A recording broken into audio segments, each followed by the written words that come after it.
particularly if you're a Worcestershire supporter, is that it is dry this morning. The weather forecast suggests that it's going to be dry for most of the day, but looking out from our commentary box here, there is not a patch of blue above us. Everything is completely in cloud, which may make you think that it might favour the bowling side. So maybe these are good conditions for Worcestershire, who will be hoping that they can claim the 9 wickets necessary and the maximum 24 points from the game. Sussex resumed this morning on 39 for 1, Ali Orr on 24, Brad Curry, the night watchman, yet to score. Tom Haines was the man out last night for Sussex, bowled by Joe Leach for 13. Without further ado, there's not that many people in the ground this morning, but let's just make sure that the commentary is going out around the headsets, if anybody has got a headset on, and we can't see anybody waving, so maybe our regulars are not in with their headsets on this morning, or they haven't got them on. But we do know we're going out live on the live stream, which is good news, and we're going out on the BBC website. So thanks everybody for tuning in. The umpires are making their way out,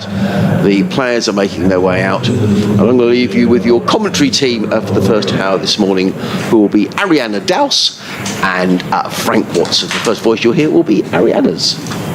Thank you, and a good morning to everyone. We just have the players about to take the field right now as the umpires are walking out. The batters just trailing behind the fielding side, who are getting ready. We have Joe Leach at this end, checking the footholes from yesterday and seeing probably what a great job the groundsmen have done to prepare it again for them. And let's hope there's not too much movement with this slightly overcast, as Adrian said, cloudy day today at Sussex. Good morning, everybody. Morning, Arianna. Yes, it is a bit overcast, but the forecast is for good weather, or at least no rain, no interruptions throughout the day, and Worcestershire will certainly be hoping that they can capitalise on that brilliant sort of mini session that they had yesterday. 149 runs added in 20 overs yesterday, and then just when it looked like they weren't going to get their breakthrough, Joe Leach made the breakthrough, removing Tom Haines with his was it the 5th ball of his last over last night.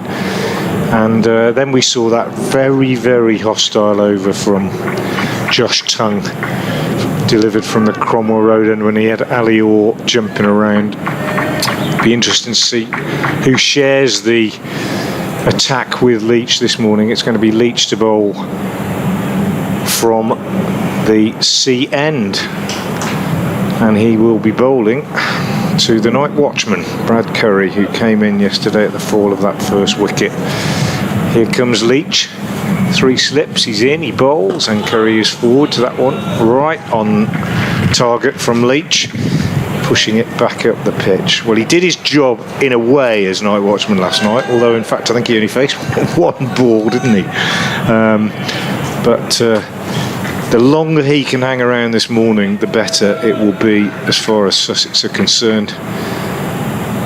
Here comes Leach again, turns, moves away from us, big burly figure,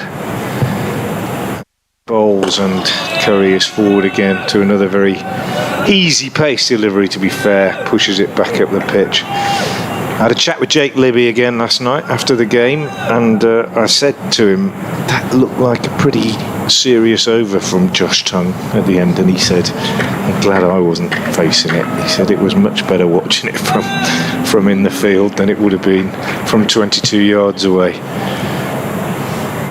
Leach once more in to Curry, and the first run of the day as Curry eases this one through the covers. It'll be I was going to say it'll be 2, because it was Jake Libby chasing it back from cover point, and Curry wanted to, but Orr said no, I'll stay up here. He's already thinking that Tongue might be the one who's going to bowl from the other end, and he's going to say stay at the non-striker's end. The old Jeff Boycott philosophy, the best place to play it when it's nasty is from the non-striker's end. Leach will go round the wicket to the left-handed Orr. Curry was off the mark with that one, I should say. Orr is on 24, and he waits now as Leach comes in round the wicket and bowls down the leg side, taken by Gareth Roderick, moving across to his right. 3 slips in place. I think we'll see Worcestershire being pretty attacking. Quite a few runs to play with, obviously 178 still the lead. I was expecting the weather to be a bit brighter this morning, I must say, when I saw the forecast, but we've been bedeviled by cloud in Hove this week. Leach again is in and bowls, and Orr is very comfortably forward to this, pushing back up to the bowler. The other thing that came out of my chat with Jake Libby last night with regard to today's play was just how crucial this first hour is going to be, really. I think if Worcestershire can pick up 2 or 3 wickets in this first hour, the fate of the game may well be decided. If they don't get any, then equally it could go the other way. Leach bowls or drives full of ball up to mid-on, fielded by Pennington, and it is going to be Josh Tongue, I think, judging by the way that he is purposefully walking up towards the Cromwell Road end, so we might be in for some more hostility, shall we say. Definitely, and with the overnight watchman in, I think he'll have his tail up this morning and try and get that early wicket with the overnight watchman getting out. Yeah, I wouldn't fancy it myself. It's not great light. It's not as dark as it was maybe at the end yesterday, but it's not bright sunshine by any means. 3 slips in place, and it is going to be Tongue. Isn't it? Close short leg there under the helmet, ready for that short delivery that might just pop up, I would say. Yeah. Azhar Ali under the lid, I think. As Tongue makes his way in, bowls, and it's off the pad, down to fine leg for 1 run. As signalled by the umpire, it's a leg by. That brings Alior back on strike, which I'm sure he'd love. Yeah. Well, Tongue bowled well at Orr, didn't he? And I thought in the first innings, he just, when he bowled to the right-handers from that Cromwell Road end, it was just sliding down the leg side of it, as that one did. But of course, last night, in those couple of overs he bowled to the left-handed Orr, that line was rather more threatening and dangerous for the left-hander. As Tongue runs into bowl to Ali Orr, who leaves it lone outside off. It's like slightly fuller, but just a good length. Yeah, I'd say that line was definitely a lot more threatening to Ali Orr, the left-hander, there yesterday.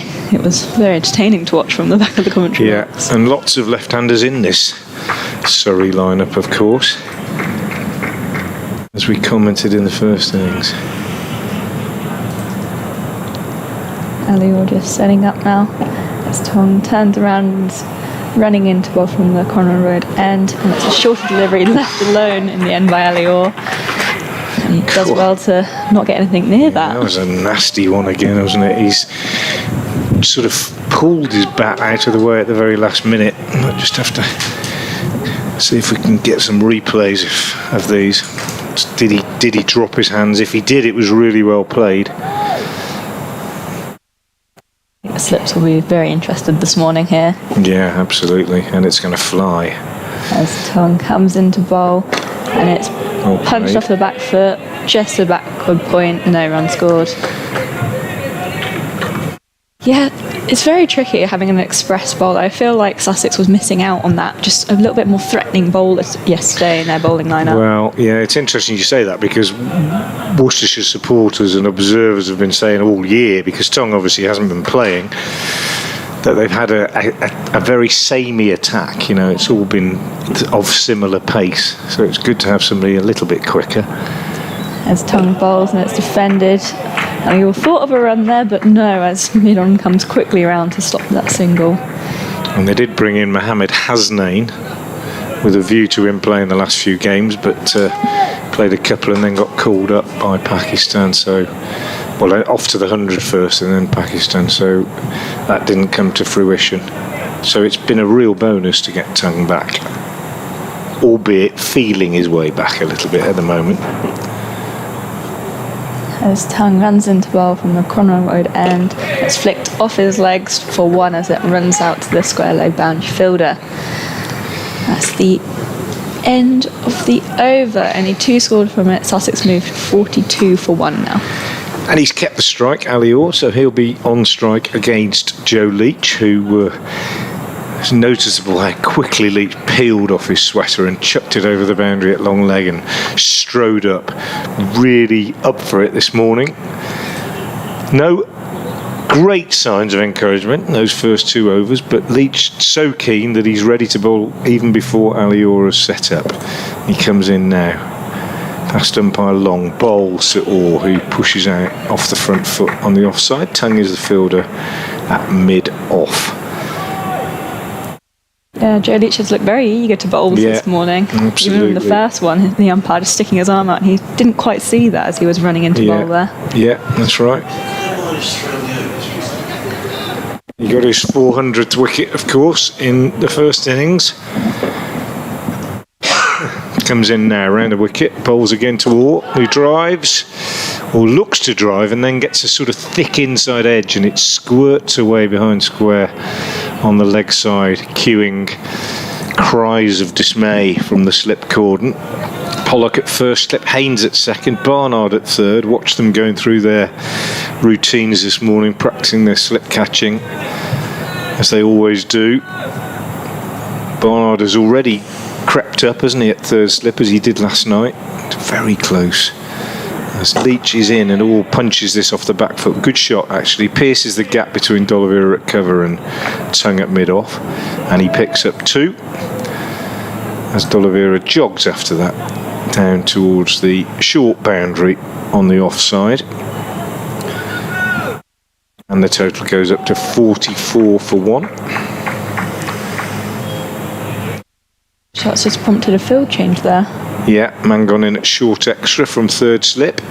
Leach in, bowls, and Orr turns this one on the leg side. Libby fields, and there's no run. Yes, quite an imaginative field, really. We've got 2 slips now. Barnard's gone from third slip to short extra, and Azhar Ali is at short mid-wicket. It's almost like a sort of under-12s field, where you get 2 blokes in front of the wicket as close as you possibly can. Leach round the wicket, or that high back lift waits, and Leach is in, and Orr just defends off the back foot. There's quite a tension at the moment, isn't there? Every ball's an event sort of thing. It's going to be like that, I think, for the first hour, as Worcestershire really desperately try to make inroads. Patience, they will have said, I'm sure.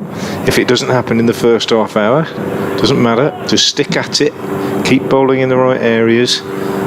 Take the chances when they come. Here's Leach again, round the wicket. He's in, he bowls, and Orr is forward, pushing up to mid-on. And there's no run. End of a tidy over from Joe Leach, but another one negotiated by the Sussex pair. The night watchman Brad Curry hasn't had much to do. Alior's had most of the bowling. He is on 27. Curry is on 1. The man out is Haynes, who was out last night, for 13. And it's 44 for 1. As you said, they just had a short extra cover and short mid-wicket there. We usually put our loudest players there to get under the batter's skin a bit. Do you reckon that's what they've done? Well, I don't think there's a lot of that going on, really. Tongue runs into bowl to the overnight watchman, who just punches that off the back foot for no run. 13. 3 slips and another short square leg under the helmet there, ready for that shorter ball and faster delivery there, I'd say, from Tongue. Waiting for the wicket to fall. Yeah, he'll take 2 or 3 overs, I would imagine, to build up his head of steam. But the threat is there, isn't it? As Tongue's in, he bowls. That's flicked off the hips there by Curry, and he'll pick up a couple as fine leg just jogs round and fields that nicely. Nicely played. Didn't seem to be too hurried by that one, Brad Curry. As I say, night watchman, he'd done his job last night in a way, and it's just an irritant for the fielding side. I think the longer a night watchman hangs around, just one that they think we should get rid of fairly quickly. As Tongue comes into bowl, and it's another short delivery just punched off the back foot to the fielder at mid-on. Yeah, I'd say the longer Brad Curry is in, the longer the new ball's losing its effect. Yeah, exactly. So he's, in a way, I mean, although he's done his job last night, that he can make that a more effective doing of the job by hanging around today.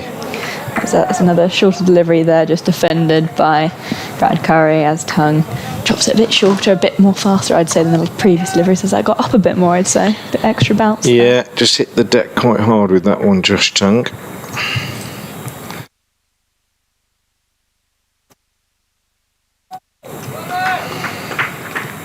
No signs of any great lateral movement so far this morning. His Tongue's in, bowls, and he wasn't quite sure where that went. He did it for pace there, I think, didn't he? Managed to get some bat on it. Hit the bat rather than the bat hitting the ball, that one, I think. That's just that extra bit of pace that Tongue offers. Just coming into effect there.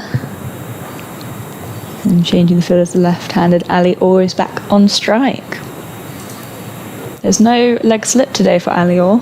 A change in tactics, possibly. Yeah. Concentrating on the off stump. Umpires. Oh, yeah, guess what? They're having a look at the ball.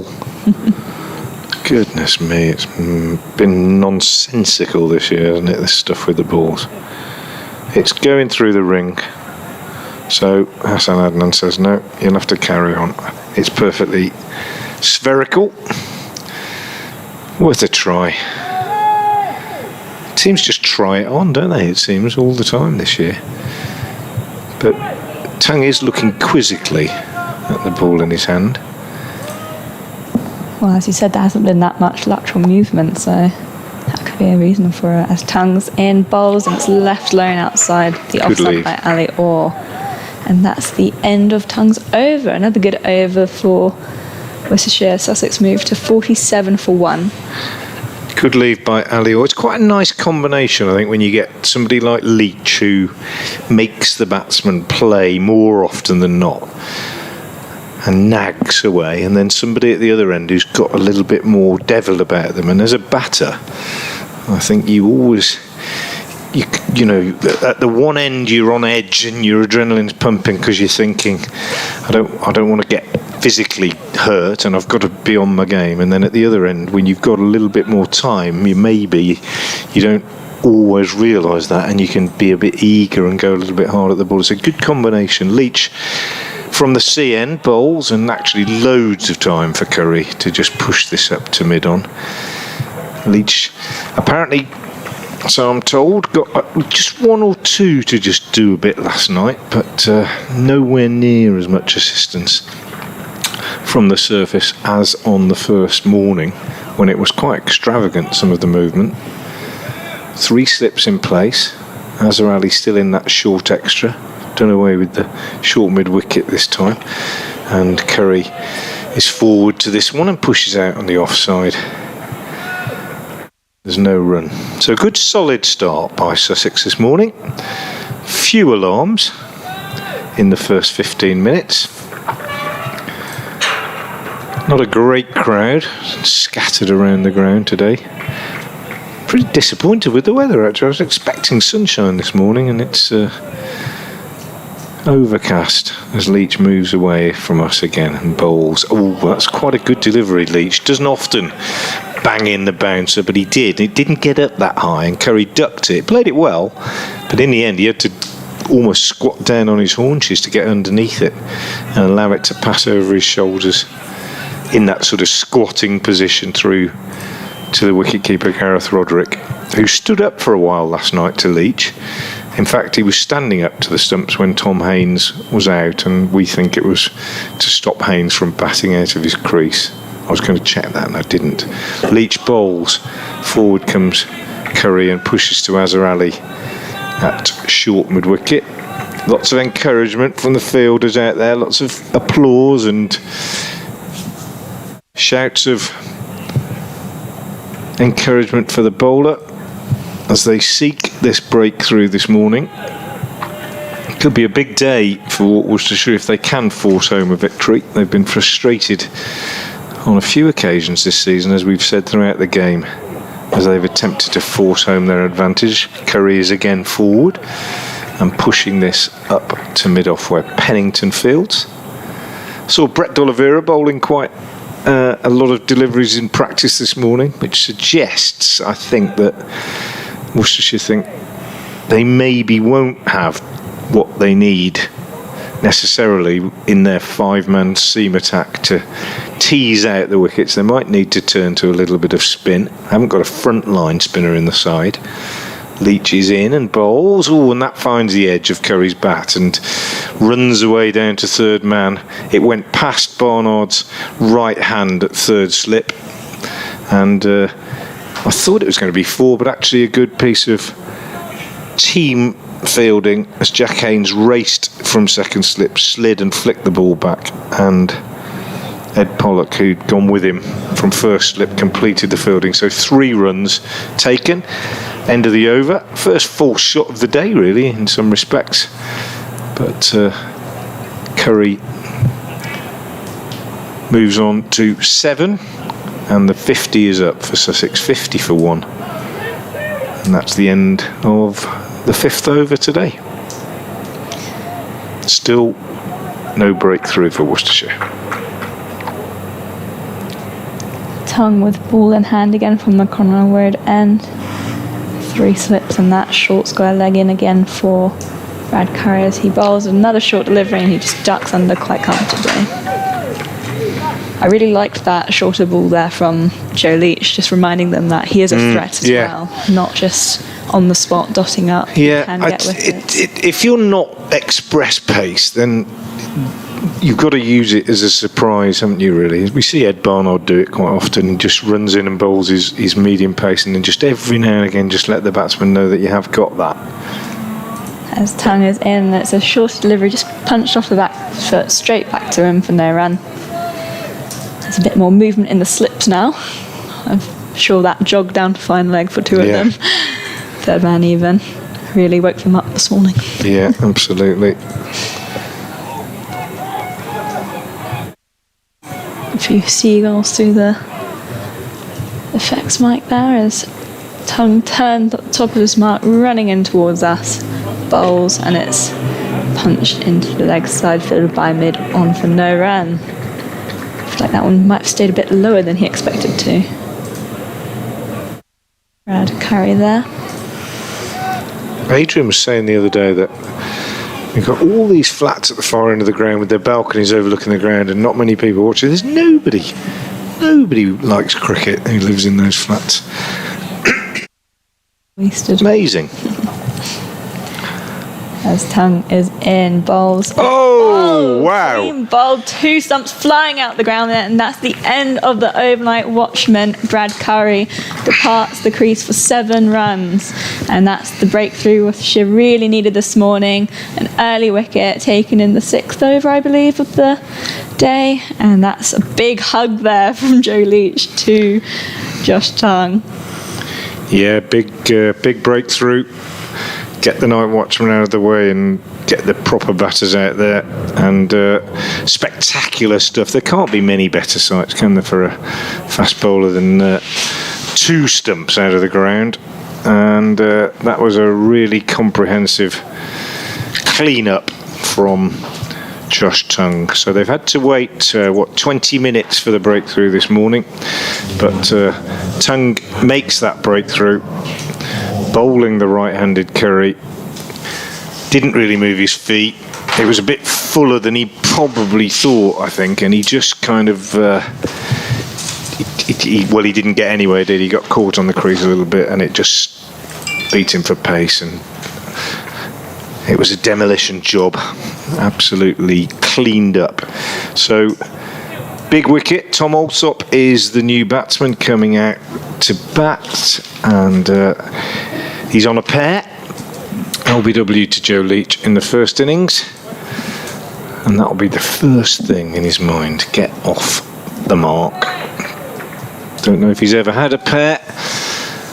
It's not a nice feeling, and I think most top order batsmen in their careers probably suffer the indignity, although 1 or 2 don't. Daryl Mitchell was very proud of the fact that in his entire career he never got one.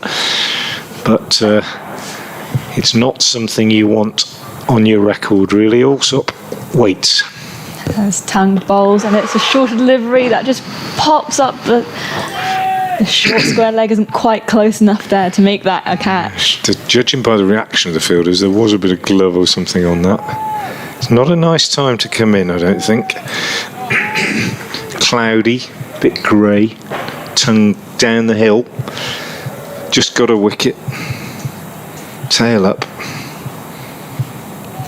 And all the fielders behind him today as he turns Absolutely. on his mark to run into bowl to the new batter, Tom Alsop, who just defends that a bit more convincingly there, back to mid-on. And that's the end of his over. Wicket maiden for Josh Tongue there. Yeah, good over from Josh Tongue. Great sight to see, just watching the replay of that. I mean, just if you're a fast bowler, there's nothing better, is there, than it's two stumps. One went one way, one went the other, didn't it? One went to the leg side and one went to the offside.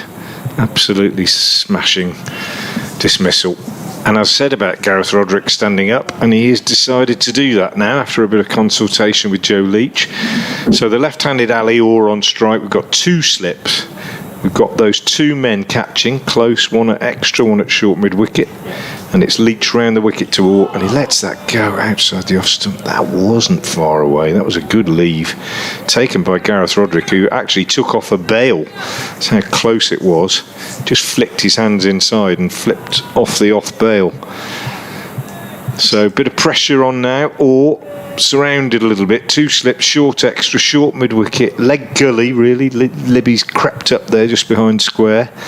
Pressure is on. Leach round the wicket, in again, bowls to Orr, who turns this on the leg side late, groans because if he'd have missed that they'd have been up for an appeal, but he just got a bat on it and turned it round the corner for a single, which brings Allsop onto strike, still on a pair and facing the man who trapped him LBW in the first innings, just taking his guard from umpire Nigel Long.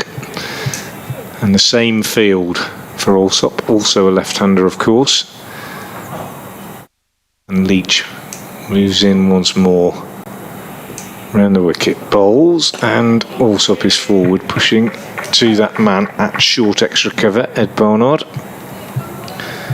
But there is almost a kind of collective holding of breath as each ball is bowled at the moment, isn't there? It's one of those periods in the game where it's crucial. Every ball is crucial. As Worcestershire seek wickets, and Sussex basically just got to bat all day, haven't they? That's the target for the home side. Leach in, bowls, and Allsop is off the mark. He'll be relieved. Nice shot too, actually, clipped away just in front of square, and it's not quite gone all the way. Really good diving save by Ben Gibbon, running round from long leg, flicking the ball back inside the rope, and Jake Libby does the cleaning up and returns to the keeper. 3 runs taken. Allsop is away, 54 for 2. Huge sigh of relief and a slight slowing of the heart rate for Tom Allsop. Leach once more is in, and he bowls and he drifts into the pads, and Ali Orr just works it away nicely down to long leg for 2. Gibbon the fielder, good throw back from him. So no great alarms for the left-handers facing Leach this morning, and the big man a little bit annoyed with himself, I think, for drifting in towards leg stump when he didn't want to.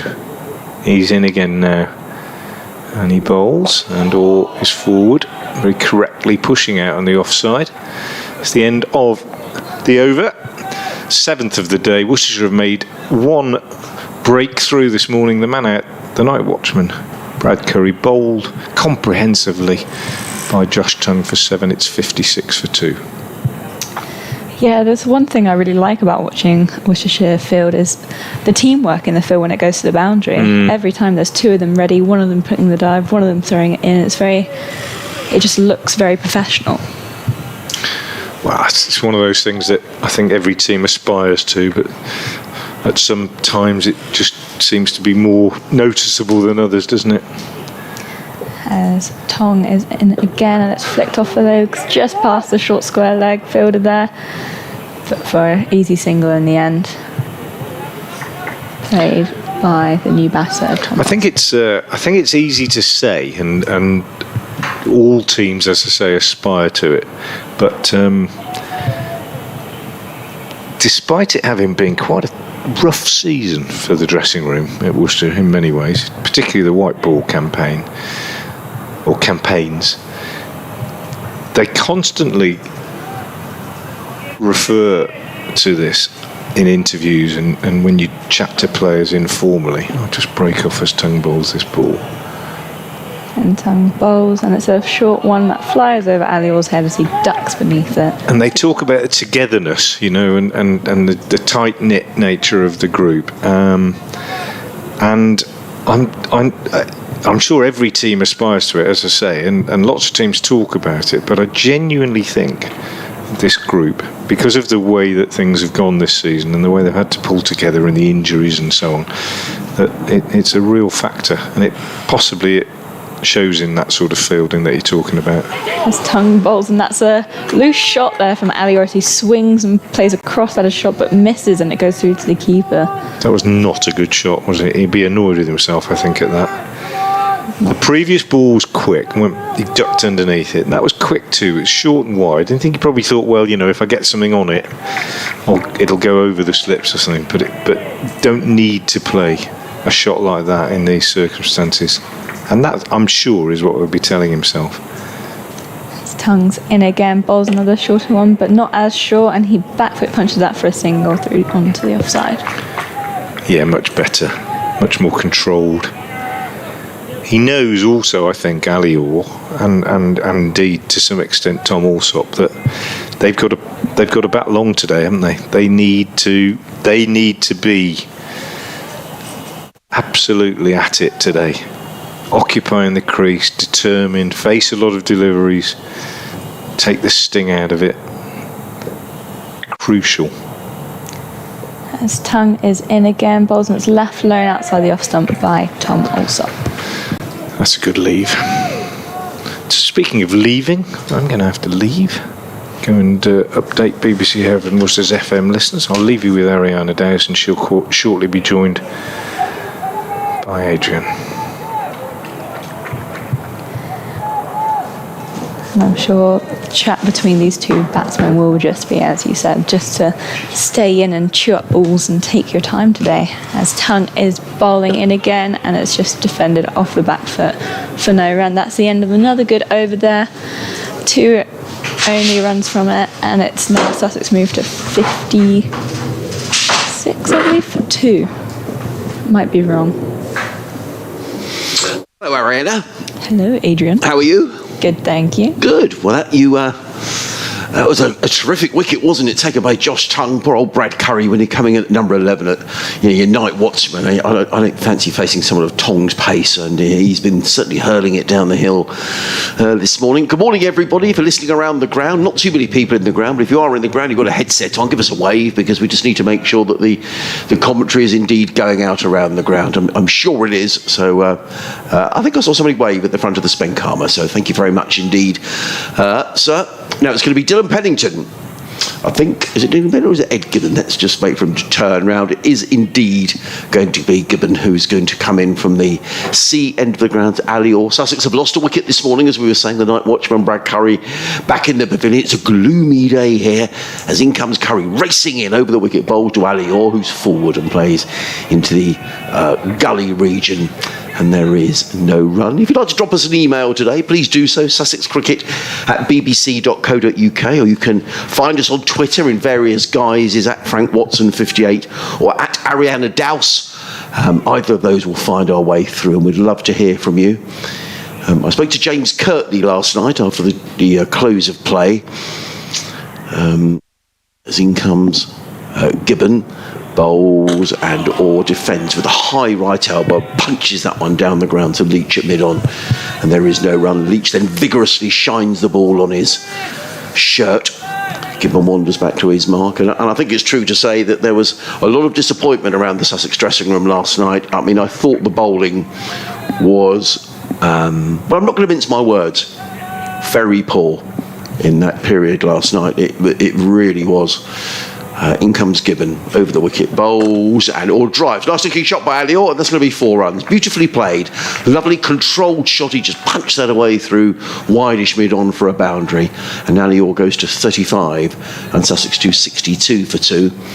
And James Kirtley was certainly in agreement that it was a really poor bowling performance, and they really handed the initiative back to Worcestershire. It's a game, really, Ariana, that Worcestershire have dominated since that opening day when Sussex were 23 for 5, and Sussex have never really got a foothold in the game, and really Worcester got away from things. Frank was saying, I'll just break off as Gibbon is in and bowls and or more runs here, glides that down towards fine leg. There'll certainly be a couple as fielder way down in the distance needs to run around and field and gets in the throw. 2 more to all. The light is not good, you know. I wouldn't be a bit surprised to see the floodlights on. It really is quite gloomy. 64 for 2, all to 37. Frank was saying that the Worcester plan, whatever happened, was that they were going to give Sussex 10 overs last night. So that was always a plan, apparently. Gibbon is in and bowls, and or is right behind that, punches it into the covers, fielded by D'Oliveira, and there is no run. But it couldn't have gone better than Worcester expected. What James Kirtley did say was it's an opportunity today for some of these Sussex bats who failed in the first innings to really get their heads down today. It's a decent pitch. And they need to be positive, because the sooner they get to positive territory, then they're starting to take time out of the game. As in comes Gibbon, bowls and or again works this. It's a favourite shot of Alior, that little shot onto the leg side through square leg. And Alior picks up a single. He will retain the strike. He goes to 38, Sussex to 65 for 2. With all on 38, also on 4, and you're listening to live cricket on the BBC Radio Sussex, BBC Hereford and Worcester.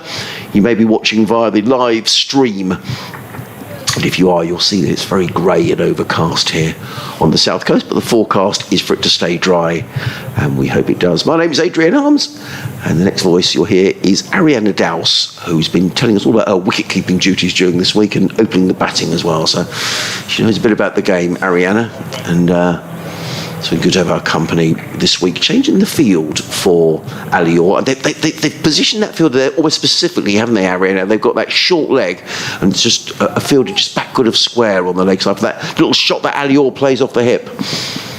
Yeah, we saw yesterday that they had a leg slip in place, but not today, as Tongue comes into bowl and it's flicked off his legs, but for no run, as that just goes to the wide mid-on fielder there. I don't think it's a particular weakness of Alior. I think it's just a shot that he likes to play. And these clubs all have analysts and statisticians, and you can tell us perhaps a bit about the women's game as well, where you're looking at players and you're identifying players. So Worcester would have done their homework on Alior, and perhaps that's the reason for these field placings. Definitely, as Tongue comes into bowl again, it's a shorter and another loose shot by Alior as he attempts to punch that through the covers, where there's a nice tempting gap there, but misses everything, and it goes through to the keeper.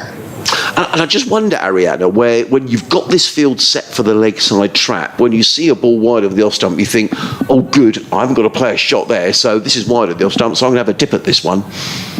A lot of the game is in the mind, you know. It is. You have to be very mentally strong as a batter. You do. As Tongue runs into bowl again, another short full one on his legs this time, but it's just prodded into the leg side by Alior for no run. Well, he got a bit of a working over last night, Alior, didn't he, from Josh Tongue? That last over was fearsomely quick, and he did well to survive it. And he's getting right into line. He's showing a lot of courage, because Josh Tongue is flying in this morning. And he had one yesterday that just literally must have passed millimetres in front of Alior's nose as Tongue was racing in. As he is now running into bowl, and it's a shorter one, just defended off almost rope area, I'd say that one got up to. A little bit of extra bounce here this morning. This is tough. This is, Sussex has spoken a lot this season about, young players coming into the side, and this is what it's all about. This is what you face. You face good bowlers, and this is a terrific education for some of these Sussex players. And Ali Orr at the minute is standing firm. Its tongue runs into bowl again towards us, and that's pulled away all the way for 6 down to past the fine leg fielder. Just Ali Orr looking to take on the positive option this morning, you feel? Yeah, and that's a brave shot, because he's got Joe Leach down here at final. You probably heard the cry on our effects microphone. The Worcester players all shouting catch. There was absolutely no chance. So fair play to Ali Orr. He's not just going to stand there and take it. He's going to give a bit back as well. And that was a good shot. Pulled the ball away, and it was 6 by a comfortable margin. He goes on to 44. Good contest, this. It's a good matchup as well. As Tongue comes into bowl to Ali Orr, who ducks under this one. In reply, that's the end of the only scoring ball was that 6 runs. So 6 off the over it is. Sussex moved to 71 for 2. Well, it's a terrific contest between the two. I mean, Frank's been saying all week that Josh Tongue, who's been plagued by injuries for the last 18 months, is the quickest bowler in this Worcestershire side. He's the quickest bowler in the match. I haven't seen anybody bowl as quickly as he's bowled in this game.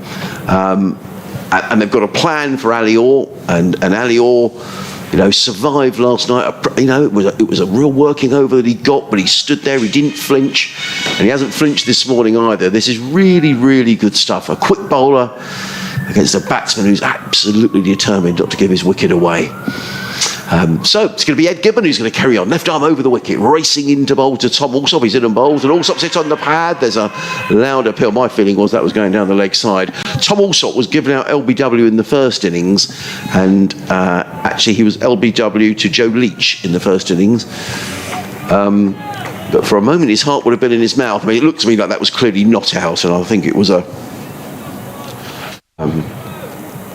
appeal that sort of lacked conviction. Gibbon turns again and runs into bowl. He's in, and Alsop defends out into the offside, and there is no run. We'll keep you up to date with other games around the country as well. I'm sure that Worcestershire will have half an hour events at Lords, where it looks like Middlesex are going to pretty comfortably beat Glamorgan, which will put Middlesex in pole position for the second promotion spot out of Division 2. In fact, they're between innings. Glamorgan bowled out this morning for 220, only leading by 44. As in comes Gibbon over the wicket, bowls, and Alsop covers up, plays back down the track, fielded by Gibbon off his own bowling, and there is no run. So Middlesex are going to take maximum points out of that, and I think, it makes it imperative that Worcestershire win this game today. They're not completely out of it, and they do need to play Middlesex at New Road. I think that's the final game of the season, Frank was saying. But Middlesex are going to win that game, bar something incredible happening at Lords today. As in comes Gibbon over the wicket, bowls. Alsop plays a model forward defensive shot. Frank's done a lot of cricket coaching. He'd have enjoyed that. It was foot to the pitch of the ball, high right elbow from Tom Alsop, and he just played the ball firmly to mid-off. That's the sort of shot you probably practice in the nets time after time after time. And there is no run. Alsop with 2 slips, backward point, cover mid-off. There's a third man. I'll give you the leg side field in a moment, as in comes Gibbon, bowls, and Alsop flicks this one down to fine leg and picks up a single. He goes to 5, and Sussex to 72 for 2. The flag's on the clock tower scoring, the scoreboard. The Union flag is at half-mast, as you would expect. The players wearing black armbands, and that flag is just fluttering ever so slightly in the breeze, but there's nothing too much blowing around Hove to sort of break up this persistent cloud cover. Gibbon racing in hard, comes in and bowls, and Orr covers up, plays down the onside. There is no run. Noticeable this morning, the Worcester players are running between the overs, and just looking at the scoreboard, the over rate is showing as -3. Now, Worcestershire won't want to incur any sort of a penalty for a slow over rate. But I noticed, and Frank and Ariana picked up on it earlier on this morning, Joe Leach was at the end of his run, ready to bowl, almost before Ali Orr was ready to take guard a few moments ago. And when a helmet was brought out for the wicket-keeper, Gareth Roderick, I noticed Dylan Pennington sprinted over to pick it up. So Worcestershire are certainly looking to get a move on. And talking about Dylan Pennington, he's going to come into bowl because Josh Tong has been taken out of the attack, which will probably be a relief, I think, to the Sussex bats. Having said that, Dylan Pennington has bowled very well in this match, and he's going to come running in from the Cromwell Road end. Just doing a few warm-up bowl-throughs there to his fellow fielder at mid-off. As Tom Alsop will be the batter on strike with 2 slips in play and a very general field. Also in the one as Dylan Pennington comes into bowl, and it's defended nicely there by Tom Alsop. Just comparing the two batsmen, Tom Alsop is looking very defensive, very proper, whereas Ali Orr's looking a few more shots to take on. And Ali Orr has shown this season. I mean, he got very limited opportunities, well, certainly no opportunities in T20 last season, but he got a few this year and showed he can play some big shots. And the innings he played down at Taunton in the 50-over competition, I'll break off. There's Pennington in bowls, and it's again defended by Tom Alsop. We've seen some good innings by Sussex batsmen this season, but for my money, Ali Orr's double 100 at Taunton in a 50-over competition was an extraordinary innings, not least the first 6 that he hit, which I think was in the 3rd over of the match, and he hit the ball over the flats. There are some retirement flats, Frank would know Taunton, that are very nice, I have to say, and Ali Orr cleared those, and someone said to me, we don't think we've seen the ball hit over there at all, so it was a tremendous knock. That's Pennington bowls, and it's pushed into the covers, but for no run, as it's well fielded there by mid-on. Having said that, and Ali Orr with his attacking side to his game, we've also seen it from Tom Alsop, who made 189 here as well in a 50-over game. So Tom's been in terrific form as well. So, as we were saying, all the Sussex top 5 have made championship hundreds. Those hundreds both coming in the 50-over. Where Sussex have really struggled this season is bowling sides out, because they haven't done it. As Pennington is in, bowls a shorter one, and that's pulled away, crunched through to the square leg boundary there. And that's 4 more runs to Tom Alsop, and more importantly to Sussex. Good shot, wasn't it? Probably got what it deserved. To be fair, it was short, and Tom Alsop said thanks very much and pulled it away. And Sussex are being positive this morning. I think that's a good sign, because what they want to do is try and clear out these arrears of 218, because then every run thereafter is a run that Worcestershire need to score. It's going to take more time to score those runs. Pennington at the top of his mark just runs towards us here in the commentary box, and he bowls, and it's just defended nicely off the back foot this time by Tom Alsop for no run. Yeah, you just feel like Tom Alsop is just waiting for that bad ball, and that was that bad ball of the over, that short one. It wasn't a terrible delivery, but he's just ready for it, waiting. Yes, he is. No, you're quite right. It all comes in that mindset of the batsman, thinking positively still. Positively enough to hit that bad ball. And we're just going to see Dylan Pennington coming around the wicket here to the left-hander as he runs into bowl to Tom Alsop, who just back foot defends it, and it goes away to the point fielder there, and that's the end of the over. Sussex now 76 for 2. Ali Orr is moved on to 44 off 66. Tom Alsop off 9. And you're listening to live cricket on the BBC Radio Sussex, BBC Hereford and Worcester. Adrian Harms, Ariana Dowse and Frank Watson, who will be back with us shortly after 11:30. Just looking at the Sussex batting averages, I mean, they're dominated by Cheteshwar Pujara, who played 8 matches. He scored 1,094 runs at an average of 109.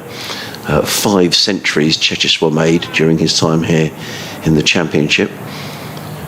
As in comes Gibbon and bowls, and that's a nice looking shot punching off the back foot, and well fielded by Josh Tongue racing around at mid-off, who's a big man who got down very quickly to prevent a single. But looking at those that have played more matches, Ali Orr, this is before today, I think, 760 runs at an average of 44 with 200s.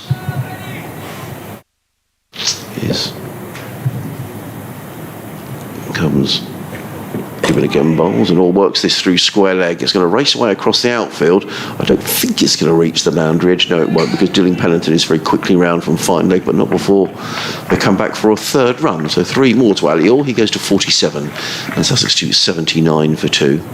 So Alior 760 runs, Tom Alsop 787 runs, Tom Clark 713 runs. So there are runs around this. In fact, Tom Alsop's made 3 championship hundreds this season for Sussex. So it hasn't really been making runs that has been the problem. Although at 23 for 5, you might have been excused on the first day as Gibbon is in bowls to Alsop, who covers up, plays down the track. Gibbon fields off his own bowling, and there is no run. Tom Haynes 619 runs, although Tom did make a big double 100 at Derby earlier on in the season, and actually if you were to take that big double 100 out, Tom hasn't had as successful a season this season as he did last. He's still averaging 38, which is no mean achievement. Here comes Gibbon and bowls, also drives again, doesn't quite time that to mid-off, and there is no run. 2 slips, a wide-ish third man, a point cover mid-off, mid-on mid-wicket, and a fine leg. Worcestershire needing these further 8 wickets to wrap up victory here. Sussex needing to bat the day as in comes Gibbon and bowls, and he sits on the pad. There's a loud appeal. I thought I heard a bit of a noise there. I mean, I may be wrong. There was a loud appeal from the slip called down wicketkeeper Roderick. Not really from bowler Gibbon, I thought, but certainly from behind the stumps. I thought I heard a noise, but maybe it was when you're coming left arm over the wicket to a left-hander. The ball's always going to be slightly slanting across him. Going down the leg side. Frank has a look. It's obviously quite close.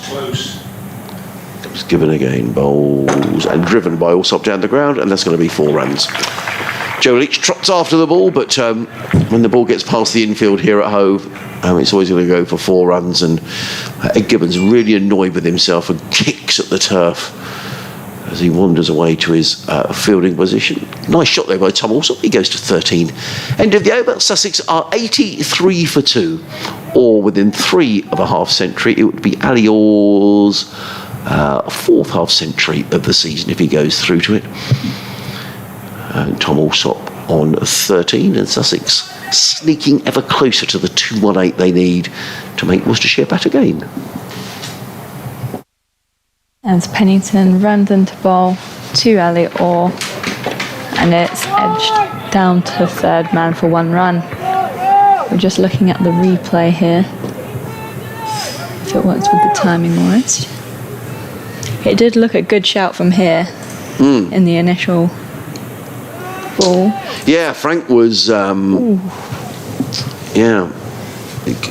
another day it might have been Gibbon. Right, it sounded like a noise, didn't it? But it looked very close. Looked a good shout. Okay. As Pennington runs into ball from the Conroy Road end, and it's defended off the back foot there by Tom Alsop for no run. Yeah, looking at it again, it is a great shout. You'd like to know what the umpire said to the bowler after as he passed, walking back to his run up there. And there is talk about possibly a little sound, a little bit of bat involved, but I'm not sure the slip called, and heard that as they all went up in unison. Yes. Great loud appeal there. But promising signs here for Worcestershire as Pennington turns around again, runs towards us to bowl, and it's punched shot off the bat through the covers, and that'll be 4 more. It is a little bit slower on the outfield there today than it was on the first day. Right, raced away for 4s. Good shot, wasn't it, by Tom Alsop up on his toes. In terms of successes for Sussex this season, Tom Alsop is certainly in the success category, coming from Hampshire initially on loan for the season, but that loan move will be made permanent, so Tom's very much part of the Sussex forward planning. But 300s for Tom Alsop, and it's done very well in the one-day competition, keeps wicket as well. As Pennington is in and bowls, and it's defended this time. Just a better length there from Pennington, as that's no run. And actually, I think we're very lucky. I know Frank does a lot of coverage of other sports as well and interviews around the football scene. But most cricketers are pretty decent blokes, really, aren't they? And Tom Alsop certainly falls into the category of decent bloke. Always, just a nice guy to talk to. Very quietly spoken, very modest as well. And comes. Oh, sorry. As Pennington comes into ball and it's defended off the back foot by Tom Alsop.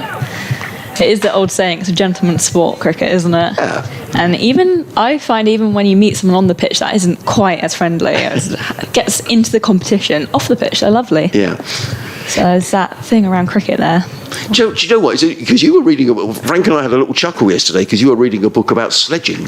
Yeah. In cricket, we enjoyed that during the long break we had yesterday. All of it is doing some Pilates at square leg. He just gets up just in time as Pennington runs into ball and is defended again by Tom Alsop off the back foot for no run. That's the end of the over. Sussex are 88 for 2. Ali Orr now on strike on 48 and Tom Alsop 17. I can't imagine Tom Alsop has ever sledged anyone in his life, but you don't know. They say it's often the quiet ones, don't you? But he's such a pleasant chap, Tom, and he's doing well with the bat. He's on 17. He's faced 27 deliveries, which is pretty irrelevant, really. But the most important thing for Sussex is they're 88 for 2. And Ali Orr 2 runs short of what will be his 4th half-century of the season. He waits as Ed Gibbon, who was annoyed at the end of his previous over, is racing in, bowls to Orr, and Orr glides that to backward point, fielded there by the alert Ed Barnard. And there is no run. Well, you see, I was preparing with that book, ready to go out to Australia. That's a good point, Ariana. You may have to have broad shoulders out there, I think. Yeah, you got the problem of being English out in Australia, but you're bound to get a little bit of stick, I should think. In comes Gibbon bowls and all with a play and a miss outside the off stump, taken by Roderick, and there is no run. What would you do? I mean, I guess there's 2 ways to respond to sledging. Have you got a smart answer, or do you ignore it, or do you give some back? Well, I haven't actually faced a lot of sledging in the women's game. There's only been a couple of occasions, and most of the time I just use my bat to do the talking. Good for you. But I do like to chirp him a bit harder when I'm keeping. In comes Gibbon bowls. Oh, that looks close, and Ali Orr is given out. And Ali Orr doesn't even bother looking at the umpire. I have to say, I thought that kept a little low to Ali Orr, and it looked very out. Left arm over the wicket, pitched in line, and really that wasn't a very difficult decision for Nigel Long to make. And Ali Orr, who's batted very nicely this morning, he's taken the attack to Worcestershire when he can. Be interesting to see the replay of that. I just thought it kept a little bit low. He was looking to turn it onto the leg side. He's trapped right in front. Didn't even bother lifting his head. I think he knew what the decision was going to be. Ali Orr goes to a 48, and a vital wicket for Worcestershire, just at a stage when Sussex looked to be building a partnership. Orr goes, and Sussex are 88 for 3. Yeah, I'd have to agree with you there. Ali Orr just looked like he was slumped towards the floor a little bit, as if it did not bounce, but we can watch the replay and watch it. But the umpire didn't take much time there, putting his finger up and signalling that it was indeed out OBW. And unfortunately for Ali Orr on 48, he does not convert and make his 50 today, which would have been lovely for Sussex supporters here, scattered around the Hove in a quite cold environment with a few long sleeve and jumpers still on. Well, yeah, I think actually the weather's going to get quite cold over the weekend, isn't it? We've got some colder weather coming down, but the main thing is today, and it's dry at the moment, but Sussex now with an uphill battle because they still need, Ariana, another 112, 130, is that right, to make Worcestershire bat again. Yeah, 130. So effectively Sussex are well in arrears here. Interesting, Frank. So, I mean, from where I am, as soon as it hit the pad, I thought, oh, that could well be out.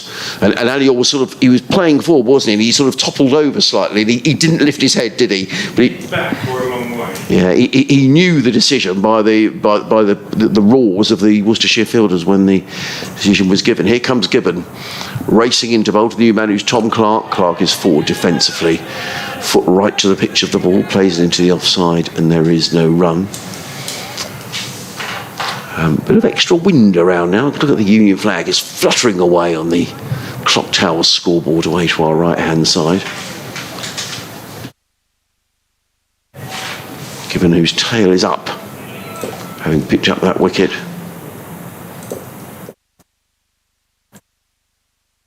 In bowls, and Clark again forward to ball of good length, playing with the offside. There is no run.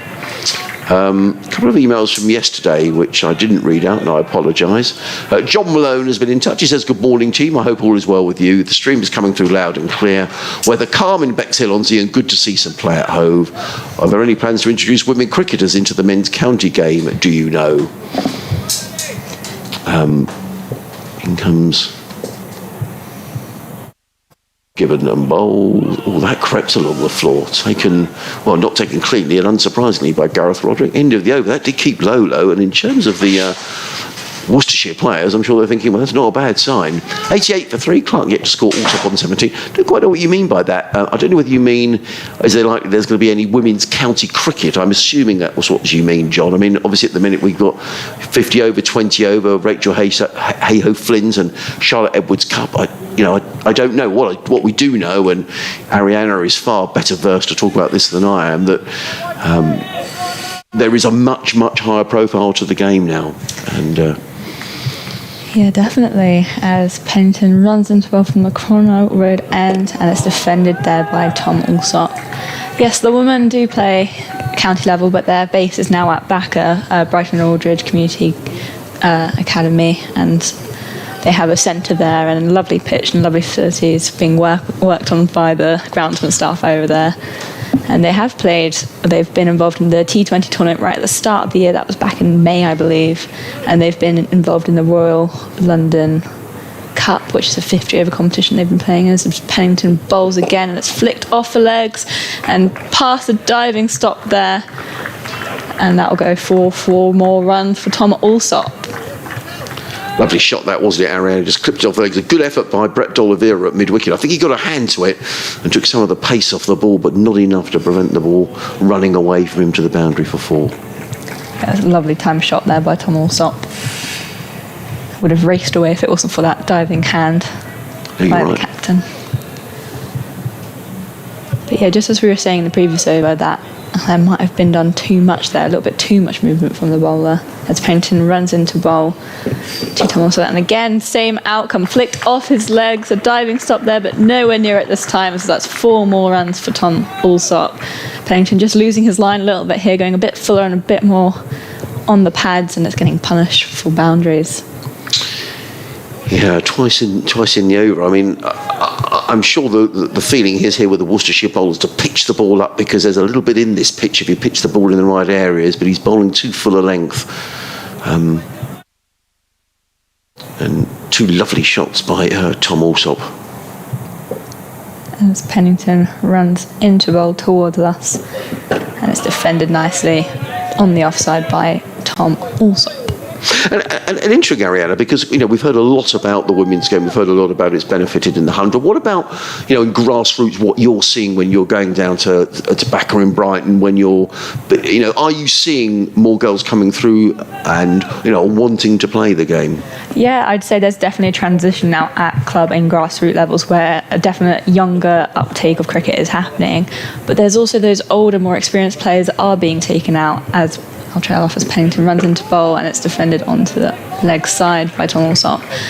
And I just say there's this transition where a lot more younger participants are taking place, but all those older women are moving on. At our club, we're experiencing bringing in 15-year-olds to play for our women's club, and the likes of Emily Windsor and Charlotte Taylor going off and playing with Vipers, playing for the 100. So there's that level there at club that's being taken away, but a much greater youth coming into the side. So there's positives and negatives there. As Pennington runs into bowl, and it's defended again by Tom Alsop. That's the last dot of the over. 8 scored from it. Sussex moved to 96 for 3. Look at the Worcestershire lads here, Ariana. They're racing around the ground, trying to make sure they don't fall any further behind the over 8. I notice on the scoreboard says a book of condolence available to sign in the club shop. So anybody here who would like to sign the book of condolence for Her Majesty, there is one in the club shop. Ed Gibbon already at the end of his mark, ready to bowl. So a couple of emails from yesterday, which I'll read out in a moment, and both interesting emails. All emails are interesting, but particularly interesting these two, as in comes Gibbon over the wicket, bowls and let go by Clark through to keeper. Gareth Roderick in, there is no run. We're going to have a bit of a change in the commentary box. Frank is back with us at the end of the over, and he'll be taking over from Ariana. Sean Sullivan's been in touch. Hi, Sean. I don't know if you're listening this morning, but he says, are there any updates on Stephen Finn? I read in reports last night he's being considered for the England selector role. If that does happen, do you expect Sussex to bolster the first bowling ranks ahead of next season? Regards, Sean. In comes Gibbon, bowls, Clark. Rather reaches for that. It's played into the covers. Now, was that a chance? Was that a chance? It looked to me to be an excellent effort. I think, is that Brett D'Oliveira in there? It was low to his right. Now, whether it carried, his reaction is that it might have done. I think it just did, but that was a great diving stop. It was a great diving stop anyway, but let alone that would have been an outstanding catch, flying through the air, full reach there, but just did not stick. Gibbon in bowls, Clark through to keeper Roderick. He's got his hands on his head, Brett Dollar, as if it was. I mean, it would have been it's just his reaction suggests that. I mean, he's a high quality fielder. I think perhaps a little harshly we have to put that down as a chance, but it would have been the catch of catches. Definitely. It was low to his right. It was a goalkeeper dive away to his right, and Tom Clark was ready to face Ed Gibbon, but then he has to say, hang on, can you go back a moment? I'm not quite ready. In comes Gibbon and bowls, and Clark forward defensively into the offside. There is no run. I read last night that this seems to be what the route England are going as a national selector. It's going to be a new appointment. The BBC were reporting last night that Alex Stewart is perhaps being considered for the role. So I don't know if that's the same role, Sean, that you're talking about, but certainly Steve Finn has played very little cricket for Sussex this season. We know he's got this knee injury, which I think might have had a bit of surgery. I'm slightly not sure about that, but in comes Gibbon, plays down the offside, no run, but he's certainly having some rehabilitation on his knee, which has been a long-standing problem. And I think it's fair to say Sussex would have hoped to have had Steve Finn on the field a little bit more than he's been able to this season, particularly because that's been a weakness for Sussex. No question at all about that. And if he were to take up that role, Sean, if indeed that was something that was on the table, as in comes Gibbon again, bowls, and Clark forward, and that's a lovely shot. 4 runs. Over pitched, and Tom Clark is very strong through that extra cover area, makes no mistake. Drills the ball through extra cover for 4 runs. 100 up for Sussex, 100 for 3. Clark 4, Alsop on 25. Ariana has finished her stint. We'll speak to her again after 12 o'clock. Frank Watson is back with us. So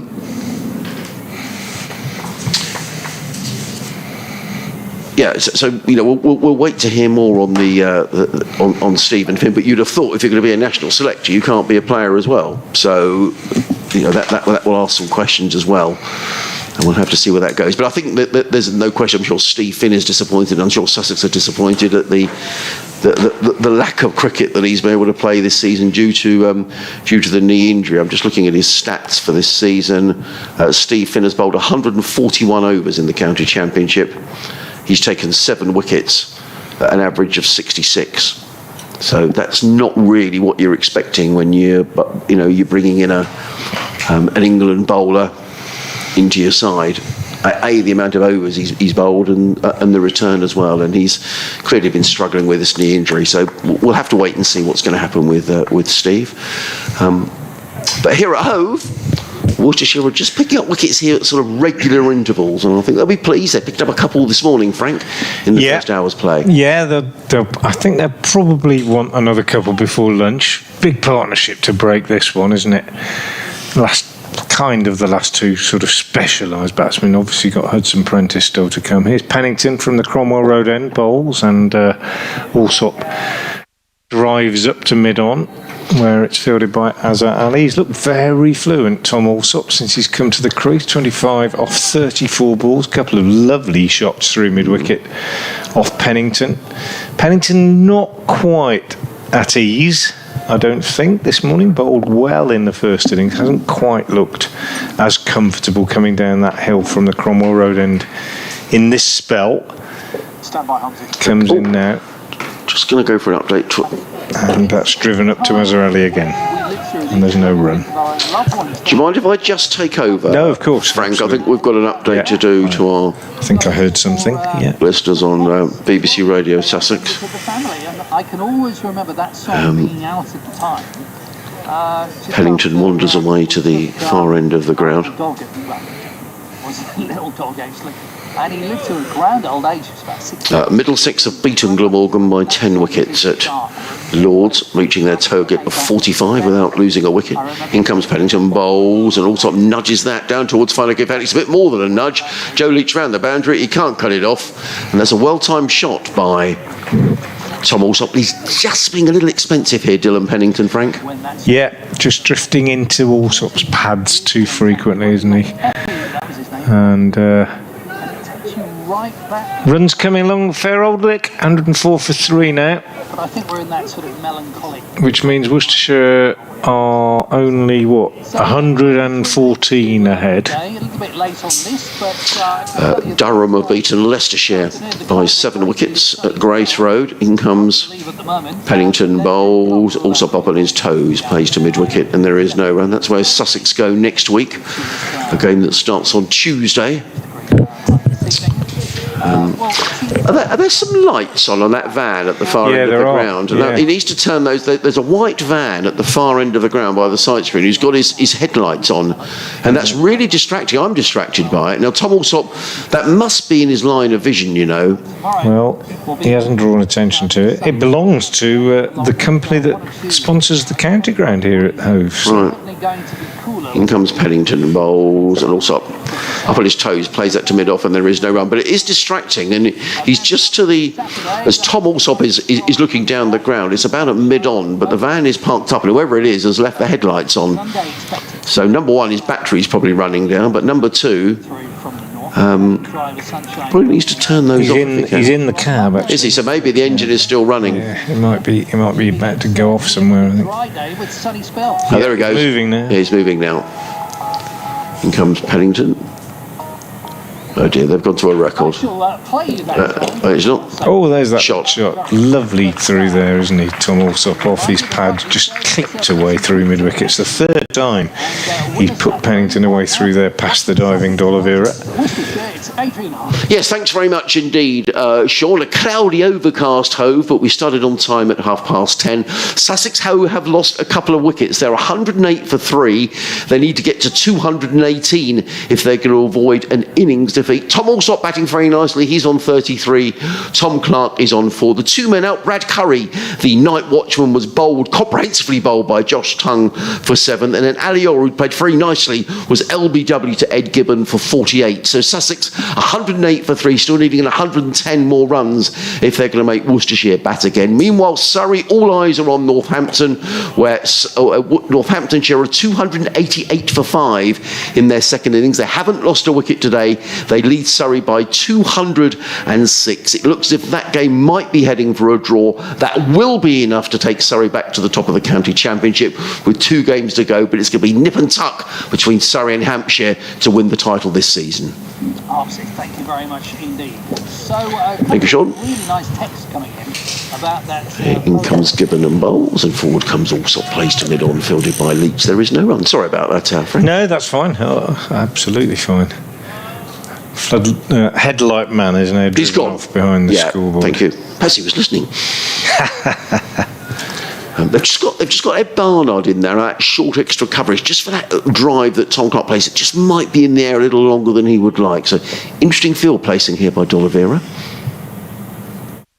Given in bowls, Clark forward, and he plays that into the offside fielder by D'Oliveira, who shies at the stumps. Good cricket. very quickly round, just keeping Tom Clark on his toes. Clark goes to 5, 109 for 3.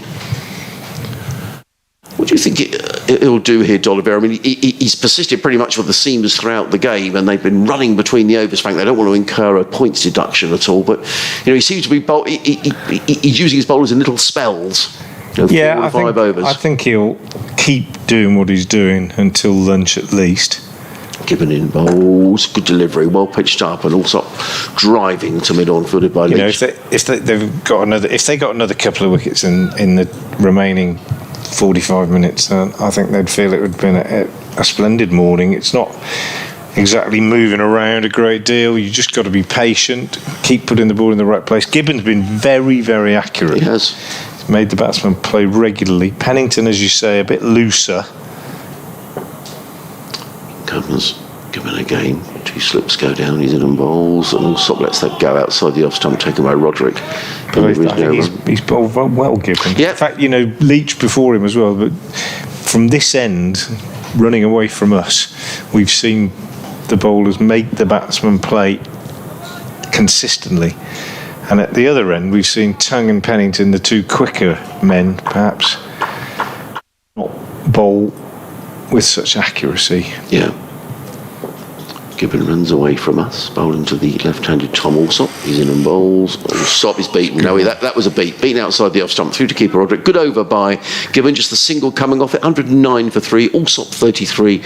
Clark on 5. An email yesterday from Gary Knight. I don't know if you're listening this morning, Gary, but apologies for not seeing this yesterday. He says, without wishing to be a doom and gloom merchant, I found watching this afternoon very deflating from a Sussex perspective.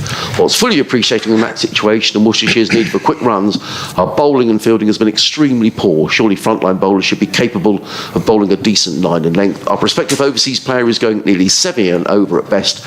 Our most economical bowler, Jack Carson, has not been called on at all. I'm mystified and disappointed in equal measure. Kind regards, Gary. Now, don't you say if you're listening this morning, Gary, but I think I would totally agree with that email, and I think James Kirtley, when we spoke to him last night, would agree as well. It was a very, very depressing 20 overs. Not from a Worcestershire perspective. Jake Libby batted beautifully, but Sussex really weren't at the races at all yesterday afternoon.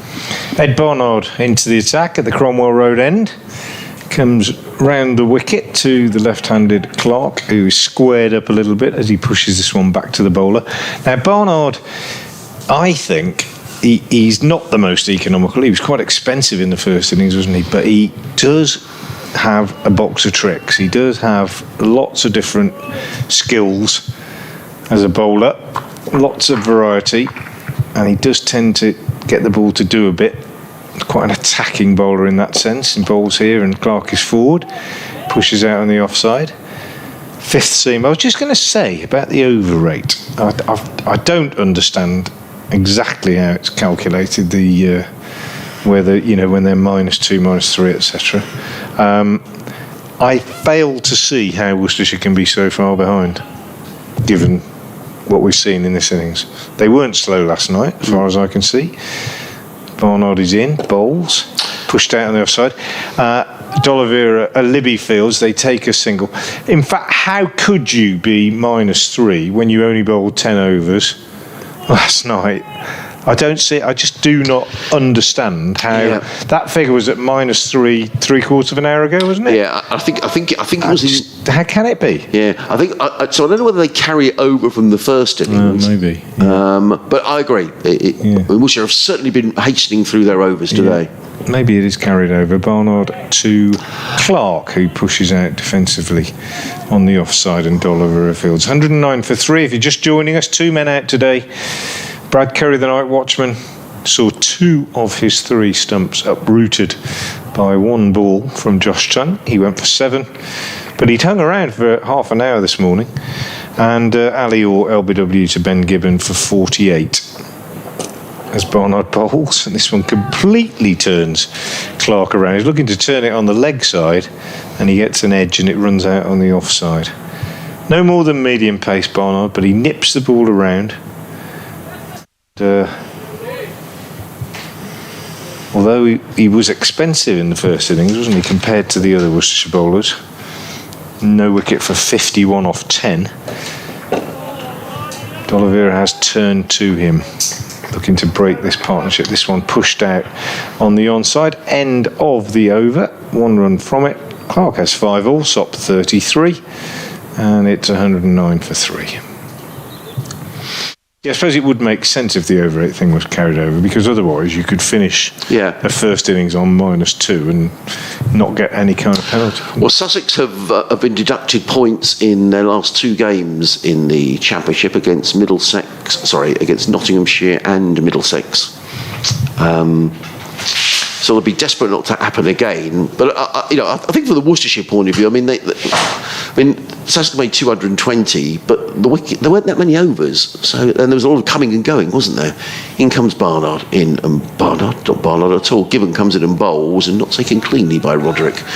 And there is no run. So Gary, thank you for your email. Thank you, John, for your email. John was we were talking about, is there likely to be a women's team? He was thinking, could there be a mixed county team for Sussex first and second 11 rather than just separate men's and women's professional cricket? Obviously, logistically, changing rooms would need redesigning. He says we have women's physios and coaches in the men's teams. And comes Gibbon running away from us. Comes in and bowls and wide of the off stump, taken by Roderick, and there is no run. Ariana's not on commentary at the minute, so we'll ask her when she comes back. It's getting a bit brighter, Frank. The lighter skies are coming down from sort of north of where we are. It's just brighter in the sort of northwest corner of the ground. But these still, you'd think, are quite favourable bowling conditions. We're in the 31st over of the innings. 75 overs left in the day. As in comes Gibbon again, bowls, and Clark covers up, plays down the track. There is no run. I was sort of thinking about the new ball, which is obviously miles away. It's 50 overs away. And you'd have thought if Sussex scored at 3 and over from here, that's 150 more runs. There'd be 260, 270. So only ahead by 50 odd. So the impact of a new ball may be minimal if Sussex are still batting at that time. But you never know. It could be something that comes into play. In comes Gibbon bowls, and Clark eases that down to fine leg and picks up a single. He goes to 7, total to 111 for 3. One thing for sure is that Worcestershire won't give this up until it's physically impossible to ring the game. This is going deep today, I think. Yeah, I think so. I also think they'll be thinking, hoping that there's somewhere in this innings there's going to be a little collapse, a little 2 or 3 wicket burst for somebody.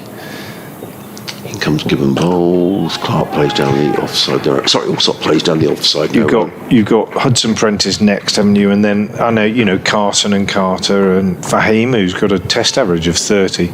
They're all okay, but I just can't help feeling that these two, or one of these two, needs to get 100. Would be my assessment. I might be wrong. Gibbon again runs away from us and bowls. Allsop forward, plays down the track, field of his own bowling by Gibbon. He's bowled. I've been impressed by him. Ed Gibbon, I think he's bowled a good line and length. Just conceded a single off that over. 7 overs, 1 maiden, 1 for 21. He doesn't give a lot to hit, No. Yeah, Ben Gibbon. He's a young man from Cheshire. Came through the minor counties system, hasn't played a huge amount of first class cricket at all, and indeed a year ago he was a hod carrier, I believe, on a building site, and not surprisingly on a few occasions I've spoken to him about that, he said it doesn't matter how hard it gets out there when you're bowling, it's much easier than carrying bricks. There's Barnard round the wicket, bowls to Clark, who steers down into the gully, Libby Fields. Well, do you know what, Frank? I think there's something in that, isn't there? And I like that. Someone who's perhaps had to prove himself, come up the tough way.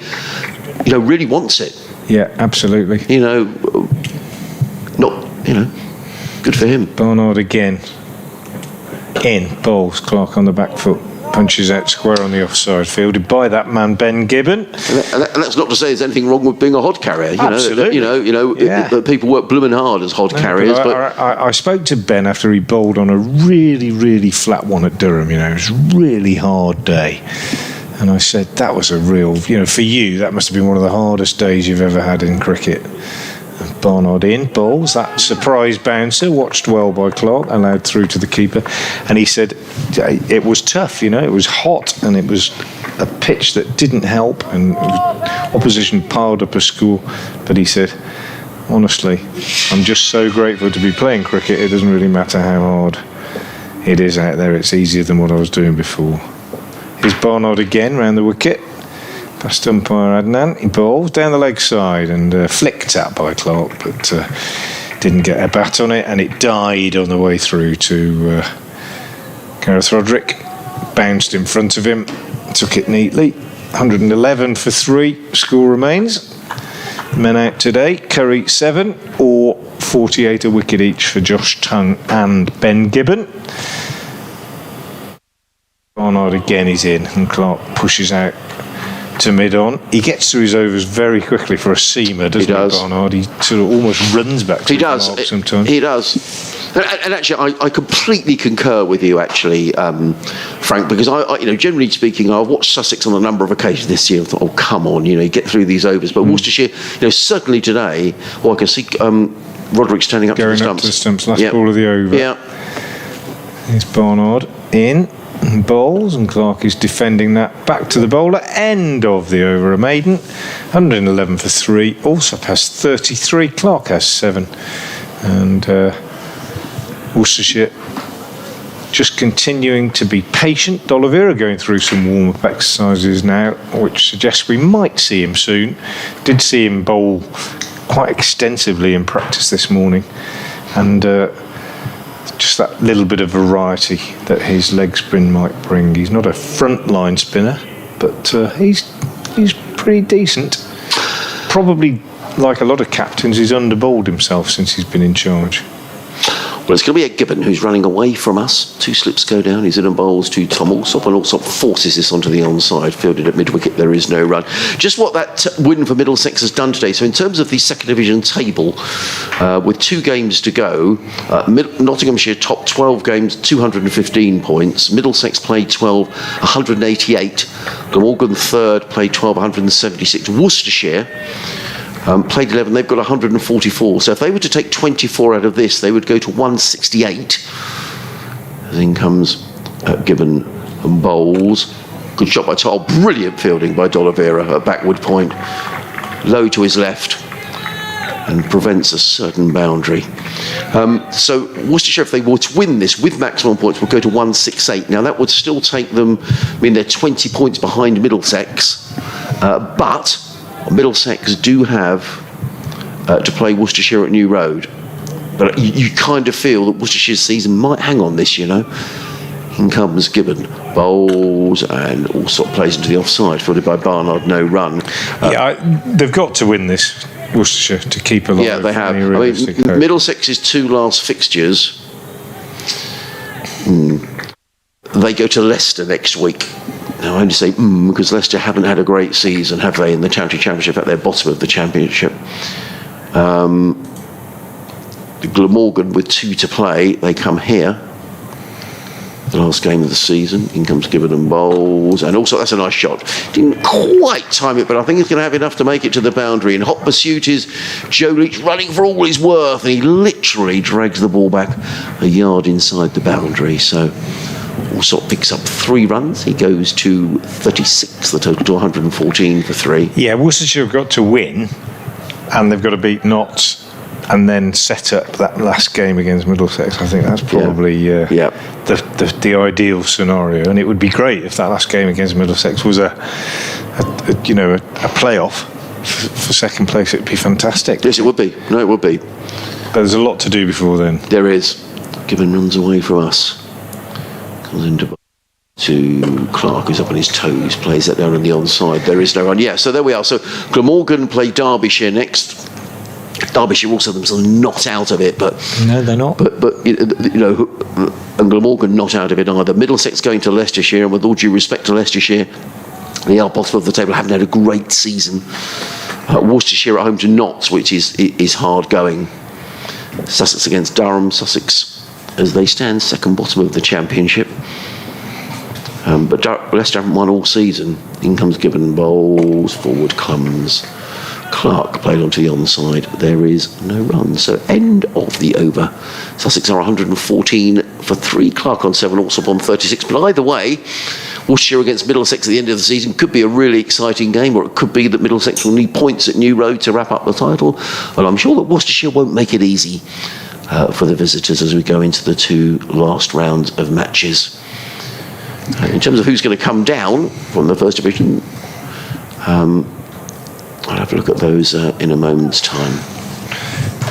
Could be Warwickshire, couldn't it? Could be Warwickshire, could be Somerset. Barnard round the wicket from the Cromwell Road end, bowls and on his toes, Allsop steers down on the onside. It looks as though it's flattened out quite a lot, doesn't it, this pitch? And the ball's got soft. Easy pace today. The batsmen have had a lot of time, apart from when Tongue got 1 or 2 through. The batsmen have had a lot of time, and we're now down to just that 1 slip and the 2 catches in front of square, suggesting that D'Oliveira feels that Barnard bowls defended again by Allsop. D'Oliveira feels that, you know, you're more likely to get one stopping and being pushed up in the air in front of the wicket than nicking it to slip. You're always going to keep 1 slip in there. He's quite wide, Pollock. Big gap between him and Roderick. They're hoping that Roderick's movement will cover that, I think. Barnard again in, bowls, and forward comes Allsop and steers out square on the offside. But trouble-free, really, these two, generally, I think, for the last 40 minutes or so, since Ali Orr was LBW to Ben Gibbon. And crease occupation is the order of the day. That's a good one from Barnard. Good leave. Came down the hill, really, towards us. And, there's only 2 leaves, aren't there? And that was a good one. But it did not miss that off bail by very much at all. Barnard walks back to his mark with his hands on his head. It's the universal sign of fielder and bowler disappointment, hands on head. Like when a throw just misses the stumps at the non-striker's end, and about 8 fielders put their hands on their head, don't they? Barnard in, bowls, and this one worked away on the onside. Haynes fields at mid-wicket. No run, another tidy over from Barnard. Yeah, the runs have dried up a bit, haven't they? Yeah. You know, I know Worcestershire need wickets, but all the time Sussex are behind. I mean, they still need 104 more to make Worcester bat again. Yeah, it's just a quiet little period. D'Oliveira's bowling warm-up looks more extensive. It's Barnard bowls and runs here, or a run, at least 2, in fact, it's going to be for Tom Allsop as Azhar Ali moves round the boundary from deep mid-wicket to field. So the Barnard maiden is spoiled. 2 runs come off it, 3 overs, 1 maiden, no wicket for 3, his figures, and it's 116 for 3 with Clark on 7 and Allsop, who's moved nicely on to 38. And I'll just slip away for a quick update. Be back shortly. Yeah, Frank will be back with Ariana. Just to say, just looking at this, who's going to come down, Gloucestershire I think are as good as down, but actually Kent aren't out of trouble either. So Warwickshire and Somerset playing in this round of matches at Edgbaston. I can update you on that, but those 3 sides, Warwickshire, Somerset and Kent, are only separated by 11 points. Just have a look at how that game is going. Possibly heading for a draw. Warwickshire 31 for 1 in their second innings, needing another 333 to win. So if that ends in a draw, then the final 2 rounds of matches, Somerset at home to Northamptonshire, as in comes D'Oliveira around the wicket, bowls and clipped by Clark to backward square leg. There is no run. Kent have to go to Hampshire. That's tough. Hampshire in line to win the championship. Then Kent's final game of the season at home to Somerset, so that could be a real relegation scrap. In comes D'Oliveira, bowls to Clark. Plays down the onside of the pitch, no run. There's just the 1 slip in place, a backward point cover mid-off, sweeper on the cover boundary, then on the onside, a mid-on, mid-wicket, backward square leg, and a deep backward square as in comes D'Oliveira again, bowls to Clark. Clark defends down the offside, there is no run. I just wonder here whether D'Oliveira is on for 2 reasons. A, to speed up the run rate, the over rate, because Worcestershire will not want to get penalised. In again, bowls, and Clark flicks this backward of square, or just about along the line of square, fielded by Ben Cox, who's on the field as a reserve fielder. And just the one run to Tom Clark, he goes to 8. But of course, the sooner Worcestershire can get to that, if the new ball could become a factor, I still believe that. It's a long way off, but if they can pick up wickets gradually during the day, who knows where this might go. D'Oliveira again bowls, and also using his feet. He does like to get down the wicket to the spinners, athletically fielded by Cox. Again, there is no run. Just a single off the over so far. D'Oliveira tosses the ball from hand to hand and is in, and bowls. And so there's a big howl from the slip cordon. End of D'Oliveira's over. And Worcestershire are really getting around very quickly. A helmet is being bought out. I don't know if we're going to get spin from both ends or whether we get a resumption of Ed Barnard. I think it is going to be Barnard who's running back to his mark. They are getting through their overs rapidly today, Ariana. Yeah, I think they have to with the -3 over rate requirement. So I think they'll be looking to push through these overs and jog through as they have been. So I'm quite perplexed as to why it is -3. Well, they've bowled. We've had 35 overs. They've bowled 25 overs this morning in an hour and a half. So they've certainly been doing it quickly this morning. As Barnard is in at bowled, and it's just punched off the back foot to backward point for no run. So just finishing up that, Warwickshire's last game of the season is against Hampshire. So Hampshire could well be going for the title. There's some really good cricket around over the next couple of weeks. You can follow it all, of course, on the BBC with live commentary of all of those games. As Ed Barnard is running into bowl to Tom Clark, who just drives that to the slightly deeper cover point fielder, but no run is taken. It looked like that last ball of the spinners over just spun a little bit more, which is why there might have been a ooh and an ah. Ooh and an ah from the slips, as you say. And Barnard is running in towards us from the Cornwall Road end, and it's short left alone outside off. That was a good leave there. Nicely taken by the keeper, standing up to the stumps. John Malone was asking, we were talking about women's cricket a little earlier on, Ariana, and John was wondering whether you could have mixed teams in cricket. But I mean, I think in most sports, really, you have separate sides, don't you? In football, in rugby, in cricket, certainly at the moment. As Barnard is in, and it's defended nicely into the offside. I would agree, it's mostly men's and women's, but you do get the occasional woman who's good enough to play men's level and play at clubs. But definitely during the junior years, women do tend to play with the boys, and that's where you get that mixed element there. It's just because there's more cricket for the boys, so they might as well join in. The girls. As Barnard is in again, and it's defended smartly there by Tom Clark. Well, certainly in terms of coaching as well. I mean, if you talk about football, for example, I wonder how long it's going to be before we're going to see a woman appointed as a head coach of a Premier League football club, and that could quite happen. You think about Serena Wiegman, who took England to the Euros. I don't see why that couldn't happen. It could happen in cricket as well. Why not? Definitely. If you're good enough. As that's defended smartly off the back foot there for no run. That was a maiden there for Ed Barnard. A good over, very strict with his line in length there. And Sussex remain at 117 for 3. Well, I'm with Frank and you here. I can't quite understand why that over 8 is still showing at -3. And I thought generally it was adjusted as you go through, but that's 26 overs now that Worcestershire have bowled this morning. If you bowl 32 overs in a session, then you bowl your 96 overs in a day, exactly on time. And they're, I'll be very surprised if they don't bowl 32 overs in this session, with certainly D'Oliveira on now. So we shall see. Anyway, it's going to be D'Oliveira who's going to come in. From this, the C end bowls to Alsop, who just works this through backward square leg and picks up a single. Tom Alsop, he goes to 39. Total to 118 for 3. Frank will be back, and we're back with Ariana at the end of the over. We'll see you through to lunch.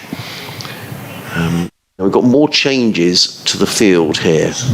And you did say, Ariana, that you thought the last ball of the over from D'Oliveira maybe just did turn a little bit. So we've got a slip and a short leg in place for Tom Clark, who's faced 37 balls for his 8 runs. D'Oliveira is in bowls and Clark is forward, smothering the spin, and the ball just dribbles in front of him. And Gareth Roderick comes from behind the stumps to field. The ball already back with D'Oliveira. Slip and a short leg go down. D'Oliveira in bowls. Clark using his feet and clips this through mid-wicket. Picks up a single, but he's got the reinforcement of Gibbon coming in from deep mid-wicket to field. The field is going to stay the same for Tom Alsop, is it? No, it's not. It's a change in the field for Alsop in that the slip remains, but the short leg has gone. D'Oliveira in, there's a full toss and clipped away, and that probably got what it deserved. To be fair, it was overpitched by D'Oliveira. And Alsop, who's very keen to attack the spin, he's a good player of spin, is Tom Alsop. He goes to 43 and Sussex to 123 for 3. And even now, with the ball being retrieved, you can see Worcestershire are really hurrying along. There's no hanging around here. So I'm very surprised. I think I'll be very surprised if they don't bowl 32 overs in the session, which is what you meant to do. Maybe even more. D'Oliveira in bowls. Alsop back and works this into the onside. Picks up another single, does Alsop. He goes to 44. Total to 124 for 3. And the field changes for the Tom Clark, who, when I say the new batsman, he's been in, as I say, for 39 deliveries for his 9.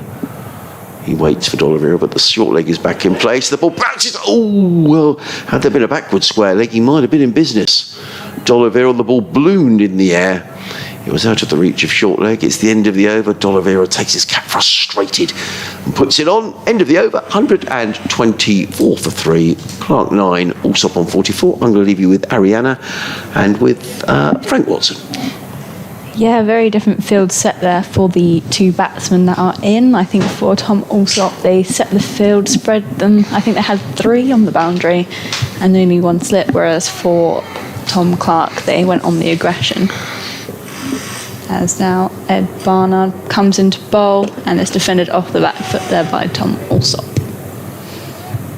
Do you think there was some stats and some plans around the field set for the two? I think they're just kind of responding to the situation as it develops, really. They'll have had some input from the analysts, but I think D'Oliveira's thinking on his feet out there.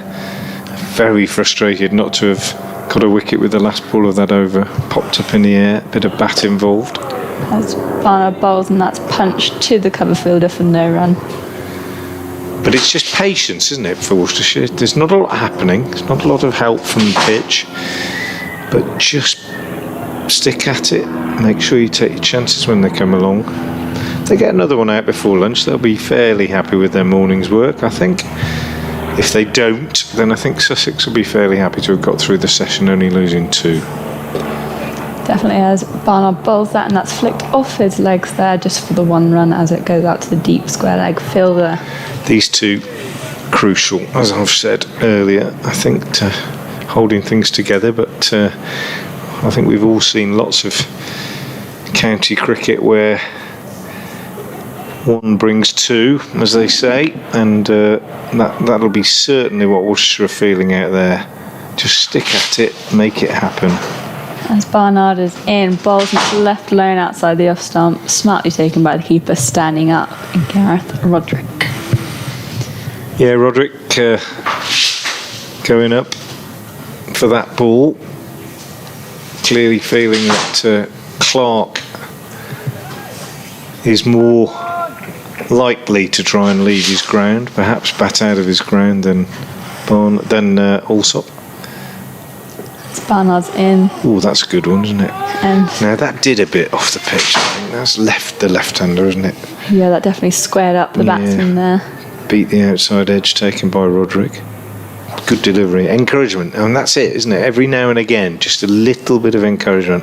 That last ball of D'Oliveira's previous over, that one from Barnard, just encouraging the fielding side. As he turns on his toes and runs in towards us. That's a short delivery just flicked off his legs to the deep backward square leg on the boundary. That'll be 1 run, end of the over. Sussex are now 1-2-6-3. And Barnard tidy today, 5 overs, 2 maidens, no wicket for 5. D'Oliveira will continue from the sea end. Another thing about going back to this over, it's still on -3. So what have you got to do to get it down? Because they've been rushing through their overs today. How many have they bowled? Let's have a look. Overnight it was 10, wasn't it? So they bowled 28 this morning. D'Oliveira in and bowls, and down the pitch comes Clark and works this to mid-wicket, no run. They bowled 28 in an hour and 40 minutes. Surely that would have brought it down. I don't know. Or maybe they only change it at intervals or something. D'Oliveira around the wicket, bowls. Forward comes Allsop, pushes out square on the leg side, and there's no run. Tidy from D'Oliveira, but no great threat, no great turn.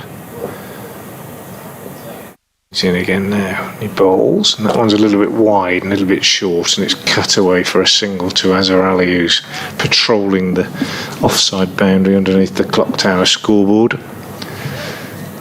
You're at Hove, which is flanked by 2 flags, one the Sussex flag, one the Union Jack, both flying at half-mast.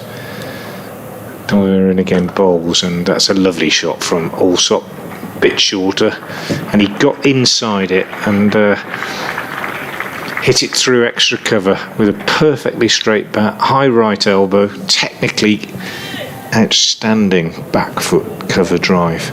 Lovely to watch, and a lovely boundary from Tom Allsop. Takes him on to 49. D'Oliveira in again, bowls, and he turns this on the leg side. Thought he was going to get his 50, but straight to Josh Tongue at backward square leg. One slip, there's a short leg, isn't there, obscured by the non-striker. Here's D'Oliveira again, he's in, he bowls, and there is the Tom Allsop 50. A ripple around the ground from the Sussex spectators, and the figures for Allsop: 68 balls and 9 fours in that 50. Very nicely compiled innings. Started very fluently, actually, particularly severe on Dylan Pennington, and the end of a very quickly delivered over from D'Oliveira, 132 for 3. Barnard will continue from the Conroe Road end as he runs in towards us to bowl, and is defended off the legs by Tom Allsop, who is now on his 50. It's nice to see a partnership here building, I'd say. Yep, very important partnership, I think, these two, and fairly untroubled, to be fair. Neither's offered a real chance. As Barnard turns and runs in to bowl, and it's left alone outside the off stump, through to the keeper for no run. Roderick standing back for Allsop and up for Clark. It's obvious that Clark, given the chances, batting outside his ground against Barnard. Allsop more confident, I would say, of the two, and played very fluently indeed. Yes, that's bold, and there's a short delivery pulled away for 4. The square leg fielder didn't see that, didn't quite pick Smashed that out. it, didn't he? But I don't think It was a long way from him. Yeah, I don't think there would have been much success there in fielding that. Great shot. It's onto it really quickly. And that further evidence, really, because it wasn't that short, further evidence that this pitch has eased in terms of pace, I think. He had all the time in the world to crash that away, Allsop. As Barnard runs into bowl, and it's a short delivery, but punch straight to the cover fielder for no run. Better line there, I'd say. So a little bit on the short side, but a good reply there by Ed Barnard. Still nobody in the flats watching the cricket. I mean, it's not a very nice day to sit on your balcony, I suppose, but Surprised nobody's interested. As Barnard bowls and it's defended neatly there by Tom Alsop. He's had a very Fantastic array of flowers on the balcony of one of those flats up there behind the floodlights. Not many others. Beautiful, look like roses. The rest are pretty bare. You can tell which one has a green thumb then. Yeah, a few people have got their washing out on the flat on the balconies to the right. As Barnard is in bowls and it's defended neatly again by Tom Alsop. That is the... And I've got a couple of spectators. See the orange towel there on the balcony? Yeah. Yeah, maybe they've possibly been down for a swim this morning. End of the over, 136 for 3. I saw a couple of people swimming when I walked along the other day in the rain, down at Hove. I thought, pretty brave. They say the sea's at its warmest at this time of year. You're a local girl. Do you go swimming in the sea area? No. Bit too cold for that. Bit too cold and also a bit worrying at the moment what's going into it, isn't it? D'Oliveira in, bowls to Clark, and he clips this one away through mid-wicket, takes one and comes back for 2 as Ben Gibbon's throw comes into the non-striker's end. Nice running. Clark goes to 13 and it's 138 for 3. And that's the 50 partnership between these two. And they've done that with not much trouble. D'Oliveira bowls and down the pitch comes Clark and well, he'll get 2 more here. He shouldn't have done, but it's gone straight through Jake Libby at short mid-wicket. A very uncharacteristic error in the field from Libby. We'll forgive him after he got a double 100 yesterday. 140 for 3. D'Oliveira around the wicket. Balls to Clark and he's forward. Pushes this back up the pitch. And there's no run. Gareth Roderick runs from behind the stumps. He's got an idea. He says to Brett D'Oliveira, just suggesting something. Why don't you try this? Suggesting it's like changing the field. Captaincy experience, of course, from his Gloucestershire days. And Brett D'Oliveira says, yeah, OK, I'll go with what you're saying. And he decides to bring Josh Tongue from backward square leg saving one to backward point saving one. And he bowls again outside the off stump to Clark, who pushes out on the offside. Maybe that was Roderick's idea. And he's moving deep square leg, much squarer now.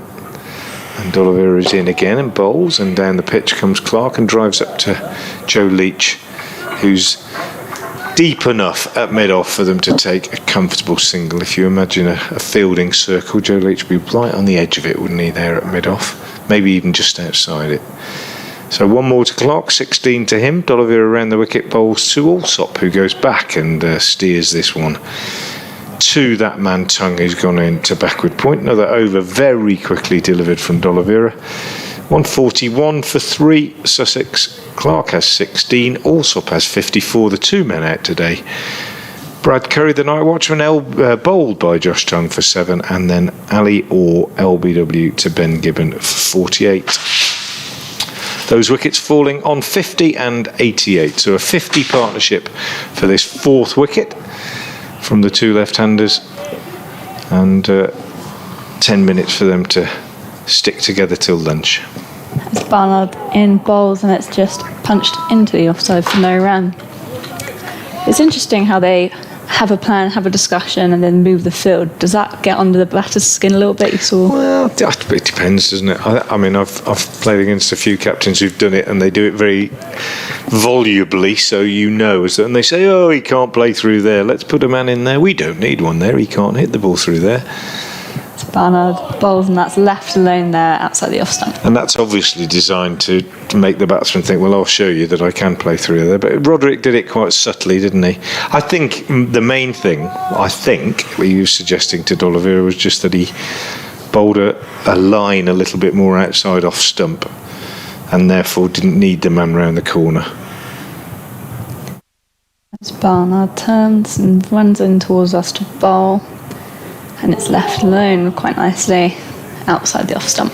Yeah, I used to play with one captain in particular, a former Worcestershire player, who used to say do exactly that sort of thing. I think we'll have 2 slips for this bloke because he doesn't look as though he's very good outside the off stump, or we don't need an extra cover, he's not going to hit you through there. And he'd say it so loud that the batsman would then try and hit you through there and nick it to slip, and then everybody would feel that the captain had won. Not always, of course. Bars in a short ball punch away there, pulled through mid-wicket basically for 4 runs. Yeah, bad delivery again from Barnard. Saw also crack one through there a couple of overs ago. Now that van's coming back now, and we're worried now. Adrian's already on edge. I can tell he's worried that it's going to park up there in front of those blue garage doors by the sight screen and leave his lights on again. There's a man in the way at the moment with a grey jacket on, so he's probably going to say stop him from parking there. Oh no, he'll be behind him. Let's see where he goes. As Ed Barnard comes into bowl and it's left alone outside the off stump. Much better line of length there as a reply to that 4 just hit before. Yeah, he's definitely going in. Oh, and coming in. Yeah, he's looking to park in the same place. Has he got his lights on? He has got his lights on, Adrian. Oh dear. He's gone exactly where we didn't want him, hasn't he? As Barnard in bowls and it's defended neatly to mid on for no run. That's the end of the over. If he gets out now, we'll know he might well turn the engine off and then the lights will go off, we hope. But anyway, it won't bother Adrian too much when the bowling's from this end. 145 for throw. We were saying when you were out of the room, Adrian, Worcestershire have bowled their overs really quickly this morning, and yet they're still on -3. Maybe they only make adjustments at the end of the session or something like that. They've bowled 32 overs. Yeah, they couldn't have really done much more to get that down, could they? And it's still there, -3. D'Oliveira around the wicket, bowls and turned around the corner to where that man was before. Josh Turner, who's now at backward point. Ben Gibbon does the fielding. They take a single. Allsop goes to 55 and Clark on strike. Slip and a short leg still in place as D'Oliveira bowls. Very full. Clark is forward, pushes out on the offside. Umpire Hassan Adnan decides he can't see that square leg because of Azhar Ali being so square, and he crosses over to the offside. D'Oliveira bowls better length, I think, there. Not quite so full, just turning slightly in. Trouble for the leg spinner bowling from this sea end is that he's got to turn it almost up the hill a bit, really, isn't he? Pretty difficult. It's quite a slope. D'Oliveira again is in, he bowls and is forward. Clark, no run. When I stood outside the pavilion last night, Adrian, waiting to get my interview, I just kind of looked at the lie of the land, as it were. I mean, I did wonder, I mean, the slope, it's probably as big, if not more of a slope than Lord's, isn't it? As D'Oliveira is in and bowls, and it's worked on the onside by Libby. I think is it 7 feet, the drop at Lord's, something like that, I think. I don't know exactly what it is. D'Oliveira in again, bowls, and again, watchfully, late Clark is pushing this one defensively out on the offside. It's the end of the over. 5 minutes to go to lunch, and now, if you think you've seen slow bowling, you're going to see the slowest bowling you could ever imagine, because Jake Libby is coming on at the Cromwell Road end. He bowls off spin, or purports to bowl off spin, but he's a very occasional spinner, and it's slow, believe me, it's slow. And he's going to be bowling at 2 left-handers, so if he gets a little bit of movement, there's a chance he might induce an error. But he's not going to beat them for pace, I'll tell you that. Libby comes into bowl, and quite an attacking shot played first ball there, but didn't quite time it, so it's no run scored off the first. So we're trying to get basically another one in after this. I think that's the plan. That's Libby. It's in bowls. And again, punched off the back foot there by Tom Alsop. He's looking quite eager against this kind of bowling here. Well, you don't want to get out to this kind of bowling. I think that's half the battle. That's Libby bowls, and it's back to defended that time. Getting through the over very quickly here. And you know, it's not sledging exactly, but there might be a little word out there from somebody saying, oh, you don't want to get out to this, mate. He's only ever got a couple of wickets. Libby's in and it's defended, and there's a few cries there, but unfortunately... He came on with the arm, didn't he? He went back, and he just got a bat down on it in the last minute. Was in play as Libby is at the top of his mark. Couple steps in and he bowls, and it's defended off the front foot there by Tom Alsop. One more ball to go. This over's flown by, even with the very slow spin from Jake Libby as he's in bowls, and it's defended again for a maiden over. Tidy. He landed every one, didn't he? But doesn't spin it a great deal either, to be fair. So D'Oliveira will bowl one more, I think, before lunch. Just taking his cap off. And I'll let Adrian slip in while we're in between overs, because I've got to go and do an update on the lunch break. Balance just meeting in the middle, walking back to their assigned ends. D'Oliveira is in bowls, and it's defended into the offside. So no run. The spin's been... Well, that last over especially was very effective there, wasn't it? Yeah, it was. Yeah, absolutely. He's in bowls, and a bit of spin there by the cries from the fielding side. Well, I reckon they're going to get another over in here, which will mean that they bowled 36 overs in the morning sessions. I just fail to see how they can still be -3 on the over rate. As he's in bowls, and it's flicked to the mid-wicket for no run. It also means, Ariana, that the new ball might still play a part in this game, because we're only going to be sort of 30-odd overs away from a new ball, and Sussex still in arrears, so it still could come into the reckoning, you know. As he's in bowls and flicked through the short square leg there under the helmet, and it'll be a single for Tom Alsop. 2 more balls in this over. They go by the digital clock, as I understand it, so it's 12:28 on the digital clock. I think most will want to get another over in, if they can. As D'Oliveira runs into bowl, and it's worked off his legs there, but just fielded nicely there by the short square leg for no run. He's back at the top of his mark into bowl, and it's defended smartly. Well, there is going to be another over before lunch. We're jogging around very quickly. You see, so they will feel after lunch there will be 34 overs until a new ball is available. Now, Sussex are still behind by 53 plus 18, whatever that is, 71. So you'd expect Sussex to be ahead maybe by 20 or 30 when the new ball is taken. But there's still 61 overs left in the game. So, you know, I think it could still be an important part. Let's see. Anyway, final ball before lunch. Final over before lunch. Jake Libby coming in bowls to Tom Clark, clipped by Clark to deep mid-wicket. Now, picks up the single. Clark to 22. Bit of blue sky above Hove now. The cloud is finally starting to break up. And Libby is in. Round the wicket bowls. Gave that a bit of a tweak. And it's flicked around the corner by Tom Alsop. They've taken one and they'll come back for a second, because Joe Leach's got to run a long way around the boundary from deep backwards square.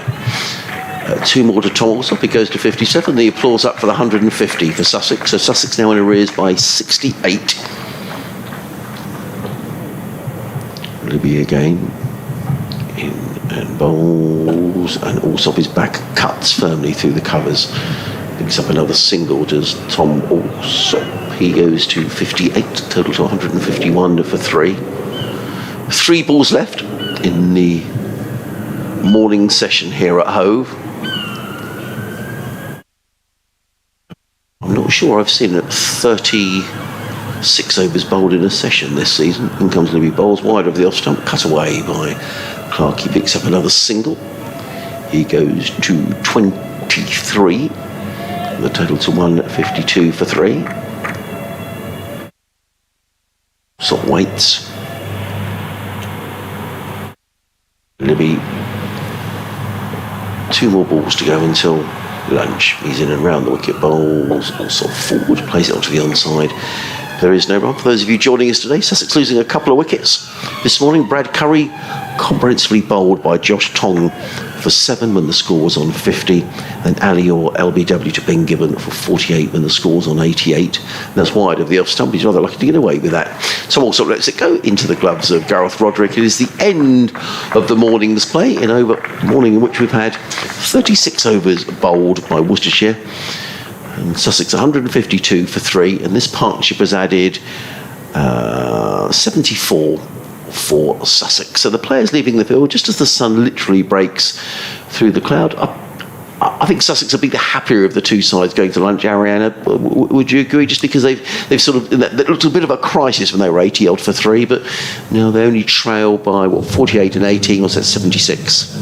Yeah, I'd say these two have done a good job building up a partnership, just digging in, and I'd say annoying the Worcestershire players that they've brought such a good partnership up and build the runs and looking quite comfortable out there now, whereas Worcestershire are looking to take those wickets and get those points before the end of the match in prospects of looking higher up in the table.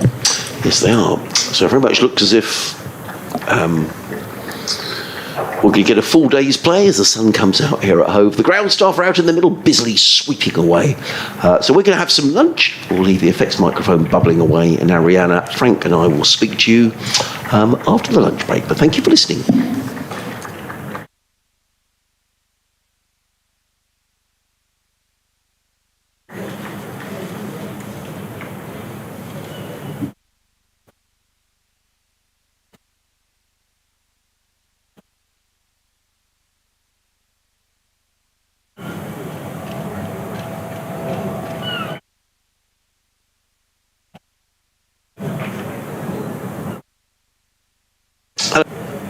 Oh, you there, mate? Yeah, I'm here, mate.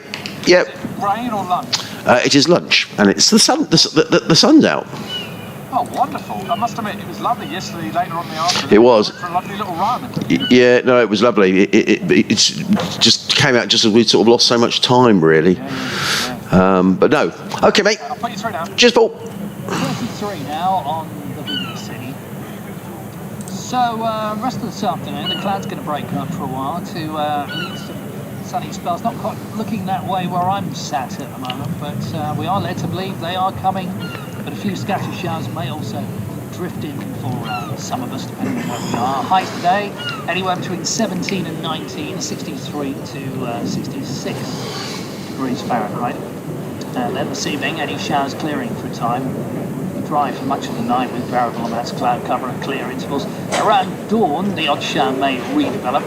And the lows between 9 and 12, 48 to 54 degrees Fahrenheit. Tomorrow looking like it's going to be a mixture of patchy cloud and sunny spells throughout the day, along with 1 or 2 showers, turning rather breezy, cooler day. 14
Hove for the penultimate session of this match between Worcestershire and Sussex here at Hove, where the sun was out when we went to lunch, but it seems to have clouded over a little.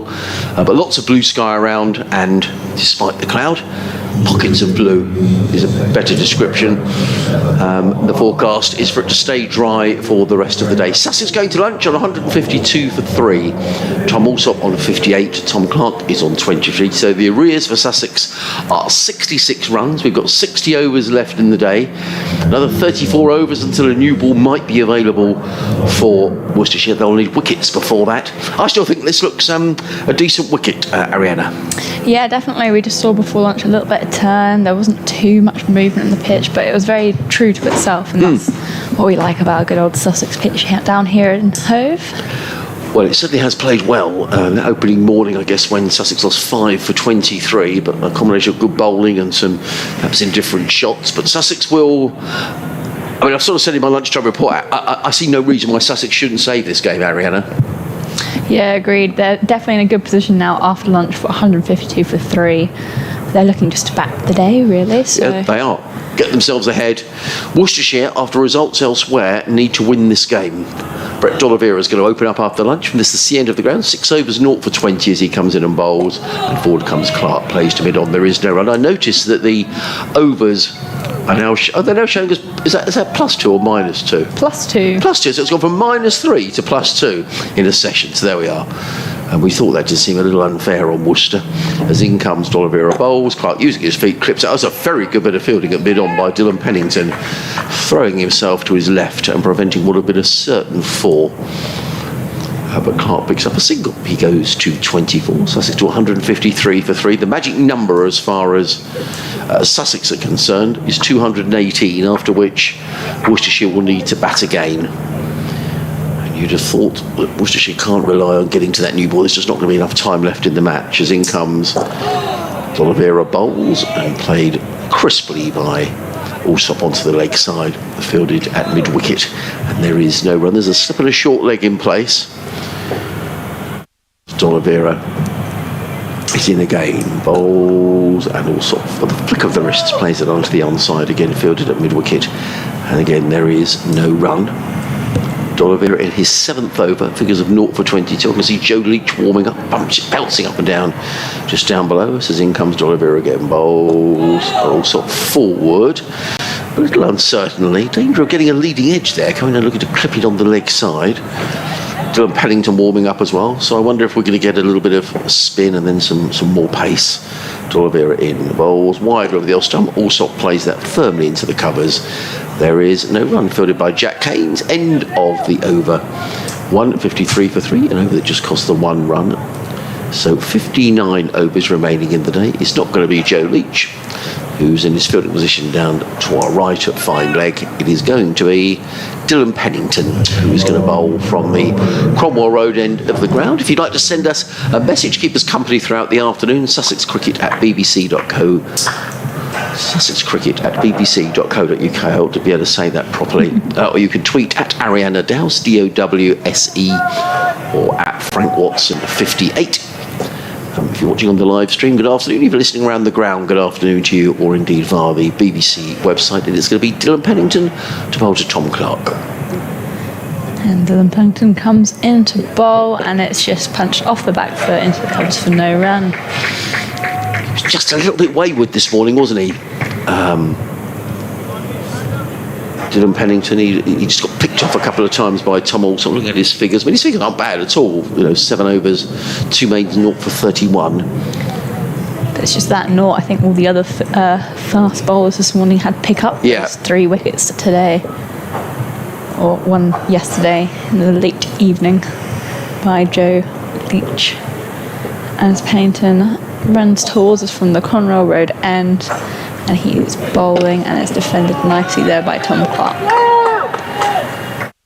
Just 1 slip and 3 boundary footers, a third man, fine leg, and a deep square leg as well. Everyone else saving the 1, ready for the run out. Yeah, just other results briefly in this division today. Middlesex beating Glamorgan convincingly by 10 wickets at Lords to go into second place in the table. Durham beating Leicestershire at Grace Road by 7 wickets.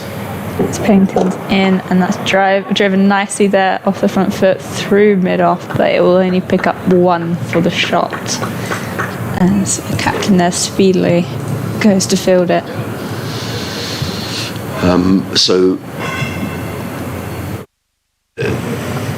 Durham have moved up to 5th place in Division 2 with that victory. They're on 158 points, but really no chance of forcing their way into the promotion places. They'd have to, even if they won both games they've got left, they can only get 100. And what could they get? 48. They could get 202 points, which I don't think will be enough. And Sussex with the long trip up to Durham next week for a game you can hear on the BBC. As Pennington now comes into bowl and it's left alone outside that off stump. Just slight field change there. They've brought the mid wicket across into a short extra cover there, just packing the offside a bit. I think that's a sign of where Dylan Pennington will be looking to bowl just after lunch. This is a crucial time for them to try and get that wicket. Oh, absolutely. I mean, just to keep their morale up, I think. I mean, the longer it goes without getting a wicket, the older the ball gets, the more difficult it's going to become. And that's bowled left alone there by Tom Alsop, who's now on strike, and just comfortably left through. Yeah, it was. No, I think it was. Yeah, a little wayward, wasn't it? In the first division, it looks like the game at Northamptonshire is heading for a draw. Northants 334 for 7, leading Surrey now by 252 with 2 sessions left in that game. You'd have thought that's going to drift to a draw, or maybe also at Edgbaston, where Warwickshire are 60 for 1, still needing 304 to beat Somerset, 2 of the sides in trouble at the foot of the table. As Pennington's in, bowls and it's left alone outside the off stump. That was quick. Bit of shade back in, a little bit of extra bounce with the shorter ball, and that's the end of the over. Only 1 from it. Sussex moved to 154 for 3. I just wonder whether Joe Leach is going to bowl here. He's coming up, he's wandering up towards the umpire. He hasn't taken off his cap, so maybe it's going to be D'Oliveira who's going to carry on for the time being. He's doing some warming up exercises, is Leach, who I still think is the danger man, to be honest. I think he bowled so well in that first innings, picked up 4 for 37 in his 13 overs. He also picked up the wicket in this innings of Tom Haynes, who he bowled last night for 13. But these two still coming together when the score's on 88. So a bit of partnership between this pair now of 66. D'Oliveira in a long conversation there with Dylan Pennington, and he's going to come in from the C end of the ground with a slip and a short leg in place. 7 overs for 22 for Brett D'Oliveira. He's in and bowls, and Clark drives to point. Thought about a single, but it really wasn't there, and fielded there by, I thought it was Ed Barnard. No, it wasn't. It was Josh Tongue. Backward point. There is no run. D'Oliveira again. Bowls. Clark just kills the spin and plays it with soft hands. Fielded at slip. Had to run to his left-hand side to field, more in sort of a gully position when he retrieved the ball. D'Oliveira again. In and bowls. Clark using his feet, drives. That's good. Oh, well fielded. Very good fielding by Joe Leach. Right in front of us. It was hit firmly by Tom Clark, and Leach was very quickly around. A good diving stop prevented a certain boundary. Clark gets a single nonetheless. He goes to 26. Sussex to 155 for 3. D'Oliveira in again, bowls, clipped away by Alsop. That's 4 runs. Lovely shot by Tom Alsop. He does play the spinners particularly well. He just used his feet. Beautiful shot, Ariana. He just clipped that ball away through sort of wideish mid-on, and that was 4 runs from the minute it left the bat. Yeah, we've seen that shot a few times from the batsman against this bowler, where they're just looking to flick it through the leg side, and more times than not it's worked and produced a boundary for Sussex. Yeah, really good shot by Tom Alsop. D'Oliveira still with the slip of the short leg in place, in and bowls, and that turned. That really did turn. I'm not sure how that missed the stumps, to be honest. That turned a long way into the left-handed Tom Alsop, who let that go, and that must have missed his off stump by an absolute whisker. He's just waiting. There's some movement behind the bowler's arm. He says, there's someone down below us here. Be a little unusual. D'Oliveira in again, bowls. Alsop is forward this time, plays out into the offside. There is no run, so some encouragement there, Ariana. I think that definitely turned. End of the over, 150. Just my glasses for the umpteenth time this week. 159 for 3, is that? I believe that's what it says. Yeah, 26 to Clark, 62 to Alsop. Maybe we need to clean this window in here in readiness for next season. So the arrears for Sussex are now, they're not shown on the scoreboard, so we'll need to use our maths. 41 plus 18, 59. Yeah, I'm sure just the spinner hitting the little footmarks left by the right arm bowlers. Could well be. Yeah, good point. We have Pennington in over here and just tucked off his hip, but no runners. That's well fielded by mid-wicket. Yeah, that's a very good point. Maybe that did turn out of the footholds more than anything else, but he definitely went, didn't it? Quite a long way as well. And Tom Alsop was leaving the ball outside his off stump. The ball turned back into him and very nearly took his off stump. Could use the ground staff aren't coming anywhere near the covers, Ariana. They're at the far end of the ground, wandering across to get their lunch, I think. So I think we can rest assured that the weather looks okay. Hence Pennington runs into bowl and it's defended off the front foot. No run again as mid-wicket comes round to field that. It goes up to the square leg. Yeah, there's a few more clouds forming just beyond us there, but as you said, the groundsmen walking comfortably, probably to get their lunch, so yeah, no need to worry. A dry day, hopefully, for the rest of the game. In Worcestershire, just need to hope here and cling to the hope that one wicket could bring 2, could bring 3. I mean, it so often happens like that. And, you look at that scoreboard, if Sussex were 5 down, then it's a different kettle of fish.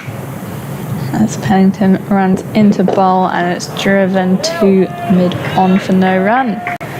Better spell this from Pennington, isn't it? That was a good delivery, and Tom Clark drove firmly to mid-on, but the ball would have hit the stumps if he hadn't played the ball. Yeah, just that percentage of balls being bowled that would hit the stumps or make the batter play. Yeah. Just being key here for Worcestershire to try and get that next wicket, get that number 4th wicket. As Pennington turns on his heels and runs towards us from the Conroy Road end and bowls, and it's defended strongly off his legs there again to mid-on for no run. Just chipping away here, isn't he, Dylan Pennington? Definitely. Building dot balls, building that little bit of question after lunch. Yeah. See if there's any chances that comes from this hard work from the bowling side here.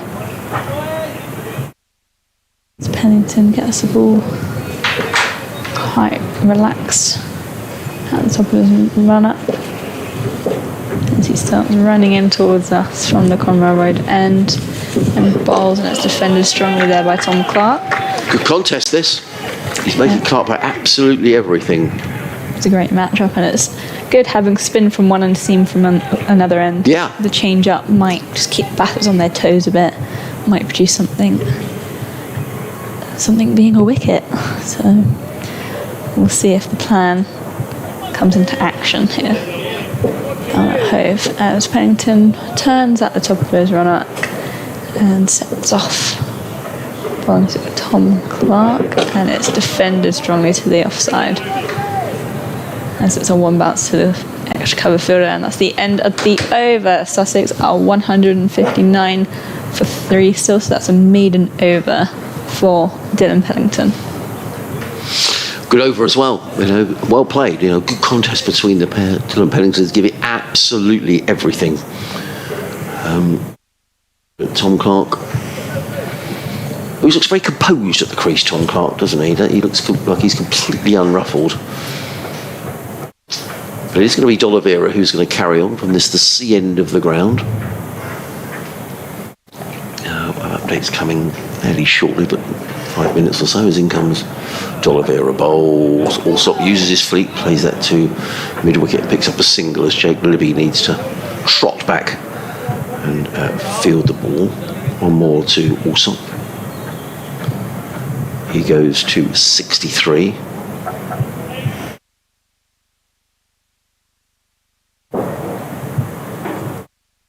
D'Oliveira again with a slip and a short leg in place. He's in and bowls. Also stretches forward, plays that into the offside. And there is no run.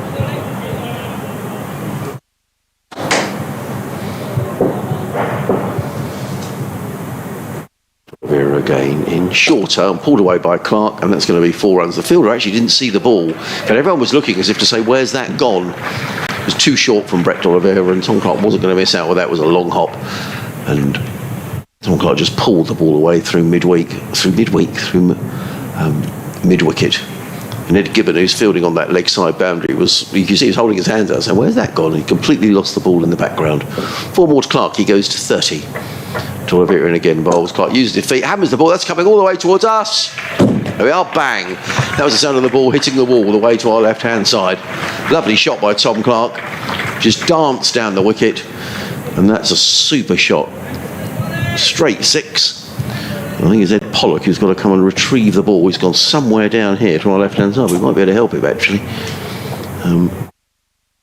So, good shot by Tom Clark. Clearly doesn't want to get tied down. He goes to 36 and Sussex to 170 for 3, and now just 48 behind. Good shot, Ariana. Good use of the feet. Lovely shot, yeah. Definitely got to the pitch of that and was very positive in his mindset there. Just cleared everything. The fielders, the bowler, the rope. A lovely straight batted shot for 6, straight over the bowler's head. Lovely shot. I think we're just showing the umpire the ball and it gets passed straight back to him. So, expensive over this. 11 off it so far. In comes D'Oliveira, bowls, and Clark was thinking about driving, then adjusted his shot, played it out into the offside. There is no run. This partnership between these two is now worth 82. D'Oliveira again, in bowls. Clark waits and plays this firmly into the covers. There is no run. Fielded by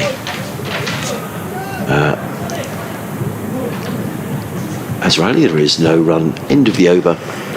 170. 170. Is that 170? It's 170. 170, yeah. For 3.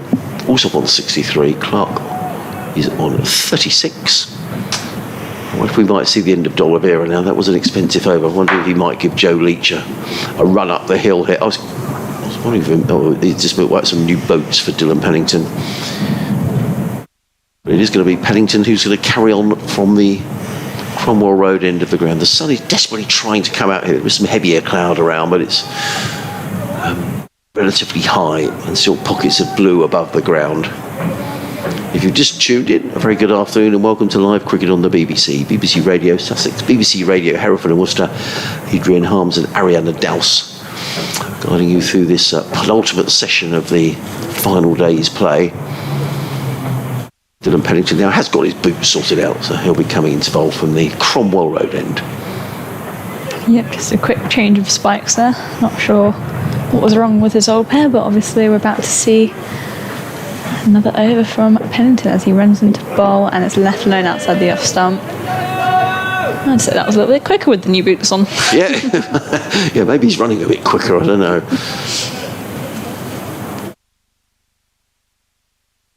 Looking at the Sussex bowling stats throughout the season, and the leading wicket taker, bear in mind this is the 12th county championship match of the season. As Pennington is in bowls, it's defended off the back foot for no run. And Ollie Robinson is still the leading wicket taker for Sussex in the county championship, and he's only played 3 games. Wow. So he's taken 17 wickets, an average of 15. Jack Carson's only played in the 1 game. After that, Brad Curry's taken 12 at 23. Sean Hunter's taken 14 at 40. And Henry Crocombe 15 at 50. Joe Ray Rollins 13 at 68. So Ollie Robinson, despite just playing in the 3 games, is streaks ahead of anybody else.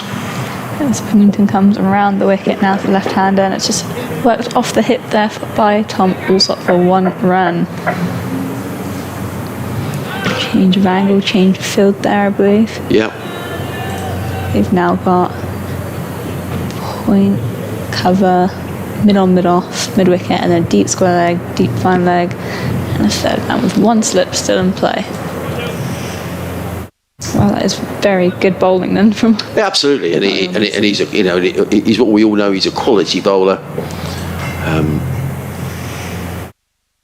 Pennington bowls, and it's a short delivery, just defended off the back foot there, so it trickles to that short extra cover there for no run.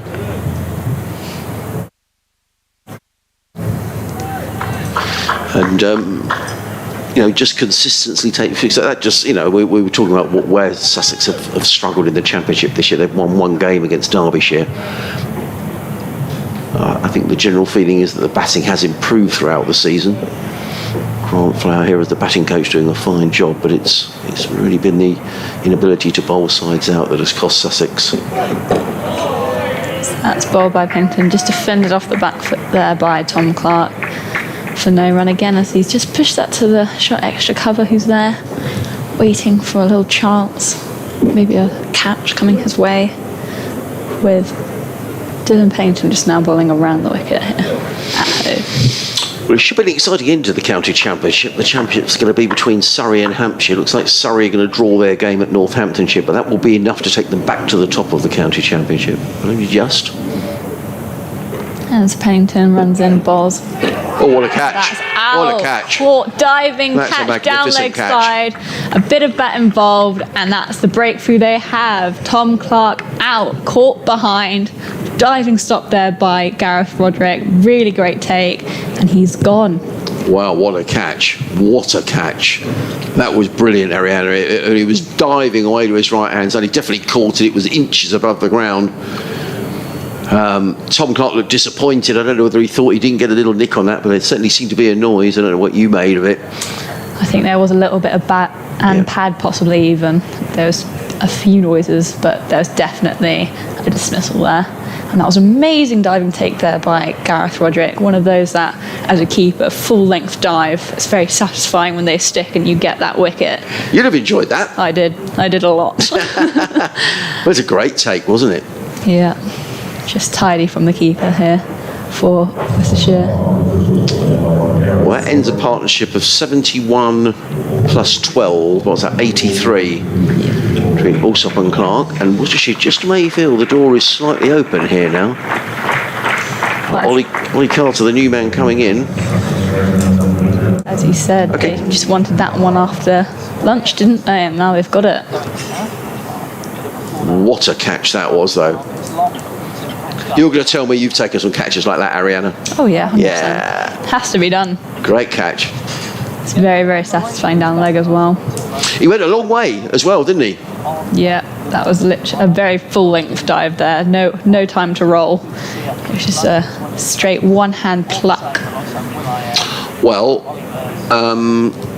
catches win matches, is what they say. Classic saying, yeah. So Sussex still trailing by 47. Andrew, I'm just going to take over the commentary just for a couple of moments because we've got an update to give to our listeners. There's a lady on the balcony over on the right of the ground takes down an orange towel off of a line. She's obviously not going to watch the cricket. But we could still be in for an exciting finish here. Worcestershire will not give this up until the very end, but they'll just feel, having got Tom Clark out, that maybe the door is slightly ajar for the visitors. In comes D'Oliveira, bowls to Alsop, who works this down the ground, picks up a single. Alsop goes to 65, and it brings the new man Ollie Carter on strike, who only made a single in the first innings. But what a catch that was. Absolutely cracking. Straightforward for Ariana, that straight down the leg side, but it was really was a good take. Now, a bit of pressure on Ollie Carter. He's got a slip in place, but he has made a championship 100 this season, Ollie Carter, coming down at Glamorgan. He waits. It is going to be D'Oliveira. There's a leg slip in place. 5 minutes to 2 o'clock now, and I'm just wondering, Andrew, Palmer's watching Sussex versus Oliveira in bowls. this afternoon.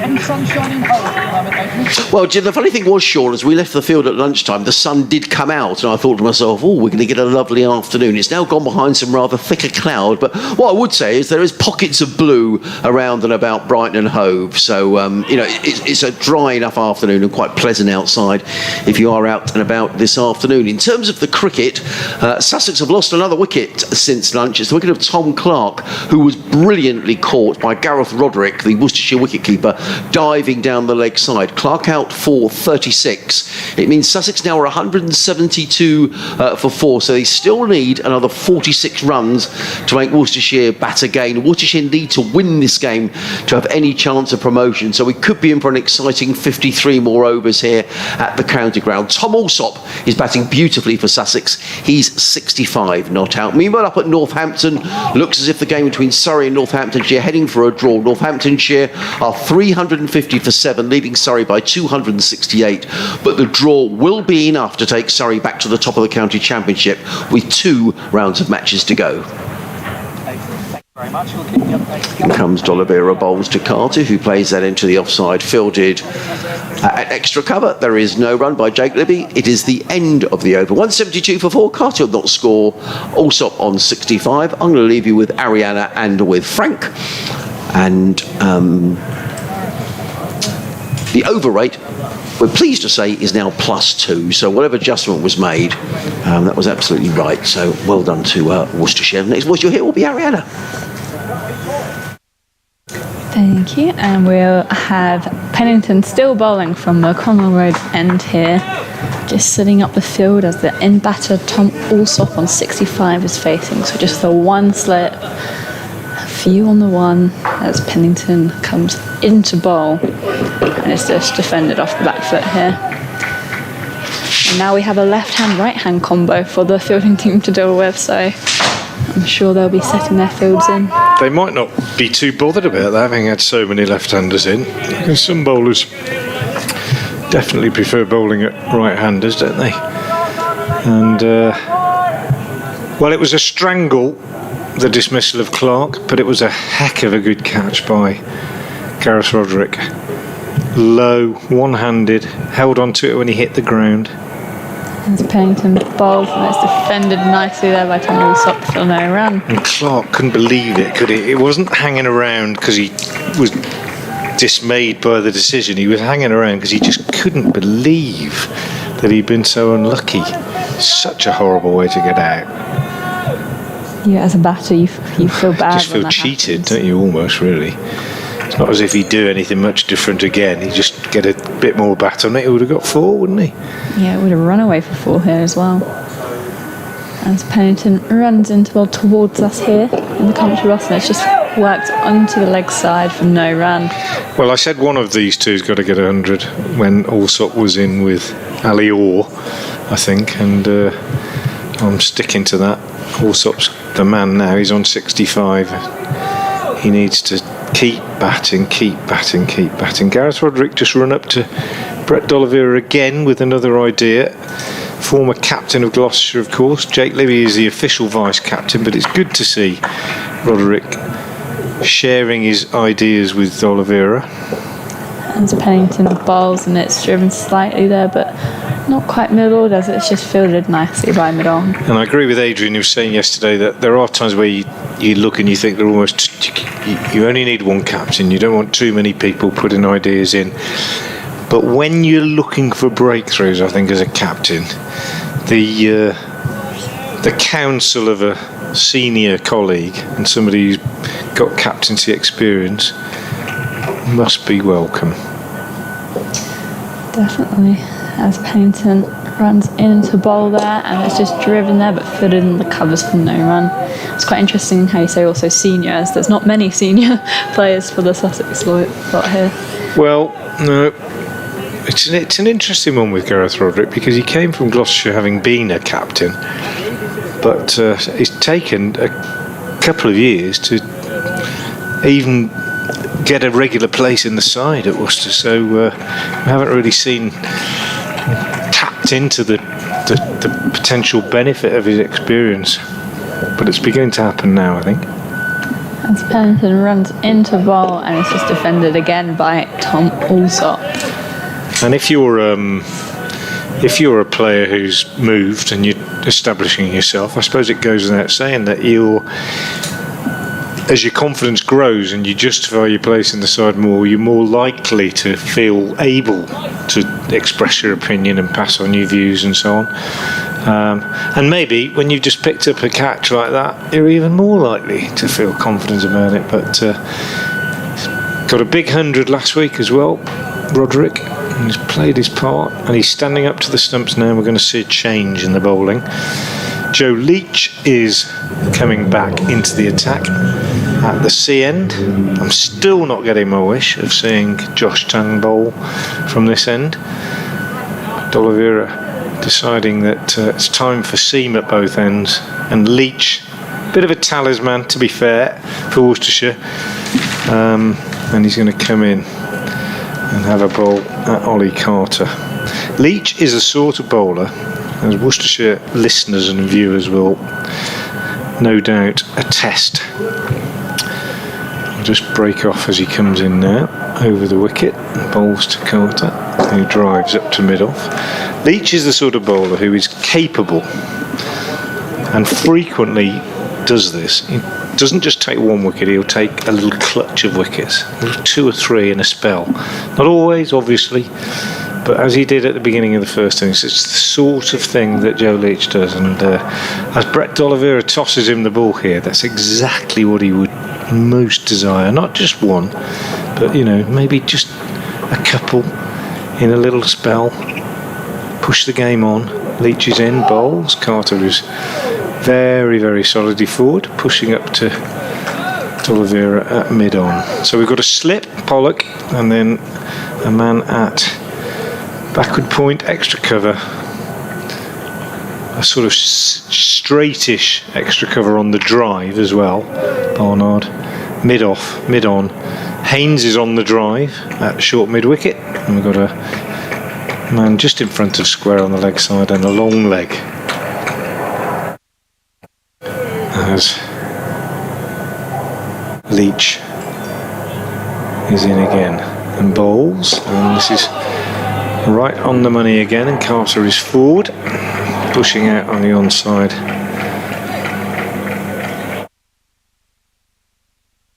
There's no run.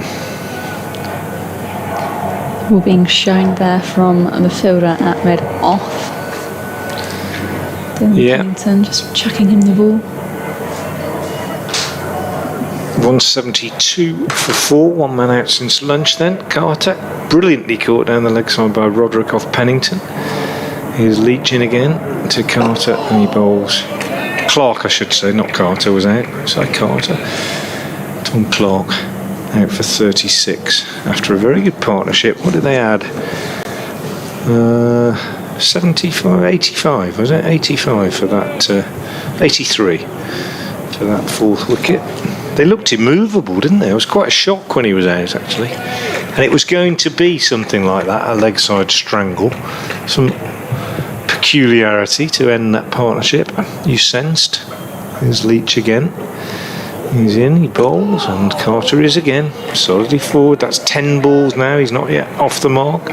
Shows no signs of nerves though. Just happy to wait for the bad ball to put away. Only made 1 in the first innings, but he's a capable batsman, the Sussex keeper, no question about that. As Adrian was saying, got 100 earlier in the year against Glamorgan, but under a bit of pressure here as Leach comes in. Will it be a maiden? 5 dots gone, he's in, he bowls, and it is a maiden. It's exactly the same sort of shot as Carter pushes out on the offside, and when the batsman's in that mode, it's just a case of nagging away and thinking, well, sooner or later he's going to break, he's going to try and do something different. But immovable in that over. Carter, a maiden from Leach, still 172 for 4. Yeah, Leach is bowling a really good line, good length, every single delivery there. Carter couldn't do much else other than just to go and solidly defend those balls, which is a testament to how well Joe Leach has just been bowling in this game. Yeah, he doesn't waste many. As we have Dylan Pennington still continuing from the Cromwell Road end as he runs into bowl to left-handed Tom Alsop, who just defends that off the back foot into the covers for no run. And a bit of sunshine at last. As we were walking round to lunch, as Adrian said, there was a brief glimpse of the sun. It disappeared, but it's out now. Probably the best weather we've had since day one of the game. As Sussex battle really to save it. Dylan Pennington comes into bowl and it's defended, and a quick single will be taken, so it's pushed out that backward point fielder. And Ollie Carter is now back on strike, the right-hander who's still on 0 for 11, yet to score a run. Facing Pennington for the first time, and it was Pennington who dismissed him in the first inning, caught behind. Wasn't a very good shot. It was quite short and wide, remember, and he just fended at it in the outside the off stump from this very end. So a repeat scenario at the moment. Pennington will be hoping that it's repeated down to the last detail. Carter, it will be in his mind. Just setting up 2 points in now for Carter as Pennington runs in towards us bowling. And it's flicked off his legs there. I think that will race away for 4. Not the delivery that you want to bowl when you've got a man in your sights like that. Over pitched on leg stump, outside leg stump. A gimme for Carter.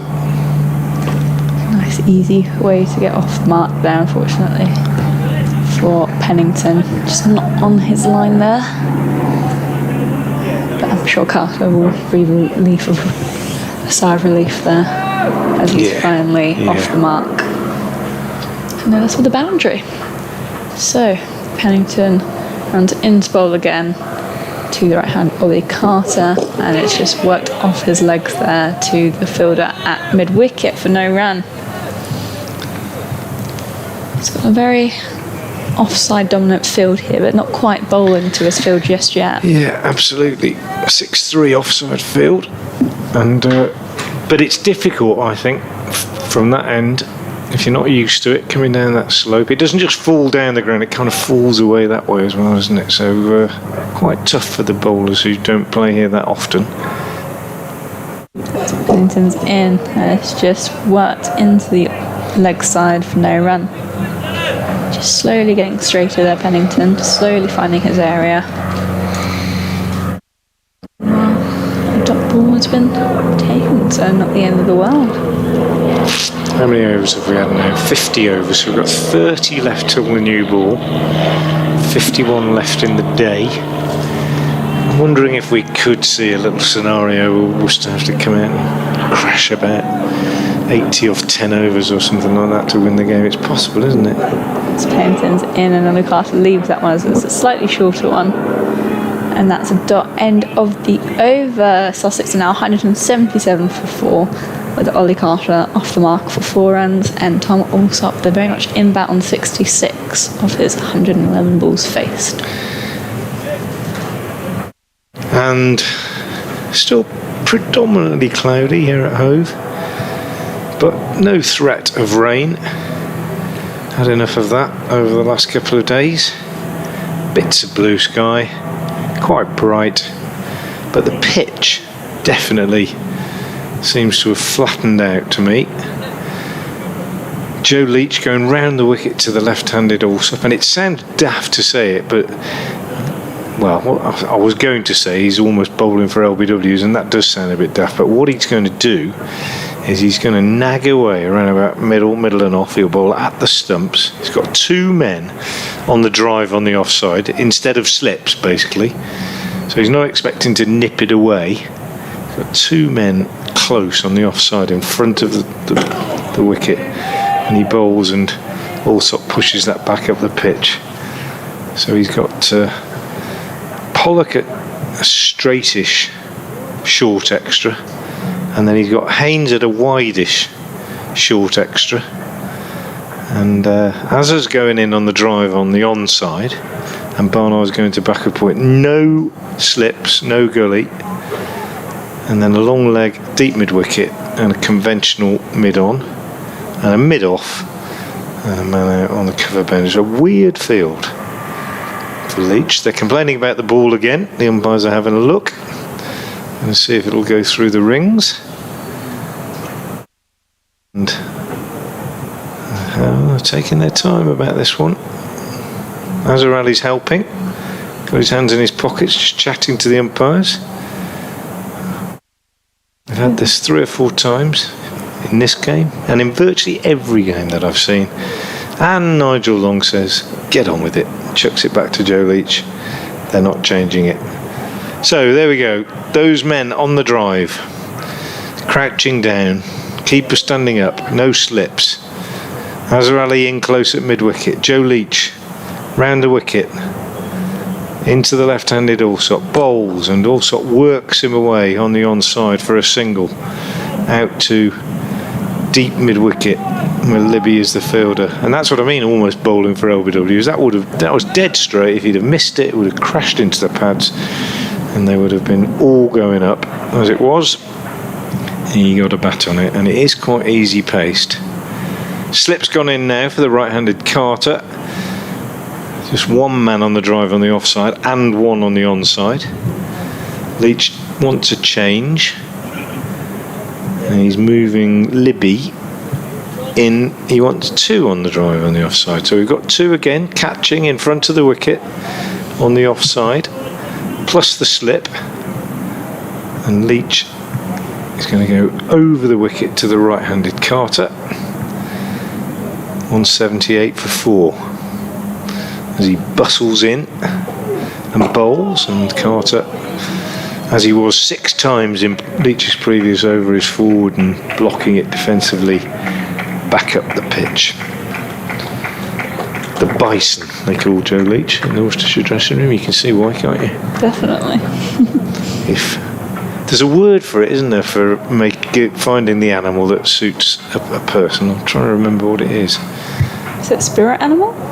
Yeah, but there's a word for the sort of process of, like animalification or something like that. It isn't that. Leach is in and bowls and is pushed out on the offside. But sometimes you see people, don't you, and you think they remind you. Graham Dilley, the famous Worcestershire and England fast bowler, always reminded me of a horse, and the way that he moved and sort of nodded his head. I don't know why, he just did. And some people are just like that. And Joe Leach, they nickname him the Bison, I think, in the dressing room, and you can see why. Broad shoulders, strong, muscular figure in turns now.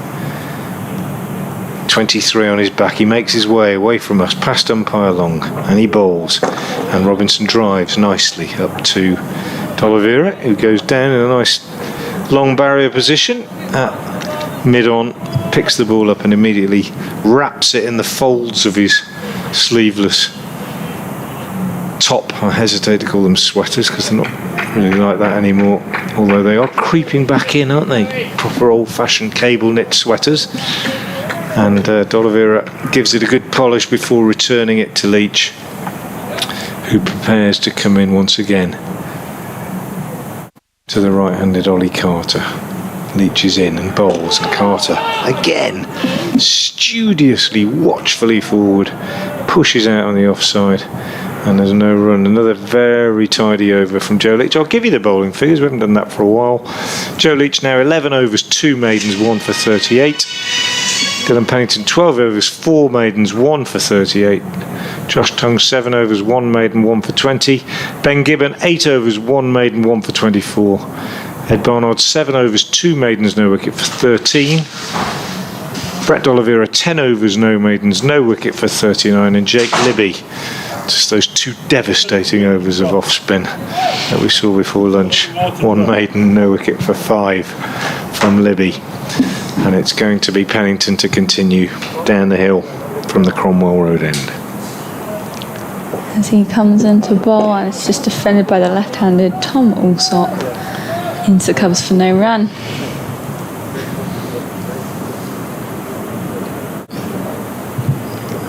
More conventional field.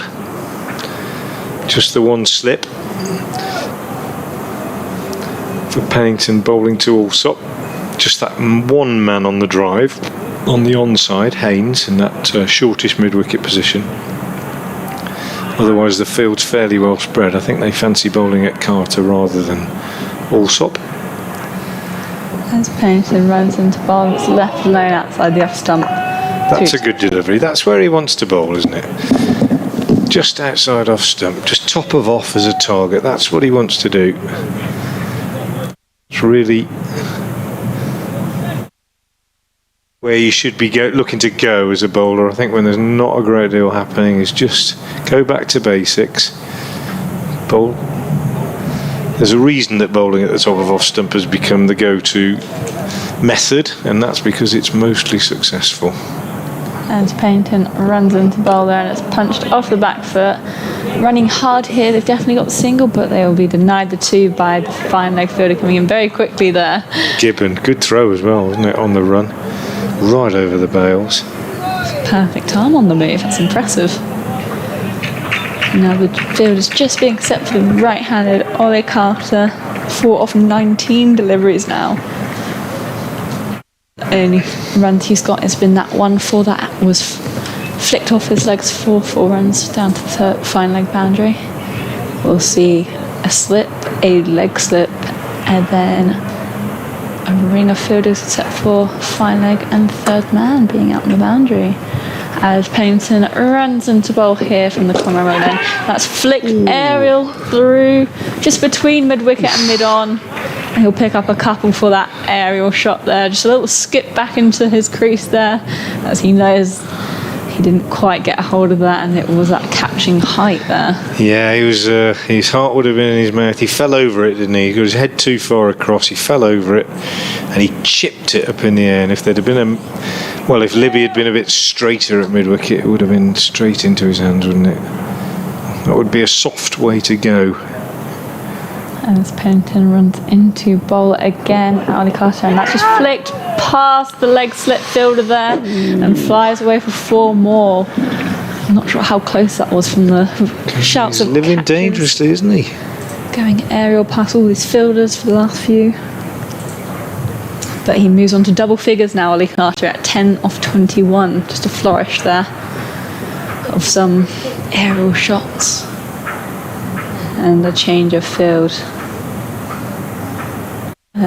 Cover just coming across into a short mid-wicket, pushing round the fielder to just in front square, I'd say. As Pennington turns at the top of his run-up, it's coming into bowl. Tail up here as it's just defended for no runners, backward point fields. That's the end of the over for Pennington. Sussex now 185 for 4. Yeah, 185 for 4, and Ollie Carter on 10 now, but a couple of scoring shots in that over that would have given a little bit of encouragement to Worcestershire. Dolliver are in deep conversation now with Joe Leach, his predecessor as captain, as Worcestershire seek a solution to this conundrum. How do we get a bit more threat into our attack on this fairly placid pitch at the moment with a ball that's nearly 50 overs old? Appears that the answer is no change at the moment. Still those 2 men on the drive on the offside, 1 on the onside. I'll have time to just do a couple of balls of this over, and then I'll nip off my update, and then maybe I'll nip back and come in alongside Adrian.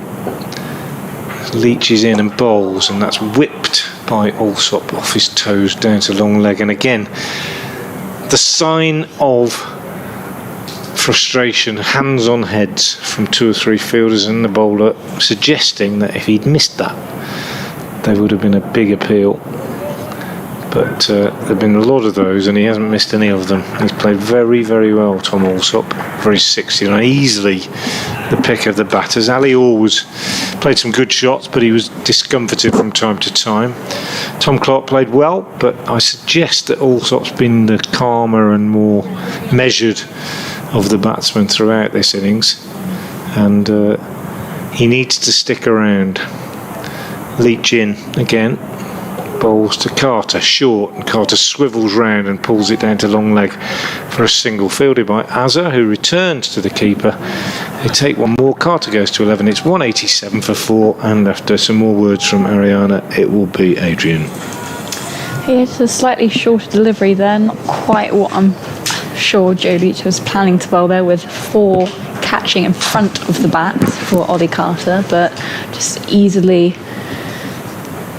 avoided that as Leach is running into bowl around the wicket, and it's just dug out there by Tom Alsop, fielded at backward point for no run. I mean, Sussex are sort of edging towards saving the game, but it's the sort of game, you know, you just feel if one wicket goes down, 2 or 3 could go down. And that's what Worcestershire will keep believing here. That I just feel they're not quite getting the rub of the green at the moment. But Sussex are inching their way to safety, aren't they? What are they, 31 runs behind? As Leach is running away from us into bowl to Tom Alsop, who just clips that off his legs. It will definitely be 1.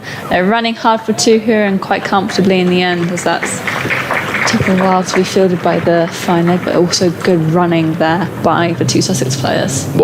Yeah, very good, very quickly back, wasn't he, Tom Alsop? I think there was always 2 there, if I'm being honest, but it was, you say it was very good running. Positive running.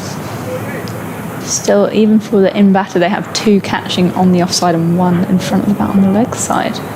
As Joe Leach runs away from us here and bowls, and it's just squirted out behind the backward point there, but only for 1 run, as that's well fielded there.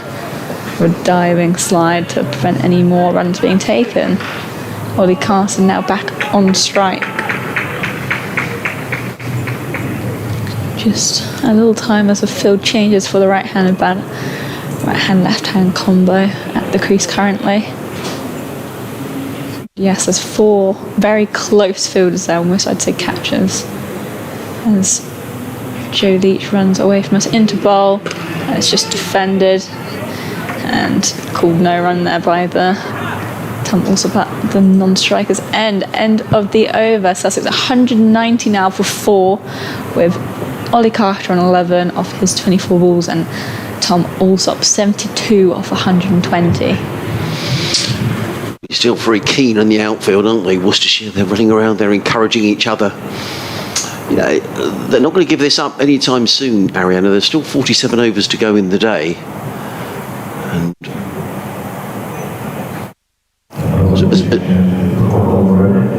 Josh Tong coming in. This could be interesting. You know, if you were to add 2 wickets to that scoreboard and it says 190 for 6, and all of a sudden you think crumbs. So, Sussex are not out of the woods yet. It won't be for some considerable period of time. We've got 21 overs to go until the new ball becomes available for Worcestershire. I mean, you'd have thought the current rate of progress for Sussex, they're going at a little over 3 and over, so 20 overs, that gives them another 60, so they could be 30 or 40 ahead by the time a new ball was available. But that would still leave 20 odd overs left in the match, so there could be a little twist and turn just yet. The umpire's looking at the ball again. Dear oh dear. I mean, to be looking at the ball for that amount of time, there must be some doubt as to whether it needs changing. It is going to be changed, I think. Yep, I think they've got their way this time. Here we go. Slow walk. Oh dear, this is tedious, isn't it? Drink being called out by the batters. As there's a stop in playage. There's a new. Well, umpire Long has decided he doesn't. Well, I mean, it doesn't need 2 umpires, is it, to go over to the other side of the ground? Either way, there's a delay in play because the ball is going to change. Here comes Brenda. She's come out with the box of balls, and we have got a delay in play. Actually, I was talking about Ollie Robinson, and very kindly pointed out to me a couple of moments ago that Ollie Robinson is top of the Sussex bowling list. But actually, in one of the games that he played, it was at Grace Road against Leicestershire, where he only bowled 1 over in one of the innings because he had a bug, and that's all he bowled. He didn't take any wickets. In the second innings, he bowled 20 overs. I think some of those were off spin. I wasn't at that last day of that game. and he only took 1 wicket in the whole match. So actually in the previous 2 matches that Ollie Robinson played in, he took 16 wickets, which is still more than anybody else has taken all season. So it gives you an idea of how well Ollie Robinson has bowled. The next highest wicket taker is Henry Crocombe with 15. So Ollie bowled 21 overs at Leicester. So in the total in the season, he's bowled 74 overs and taken in those other games, 16 wickets. Best of 5 for 60. Just trying to show the point that has been Sussex's problem for much of this season. Looks like the umpires have changed the ball eventually, so we are going to get some more cricket. Sometimes wonder with these delays, and you would perhaps know more about this, Ariana, whether they just disrupt your concentration a little bit. Definitely, any break in the flow of the game will get to the batters. Definitely, it's just having that mental mindset, switch off, switch on, and being prepared. It is cricket. You're going to stop-start occasionally if the ball gets lost, if the ball gets damaged like it has and has to be replaced. So it's something you talk about maintaining concentration and keeping focused? Yeah, there's a lot of chat around the Vipers Academy where it's just when to switch on, switch off. Josh Tongue is running in down the hill, comes in and bowls to Tom Alsop, who's forward to a good length ball, and there is no run. And we often say there was like a lack of concentration by the batter as they play a big swipe across the line or something like that for the young girls. So it's just learning that art of concentration in cricket when it's needed. And if you're keeping wicket, I know all fielders have to concentrate all the time because you never know when the ball's going to come to you. But I mean, it's inevitable that the ball's going to come to the keeper more than any other fielder on the pitch. Yeah, the keeper's involved in every ball, so they'd have to concentrate at least every ball. Tong in bowls, Alsop drives, lovely looking shot, well fielded in the covers as well. Good cricket all round, lovely flowing off drive, well fielded by Jack Haynes in there at cover. Prevented a boundary. Frank back with us, he'll come back in at the end of the over. So we've got, after this, I'm sorry to keep on about the new ball, but I think it could still play a factor. 20 overs to a new ball is available, 46 overs after the over until need to be bowled.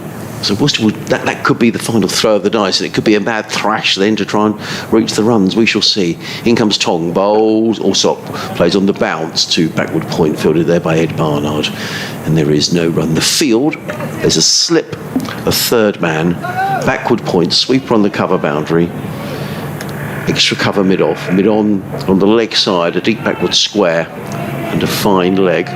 Ben Cox is out there on the field. I'm not sure quite who he's on for at the moment. 12th man for Worcestershire. Tong racing in down the hill, bowls, Alsop drives firmly down the ground. Good sliding stop. Is that Azza out there? Prevented the ball getting past him. Good tidy stuff from Josh Tong. 4 dot balls. He's in his 8th over, figures of 1 for 20. The ladies put the washing back on the line over there, Ariana, so the orange towel has gone. But various other garments are hung up to dry in the breeze. In comes Tom Bowl, whipped away by Alsop. That's a nice looking shot. Through Wildish mid-on, it's going to race up the hill. They're chasing around the boundary for all they're worth. Azza gets there and does very well indeed. Gets the throw in. Tom Alsop comes running. A good bit of cricket actually, and a good throw coming in from out on the boundary, but not before Tom Alsop has come back for 3 more runs to take him to 75. And Sussex to 193 for 4.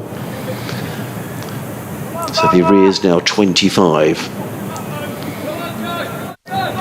Would you expect to see Worcestershire bat again today? Well, no, I think the only way they'll bat is if they bowl Sussex out. I don't sort of see any sort of loose bowling at the end to try and set something up in the last few overs. I think this will be played right out to the end.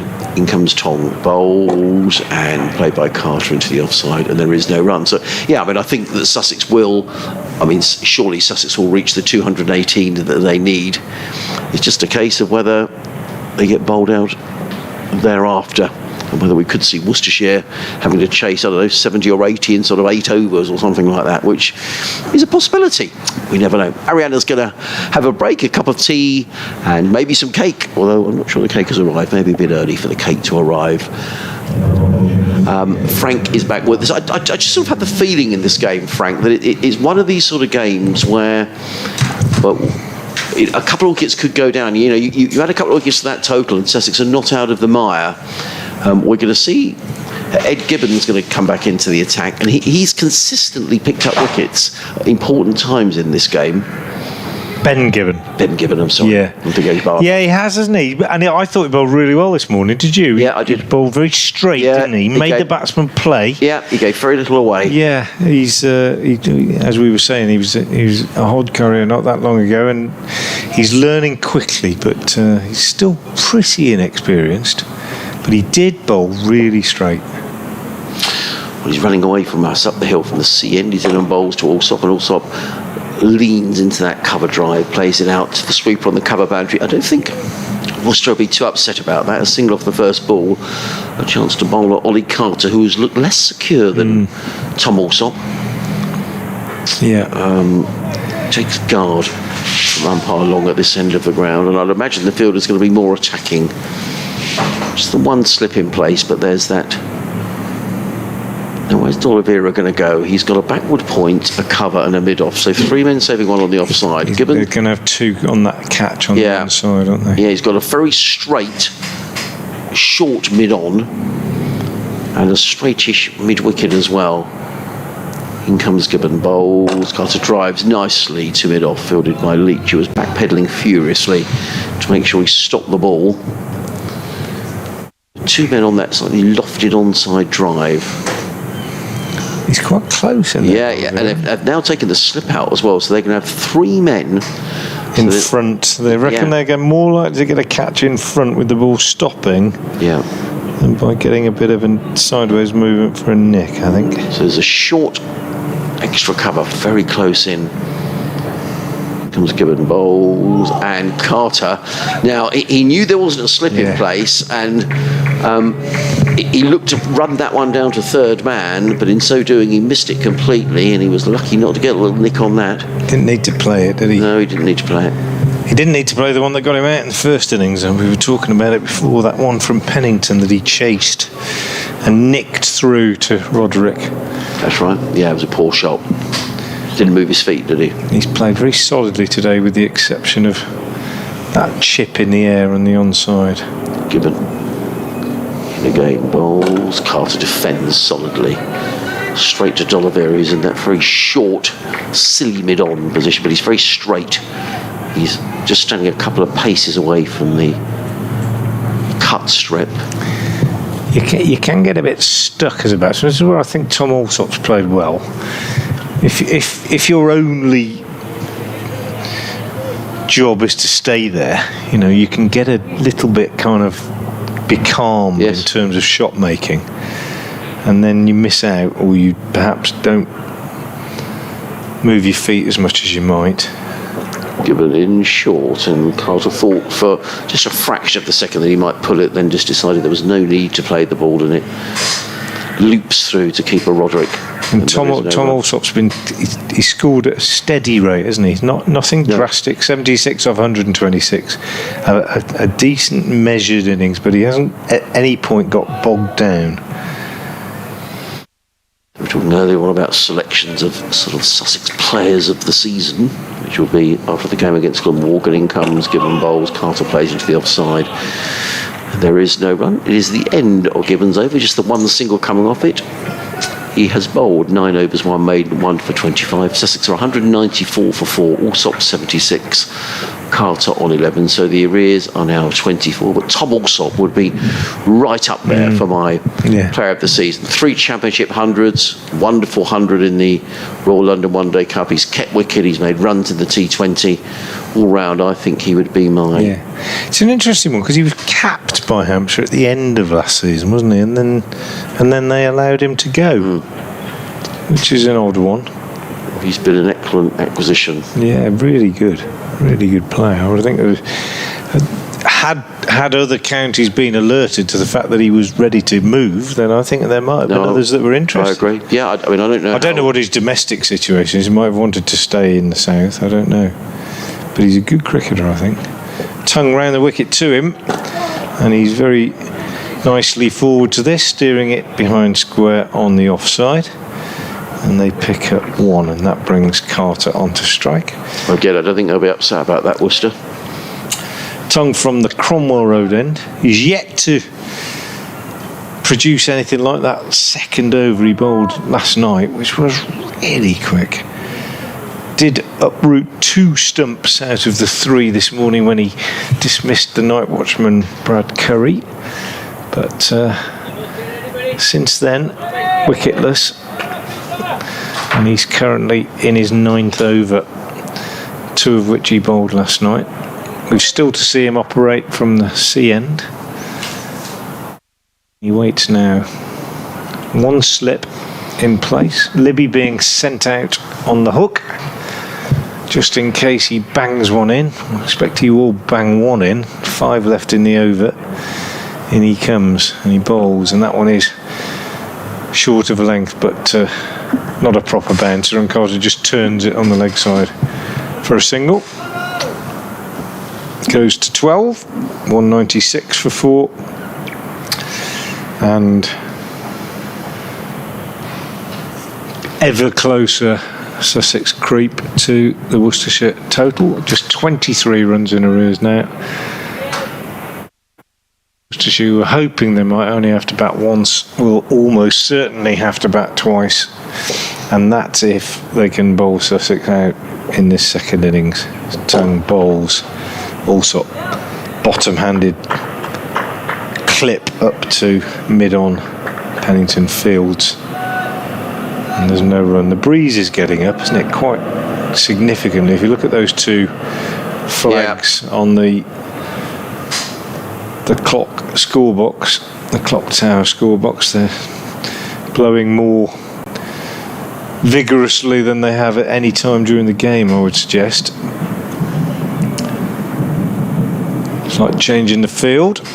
Barnard going back under that scoreboard at deep mid-wicket, and there's 2 men on the leg side boundary now as Tongue comes round the wicket to Allsop and bangs that one in. That was short and hostile, but having made that change to the field, it was kind of, I almost was ready to duck before he bowled that one, if you know what I mean. We knew what was coming to me, and Allsop, as soon as he saw that it was dug in, he's down on his haunches and allowed it to go well over his head through to Roderick.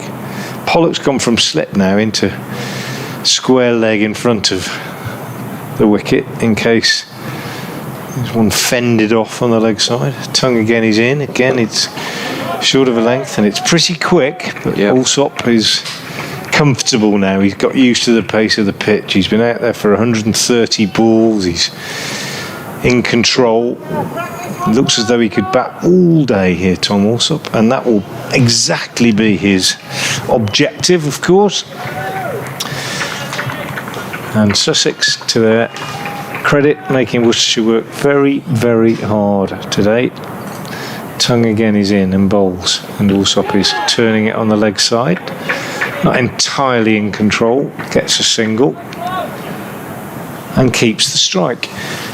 196 for 4. I saw you talking last night, Adrian, to James Kirtley, and I heard you say as well this morning that he wasn't shying away from the fact that yesterday had been pretty grim, and I suspect there were some fairly forthright words spoken in the Sussex dressing room, and no doubt this morning they would have doubled down on that and said, we've got to get out there and we've got to make Worcestershire work for everything. And to be fair, I think that's exactly what they have done since ball one this morning at 10:30. Yeah, I think James Kirtley is not the sort of individual who would be throwing cricket bats around the room or anything like that. He's a very measured individual, James. But you could just tell last night. I think he was more disappointed than anything. Just frustrated and inside, very cross. He was very measured in what he said. But they would have all known that was a pretty dreadful 20 overs. In comes Gibbon, bowls to Allsop, placed a backward point, throw comes in if he hits. I suspect Carter was probably home, actually. I mean, we're miles away, in no way could we judge, but it was just the reaction of the fielders I think it was Allsop that went late rather than Carter, wasn't it? So Carter will be on strike. But and it's a game, and James said really from the opening morning, when you're 23 for 5, your backs are against the wall in the game. Sussex probably did pretty well to get to 220. The last 5 wickets, Jack Carson, Hudson Prentice and James Cole's all making half centuries, but that was a session that really Sussex won't look back on with too much pride. Gibbon around the wicket to the right-handed Carter. He's in on bowls, and Carter is forward, plays that into the covers. There is no run. It's true to say here this season that pitches, they've been good batting surfaces. You've had to work hard as a bowler to get your wickets. And with this ball now into its 62nd over, this is hard graft for the Worcestershire lads. Yeah. And they'll be desperate to, try and get their hands on a new ball if indeed there's still time enough. And Sussex aren't too far ahead in the game just to see if that's a final throw of the dice. Gibbon in bowls, short, pulled away by Carter, and that's going to be just a single out to Josh Tong, who's fielding in front of the Clock Tower scoreboard. One more to Carter. I thought, only hesitated because I thought momentarily he'd hit it for 4. I lost track of the ball, but he hit it straight to the fielder. He was onto it very quickly, and then he sort of almost had to wait for it. Yeah, 199 for 4. Gibbon is on his way, running away from us, coming into bowl to Tom Allsop, and Allsop plays onto the onside. He's always looking for 2 runs here is Tom Allsop, and he's going to come back in the end for a comfortable 2. And to deep fine leg, it's 200 up for Sussex, 201 for 4. Tom Allsop goes to 81. In the arrears now is 17. Just talk about other bits and pieces around the county championship. Frank, I mean, it's such a shame, isn't it? At the top of the par, you've got Surrey and Hampshire are only going to play each other once, really. It is a nonsense, isn't it? The 2 top sides, that is something about the system which surely has to change. That not everybody plays everybody twice. In comes Gibbon bowls, let go by Allsop through to keeper Roderick. There is no run. They do in the 2nd division, of course. Yeah, it doesn't make any sense. Everybody does play everybody, but that could have been. Imagine if you had Hampshire against Surrey for the county championship to win it. I mean, you get a crowd in, and what a way to end the season. Yeah, I couldn't agree more. There are so many aspects of the organisation that have just kind of evolved, really, without any necessary planning, I think.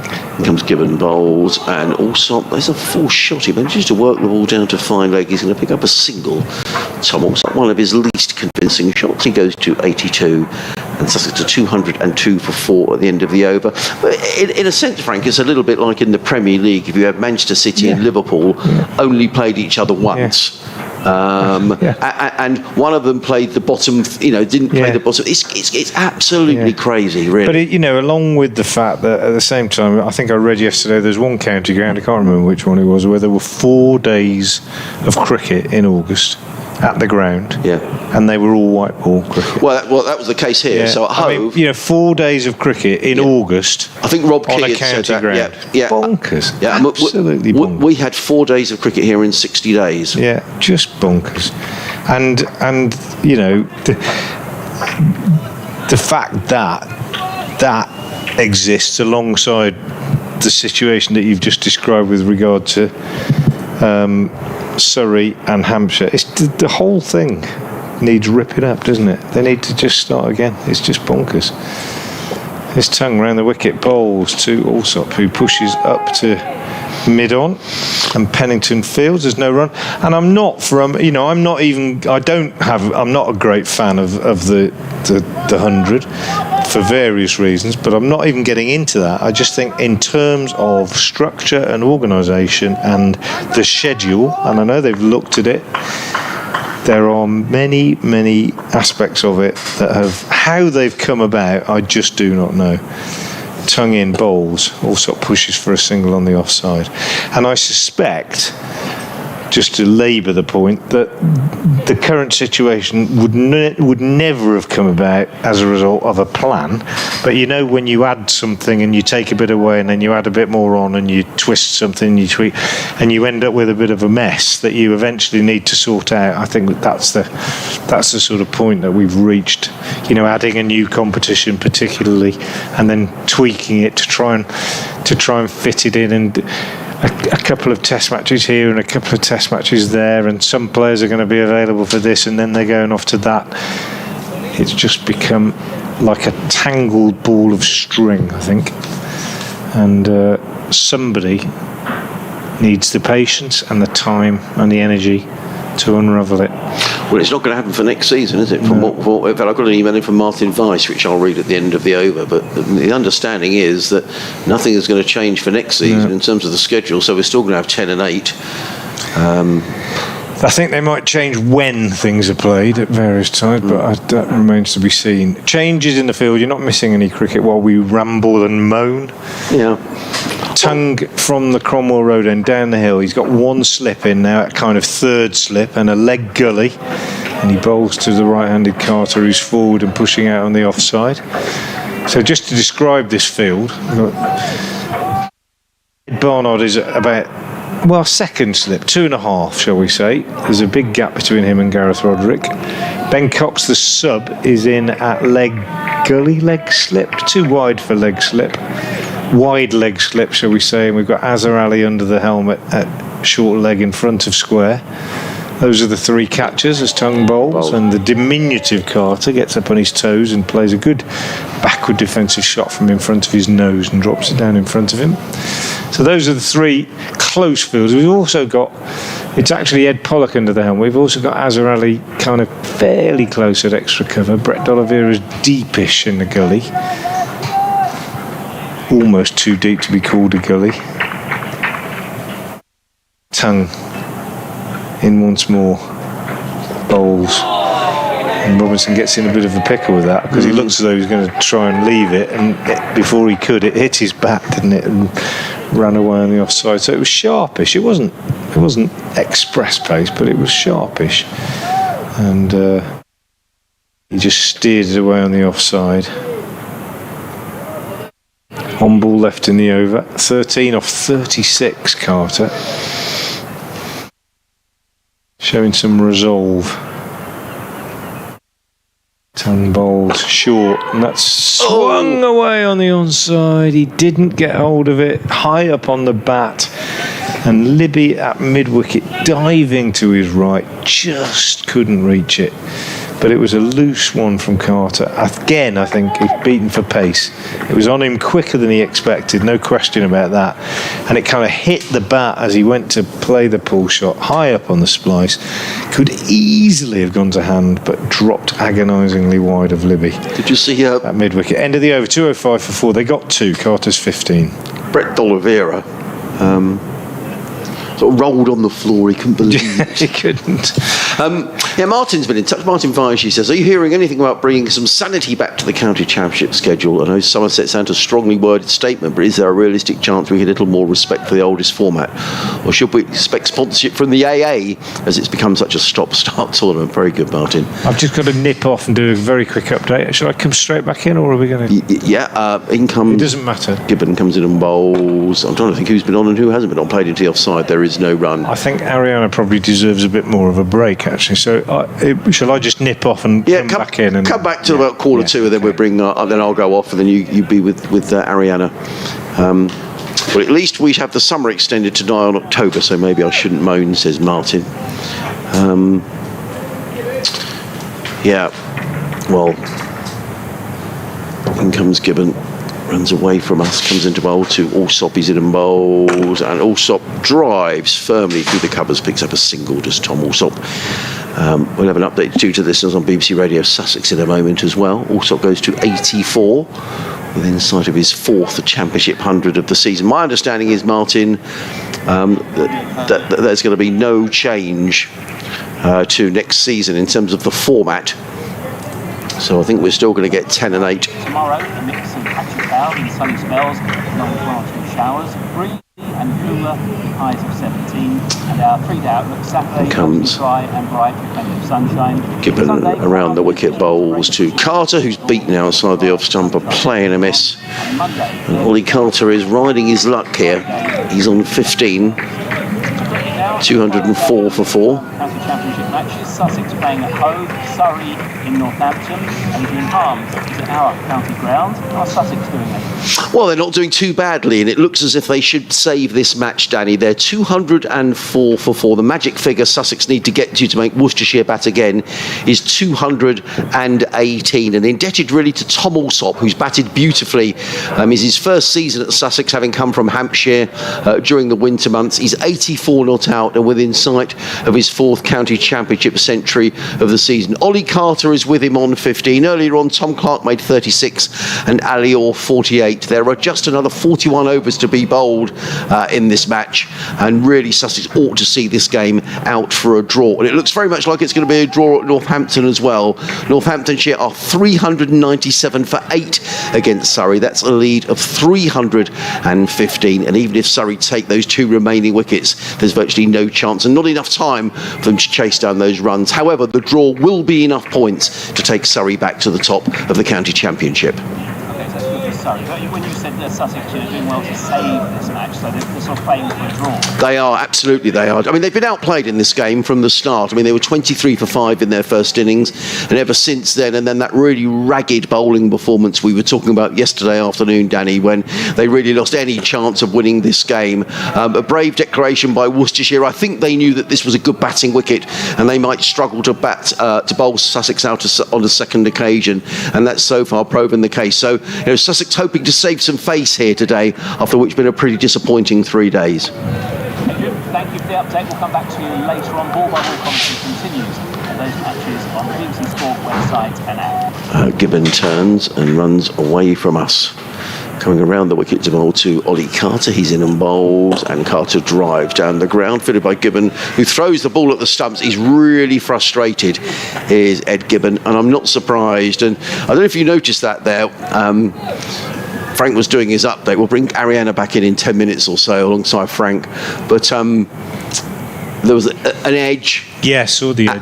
And Brett Dolliver took off his cap and he threw it on the floor. Yeah. Just in total frustration. Well, that's 3 times Carter's lived very, very dangerously. Yeah, he's lived a charmed life. But just before you left, Frank, and we were talking about changes to schedule. Martin was one of our correspondents getting in touch saying, and certainly my understanding from next year, I mean, Somerset have sent out a very strongly worded statement, but my understanding is that the structure of the championship is going to stay the same. So 14 games certainly for next season. But I think you're right, Frank, the Somerset were very much saying there's got to be some changes in terms of when these games are scheduled. So a lot of work to be done. And all I hope is they get the fixtures out early. Last year was crazy, wasn't it? We didn't have the fixtures till February. Yeah, I couldn't agree more. Here's Tongue round the wicket, bowls to Alsop, works this one away on the onside, fielded by Pollard, no run. I mean, there was due to be a meeting of chairmen on the 20th of September. It was cancelled. But that has now been cancelled, I think, for a variety of reasons, but that's been cancelled. And I think in general, the Somerset statement said, they're in favour of a high performance review. Everybody wants England to do well. So the sort of terms of reference, if you like, everybody agrees with, but it's how do you get to that? And the counties very much should be part of that, and I feel there's a bit of a feeling that they're not. Here's Tongue in again, bowls, and this is steered out on the offside for a single by Alsop. There's some breaking news. Roger 85. Roger Federer is going to retire. One of the greatest players in tennis will retire later this month. Well, it had to happen sometime, didn't it? Yeah. Goodness me, what a fantastic sportsman he's been. 211 for 4. Well, I would say, actually, in terms of great sportsmen, one of the greatest. Top 3? It's such a difficult one, isn't it? But I mean, one of the greatest in so many ways, really, in terms of his character and his demeanour on the court and so on. Just brilliant. But what an elegant tennis player. I'm not an expert, but one of the players that I most enjoyed watching. Never disputes decisions. No, one of the greats. Fantastic.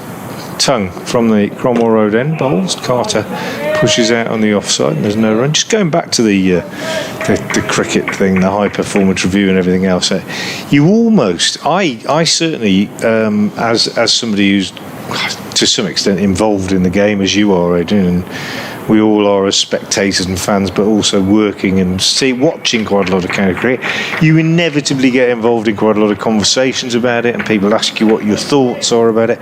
I've just got tired with it this year, with all the questions and the discussion. Tongue in bowls and pushed out by Carter on the offside. 211 for 4, and by that I don't mean that I don't care. I care deeply what happens, but I just want some sensible, competent, intelligent administrators to get hold of it, take into account all the different stakeholders' views and so on, and make, a sensible judgment. It's just become a tangled ball of string for me, and it's just chaotic. Tongue is in and bowls, that's quick, but it's well played by Carter, ducked underneath it, kept his eye on it and allowed it through to his compatriot, shall we say, Roderick, keeping wicket for the other side. Taken by him. No. Yeah, I would agree with you, Frank. And one of the things I think is you talk to friends and guys who play club cricket, village cricket, whatever. They're struggling to understand the structure and what's going on, and therefore you're not going to attract people from outside of the sport because they think, oh, this is all a bit complicated. When are these games played, and who goes up and who goes down? Yeah. Tongue in, bowls, 4 for Carter. Played that well, actually. Short and quick outside off stump, but he allowed it to come and watched it onto the face of his bat, rode it really and steered it down to third man for 4 more. So there we go, 215 for 4. The deficit is just 3 runs now, and Worcestershire's frustration continues. Only 40 overs left in the day. They've got to get 6 wickets and give themselves time to knock off whatever runs Sussex accrue. It's looking unlikely, and it, in a way, and I don't mean in any way to sound defeatist, because there's probably no bigger Worcestershire fan than me, but it's this is the story of the red ball season, really. Getting into winning positions and not quite having the wherewithal, for whatever reason, to force home an advantage. Well, Ed Gibbon is going to come in from the sea end of the ground to bowl to Tom Alsop. He's in the bowls, and Alsop clips this. That's a shot he likes to play to Alsop, gliding it down towards final. But I need to be quick here as the throw comes in. Good running, actually. Very good throw. Brilliant throw right over the top of the stumps. Jake Libby out there. That was a brilliant bit of fielding, right over the top of the stumps, but also quickly back. He goes to 87 within sight of his 4th county championship 100 of the season. Tom Alsop. Oh, sorry, what did I say? Ed, you keep... What's the matter with me? Ben Gibbon runs away from us. Comes in and bowls, that's a good shot, that's wide off the top, and that got what it deserved, to be fair. It was short and wide, and Tom Alsop, so thanks very much, hammered it away through backward point for 4. He goes to 91. Sussex 221 for 4. Well, I said one of them had to get 100. Yeah, and I think it's going to be Alsop, isn't it? He's played really well. Yeah, into positive territory for Tom Alsop. Sussex leading by 3, and I wonder whether the new ball might be a factor, but Sussex probably need to take that out of the equation now. If they can score at 3 and over for the next, or 4 and over for the next 14 overs, they need to be 60 odd. Yeah. And they ought to be almost over the line in terms of securing a draw. Ben Gibbon over the wicket, bowls, Alsop 4, the ball balloons in the air, footed by Jack Haynes, who comes running into field. I'm not sure Brett Oliver could have done much more. No. He's tried himself. He got rushed through the overs this morning. He's rotated his seamers, and they've just been frustrated. 1 or 2 have gone in the air. They've not gone to hand. It's been a tough afternoon and tough day for Worcestershire, really. Gibbon in bowls, all sort of drives. I thought for a minute that had got through and bowled in. I did. Nobody both thought that. Hit the ball. It was right on middle stump. Had he not hit that to mid-on, he would have knocked his middle stump out, but he's drilled the ball to mid-on. It's been a good signing, isn't it? Very good. When you're a county that loses players, and Sussex have lost a few, and so have Worcestershire, as you well know. It's nice when you pick one up who is a real success. Gibbon in bowls. Also clips that onto the leg side. He'll pick up another single, takes him to 92. And Sussex to 222 for 4. Carter That's on 23. That's how Worcestershire feel about Libby, of course. You know, they lost Clark and they lost Kohler, Cadmore, and Barnard's going, and you lose good players. Moeen's going. We've hardly seen Moeen in red ball anyway for a few years, but then you pick up a Jake Libby and you think, great bit of work. Here comes Gibbon bowls to Carter, who plays and misses outside the offside. Brett D'Oliveira, he wears his heart on his sleeve, doesn't he? He sort of covers his face with his hands, as to say, oh, that was so close to getting an edge. Anyway, it goes through to the keeper, Roderick. There is no run. 2-2-2 for 4. 92 also. Do you mind if I stay on, Ariana, just for a couple of minutes, just in case Tom gets his 100? It'd be rather nice to commentate on that. That would be his 4th 100. He talked about coaching and technique, and I heard you say this morning, Frank would have liked that one because he got his elbow high. You look at that one there where Carter played and missed, and I'm sure a lot of people watching the stream will understand what I'm saying, but you talk about batsmen getting squared up on the back foot and you try and keep your back foot square, and I always say, as long as you don't get round past about 45, you can still get your bat down straight. But if you get completely squared up, you're in trouble. Just break off as tongue bowls. Also works this on the onside and there's no run. But that last ball from Gibbon, Carter had ended up with both his feet pointing straight down the pitch. And therefore he's completely chest on. And it's absolutely impossible to bring your bat down straight if you do that, because your bat's over here, so it has to come down around your hip, and that's why he was beaten. It was a good delivery, and he got his feet in a right mess. Tongue bowls, and he beats also outside the stump with one which keeps low. Actually, it kind of skidded through. It was done for lack of bounce there. Yeah, it did skid through. It doesn't happen often when Tongue is bowling, and taken by Roderick. Might just have bounced in front of the wicketkeeper, actually. Been tidy, Roderick. Picked up brilliant catch. The only wicket to go down this afternoon. Clark down the leg side, off Pennington. His tongue in bowls. That's a lovely shot from Allsop. Beautiful. He's played that particular shot 4 or 5 times and just whipped that through mid-wicket for 4. Lovely shot. Goes to 96, and I'm passing over to Adrian Harms to talk him to 3 figures. Well, let's hope so. Let's hope it doesn't happen like Ed Pollock. I think we all thought Ed Pollock deserved a century on the second day. He was eventually out for 98. Tom Allsop on 96. Josh Tong comes running in down the hill from the Cromwell Road in bowls, and that's short. That was pacey. Allsop ducked. The ball sails through to keeper Roderick, and there is no run. Brett D'Oliveira is doing some very rigorous warming up at the far end of the ground, so I think we're going to see a bit of spin. I just wonder whether he thinks, right, let's just try and rattle through these last few overs, take the new ball. It's probably not going to happen, but you never know. And if we have to chase 100 in 10 overs, well, we'll have a dip at it. Yeah, definitely. And he's going to probably keep his Pennington and Leach back. In comes Tong bowls, pulled away by Tom Allsop. The ball is going down towards the boundary. They're going to take one. They're going to come back for a second. No, they're not. They're just going to take a single. Tom Allsop, he goes to 97. Sussex to 227 for 4. So the lead is only 9?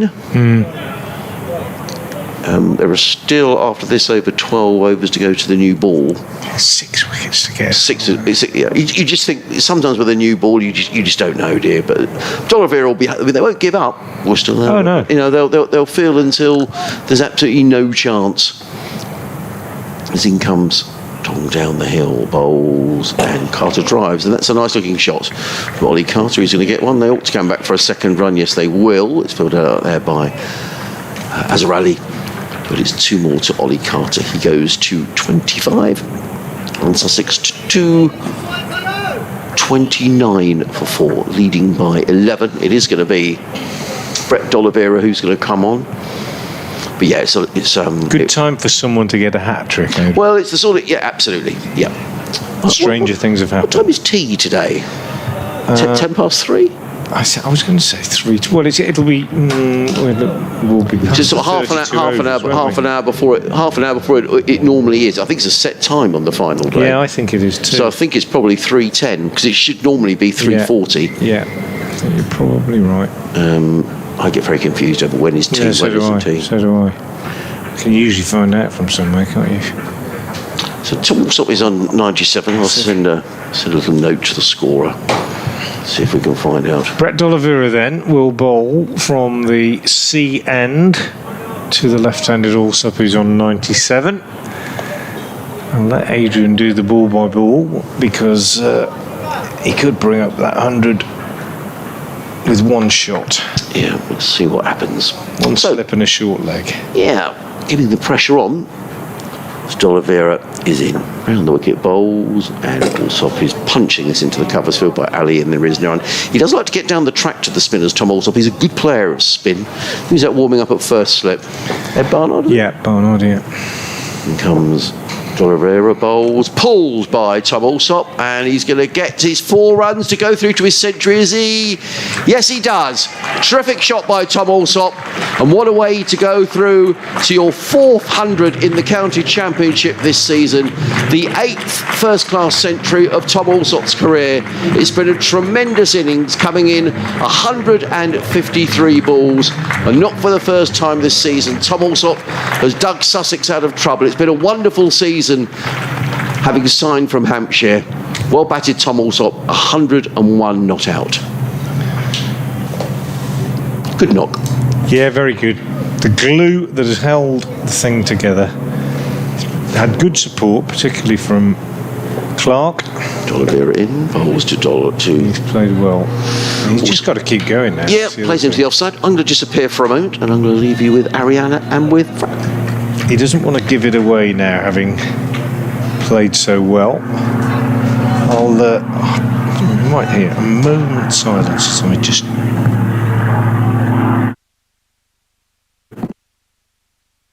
And I'm back. Didn't even miss a ball. D'Oliveira to bowl to the right-handed Carter. He bowls and Carter works this away on the onside. He'll get 2, I suspect. Yeah, there's a good diving save by Tongue. It wasn't the most elegant move I've ever seen on a cricket field, but he saved the boundary. And Azhar Ali, who had run down to help him, returns, and they get 2. 236 for 4 as D'Oliveira bowls short to Carter, and he cuts him behind square on the offside, and it's chased by Pennington, and 2 more runs added. Say Worcestershire were ragged, but they're getting a little bit of a taste of what happened to Sussex yesterday in terms of frustration, I think. They've tried everything this afternoon, but the only wicket they've got a leg side strangle as D'Oliveira bowls again, and Carter is back and pushes back to the bowler. Sunshine in the afternoon here at Hove. Alsop 102 not out. Just to repeat his figures, that 100 coming off 153 balls with 14 fours. His 4th 100 of the season, I think. His 4th 100 of the season, having made the move from Hampshire. What an excellent effort that is.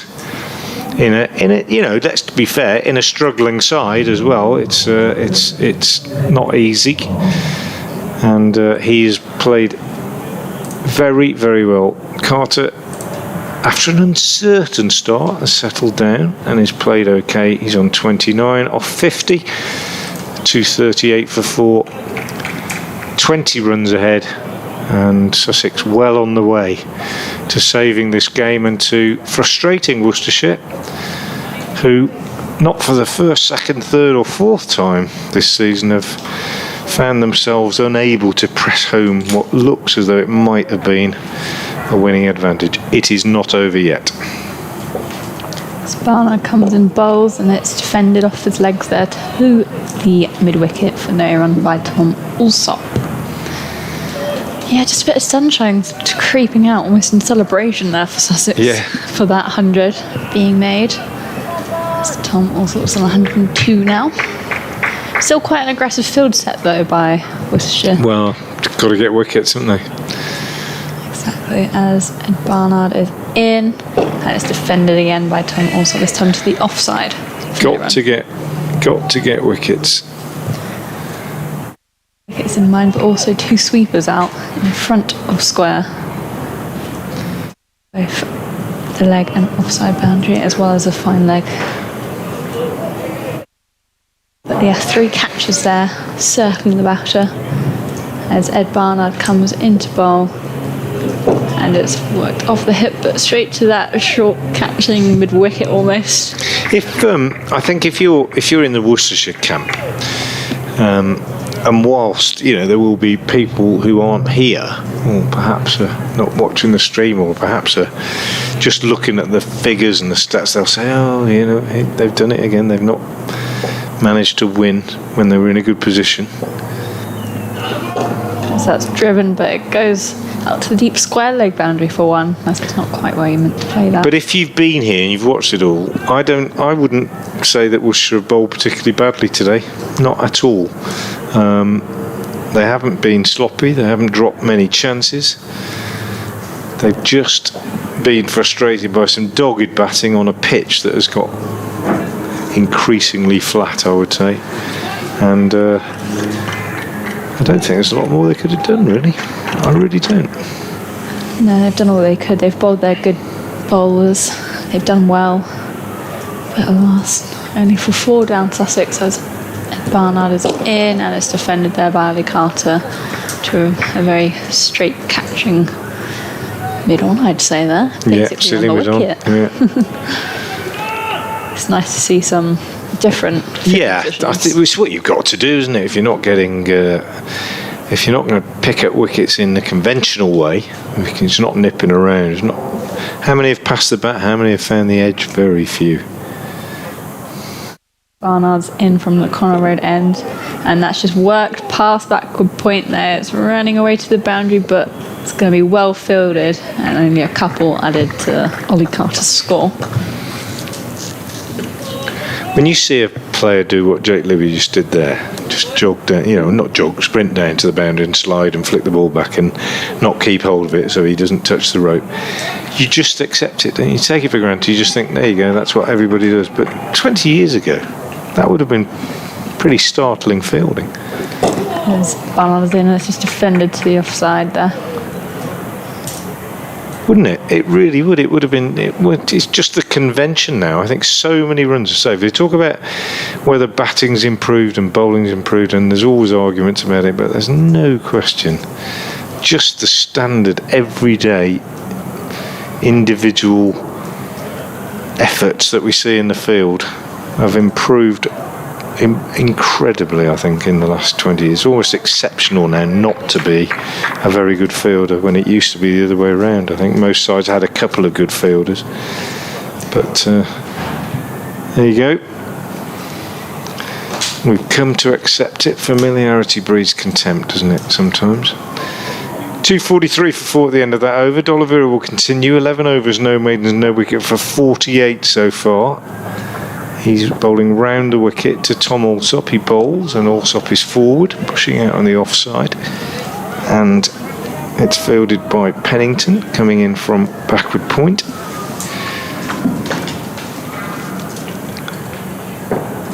Here's D'Oliveira again. Just the one slip, and he's in.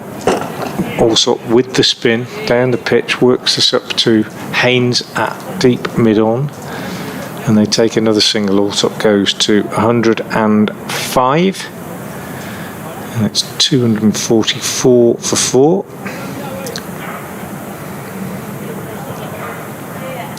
And D'Oliveira to bowl to the right-handed Carter. And unusually, he is going to stay around the wicket. Probably trying to just land it in that rough outside the leg stump. Did turn one, didn't he? Really sharply. That was left alone by Allsop just after lunch. He bowls to Carter, who lets this hit him on the pad. and he left it alone, and it turned really sharply, and Roderick took it just by the off bail, and nobody could believe that it hadn't bowled him. But other than that, not a lot has happened off the pitch. Bowls again here, D'Oliveira, and Carter is forward, squeezing it out on the onside with an inside edge. No run. D'Oliveira again, wearing the number 15. The wicket is in, he bowls, and again Carter is digging it out, squeezing it up to Joe Leach at mid-on.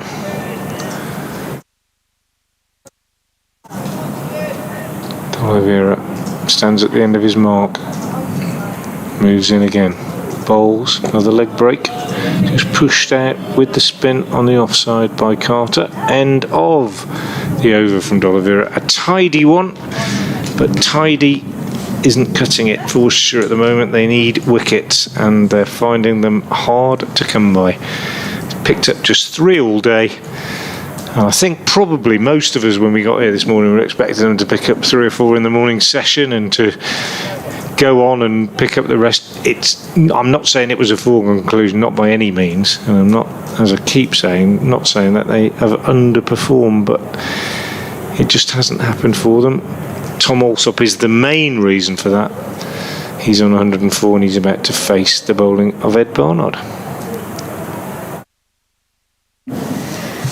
Yep, just Tom Alsop helping Sussex carry on batting here as Ed Barnard comes into bowl from the common road end. It's punched into the offside, but for no run as that short cover fielder comes around and cuts it off.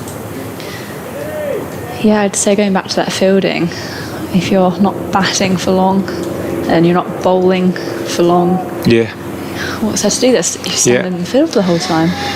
Yeah, I can remember that being pointed out to me when I was a young cricketer. You spend more time fielding than batting or bowling. Barnard bowls and it's defended there by Tom Alsop. And yet you spend, they used to say, I mean, there's a lot more fielding practice these days, but they used to say, didn't they, you spend all your time practicing batting and bowling in the nets.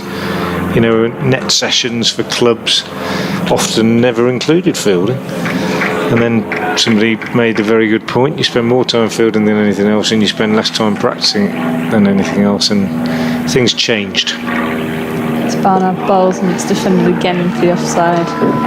Carter looking for that run. But I also often say, Aaron, you probably, well, you certainly aren't old enough to remember, but Adrian and I certainly are, when, you know, even in the England side, there would be 2 or 3 people who were not good fielders, but they might be a brilliant bowler, often a seamer who, you know, wasn't very athletic. As Barnard bowls. I'm not sure what happens there. It's a dot. As it Just dropped it down in front of him, I think. Almost went on to hit the stumps there, but. And they, you know, these guys, they'd run round the boundary, wouldn't they? The Gus Frasers of this world, and I remember Peter Such, who's now a match referee, who was an off spinner.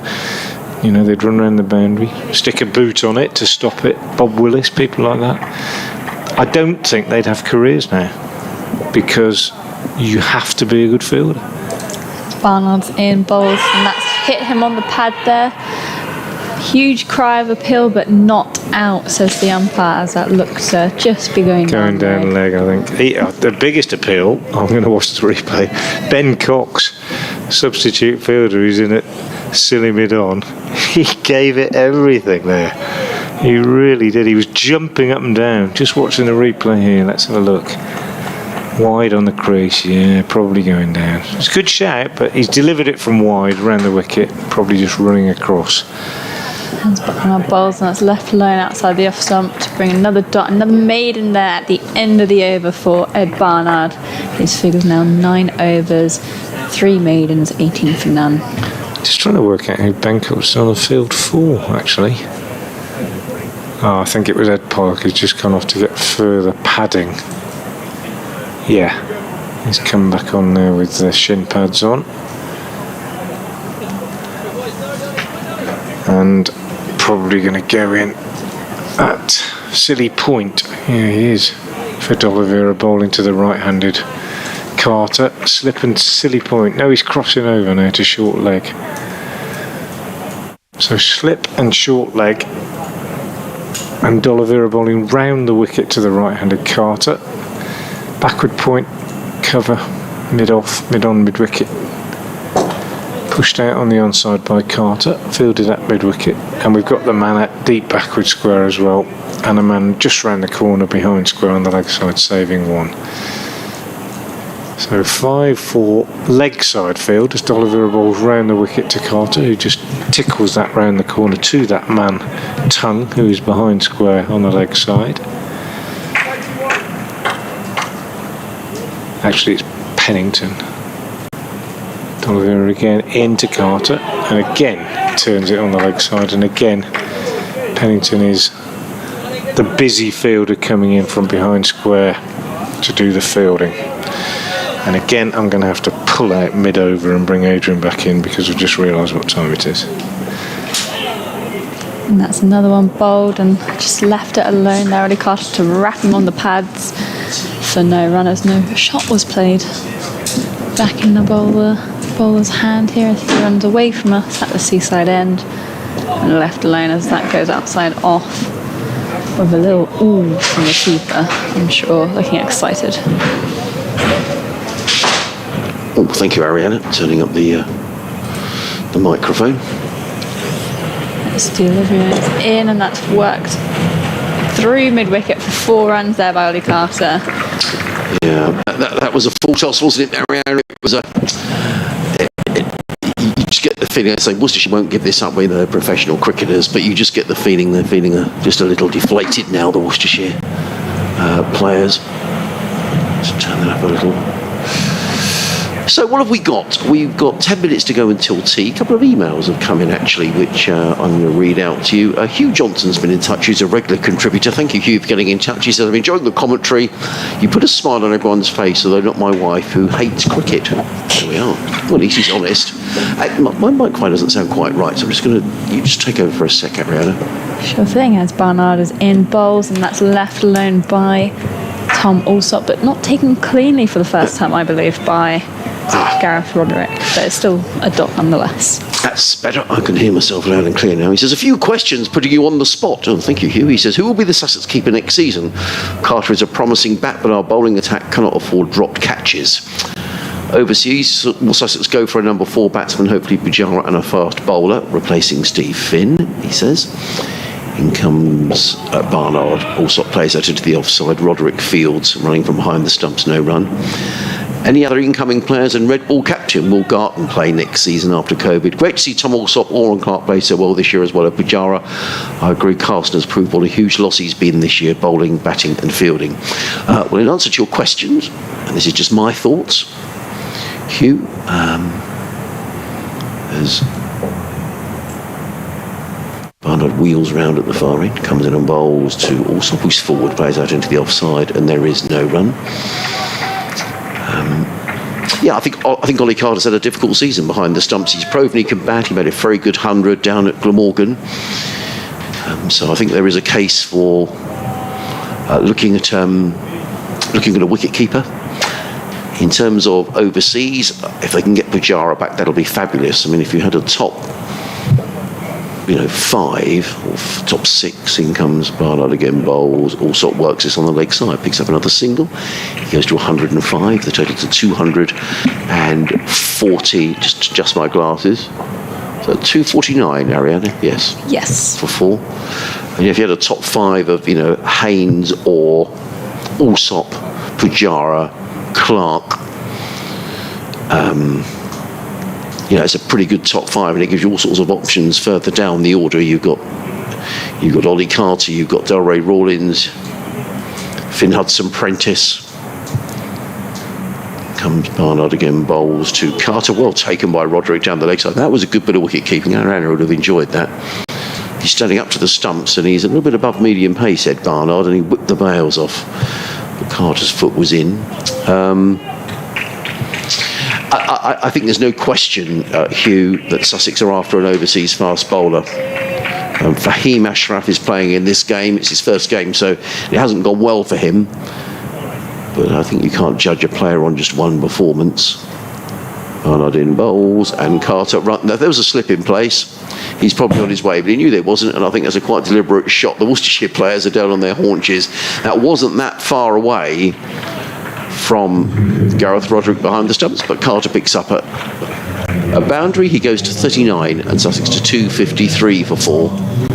Yeah, that's one where you look at and you think if the keeper was standing back, would he have taken that? Yeah. Look, he wasn't that far. It would have only gone to first slip, so he could have easily dived and taken that. But and I don't think he'd have played the shot.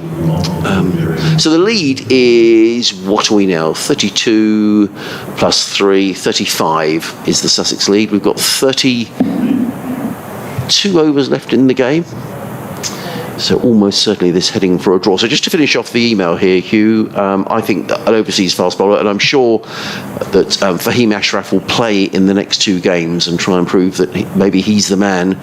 He did look to me to be sort of medium, he looked to be sort of Sean Hunt, that sort of pace. He didn't look overly quick. Now, I know he has had a problem with his hand. He'd split the webbing in his hand, so maybe we'll see something a little quicker at Durham next week, or maybe against Glamorgan. But certainly I know an overseas fast bowler is high on the priority list. as the Olivier is in, and it's flicked wristly through to the deep square leg fielder for 1 run for Tom Alsop. In terms of George Garton, well, let's hope George recovers. You know, he's had a rotten time with long COVID. I mean, a fit George Garton in the side, it just brings a whole new dimension to the attack. You know, somebody who can come in at 7 and 8 as well. So let's hope George is fit to play some Championship cricket next season. As he's in bowls, and that's worked into the leg side, but for no run. And the final point of your email talking about Jack Carson, if Carson is fit. As the Olivier is in, and again worked into the leg side, fielded by mid-wicket for no run. But the failing has been, Hugh, Sussex unable to bowl sides out, and I'm sure that's something the club are well aware of. Hence this need to get the right fast bowler in for next season. So he walks in bowls, and that's a bit more of an attacking shot there by Ollie Carter. Hit a bit harder, a little bit straighter, past mid-wicket for 4 runs. Slight air of resignation, I think, here from Worcestershire. I mean, they've tried everything they can. They've battled away, but it's looking like it might be in vain. There's only 31 overs to be played in the match after this, and the Sussex lead now extending all the time. The new ball will be available in 5 overs' time, but it'll need something pretty dramatic to happen. Olivier's in, and it's just worked off his pads. A quick single being taken there, but quite comfortable in the end by the Sussex players. Yeah. Also back on strike. So 259, Ariana? Yep, 259 for 4. Yeah, so the lead 41. Tea is due at 10 past 3. As he's in bowls, and that's defended out to the backward point there for no run. End of the over. So as said, Sussex had 259 for 4. Tom Alsop on 106, and Ollie Carter moves to 44. So I'm sorry to our Worcestershire listeners for making this particular email a bit Sussexy, but I think in answer to your email, I think there's been some good positives this season, Hugh, and I agree with you in terms of the younger bat who have worked very, very hard. With Grant Flower, I think that's been really good news, or Clark. Tom Alsop has just been terrific. Tom Haynes, I think, if you take out his big double 100 at Derby, has had a tricky season, breaking his hand, so it'd be great to see Tom back in the runs again next year. So I think you know, batting-wise, things look pretty good. Add in Bujara as well. As in comes Barnard, bowls to Carter, plays it onto the onside. Well, Tom Alsop was halfway down the wicket. They were thinking about going for a single. But in the end, it wasn't their D'Oliveira Fields. But as we've been saying constantly, it's all about the bowling. When you go for your overseas bowler, I think he's got to be here all season. It's no use having someone coming in for 4 matches here and 4 matches there, then going off. I know it's difficult, but that's where your recruitment really comes in. You want an overseas bowler who's going to be here from April till September. In comes Barnard, bowls and cut off on his toes, plays the ball down on the leg side. There is no run.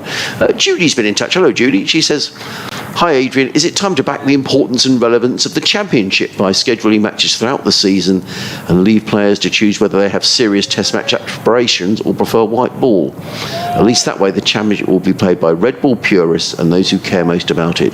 The ECB says county success to provide players for England ultimately, so Championship integrity would fulfil their belief. As in comes Barnard, bowls to Carter, pulls it onto the leg side, fielded by D'Oliveira, and there is no run. There's an interesting email, Judy, and can I just thank you, Judy, because I know that you're a very keen listener as well to our cricket show on BBC Radio Sussex and Surrey that runs throughout the summer months. So thank you for your support of that. And that's an interesting email. I guess one of the issues there is, Judy, that players, I guess that's where the money is, isn't it? You know, rightly or wrongly in white ball cricket.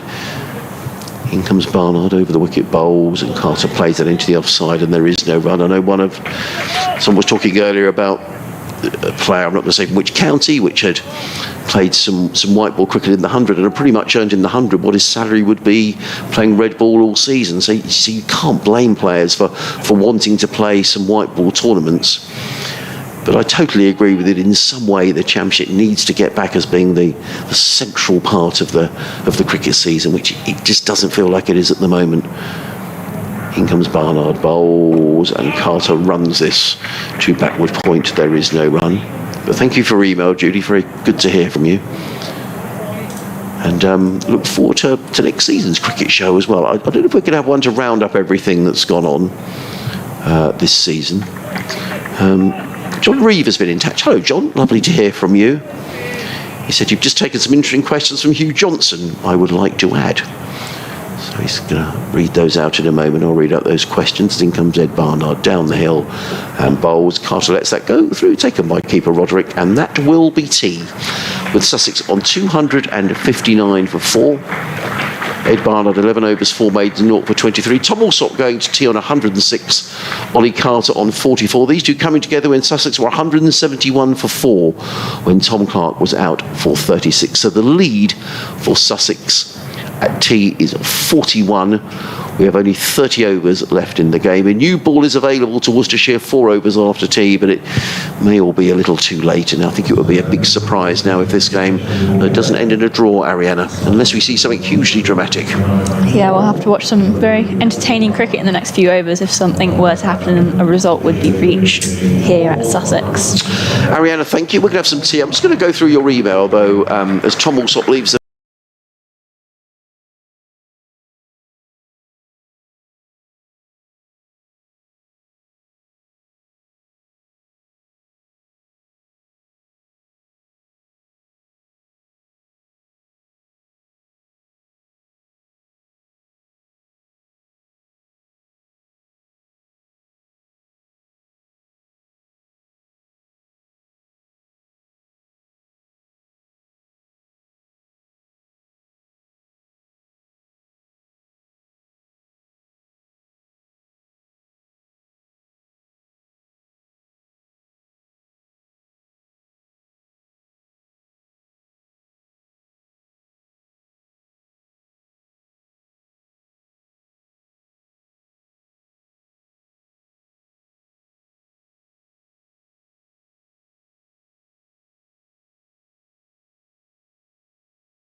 possible change to that might be a new ball, which is available to Worcestershire in 4 overs' time. There's only 30 overs though left in the match, so that would leave, they'd have to take, 6 wickets very, very quickly. The lead for Sussex is 41. So I think barring something very unusual happening, Ariana, we're heading for a draw. Yeah, it looks that way. We were hopeful at the start of the day that Worcestershire could bring on a few wickets in the morning spell, bring up the hopes of possibly getting a positive outcome from today, but unfortunately, as you said, Tom Alsop has settled in and almost carried Sussex through this morning and afternoon. I'm pleased they haven't got a lot of wickets. Yes, it's a good thing for the Sussex listeners, but not too good for the Worcestershire supporters here, who were hoping that outcome today could mean possible outcomes for them later in the season. I think we're just going to do an update to listeners on BBC Radio Sussex, and then we'll be back with you on full commentary as we get underway after tea. So the lead is 41, 30 overs left in the day. The first of those overs is going to be bowled by Brett D'Oliveira. I reckon we're going to see 4 very quick overs here, Ariana. That'll leave 26 to be bowled in the day, and then we'll see the seamers with the new ball just to see if Worcestershire can pick up some wickets. So it is going to be D'Oliveira who's going to open the bowling from the C end of the ground, bowling to Tom Alsop. Here comes the Moz.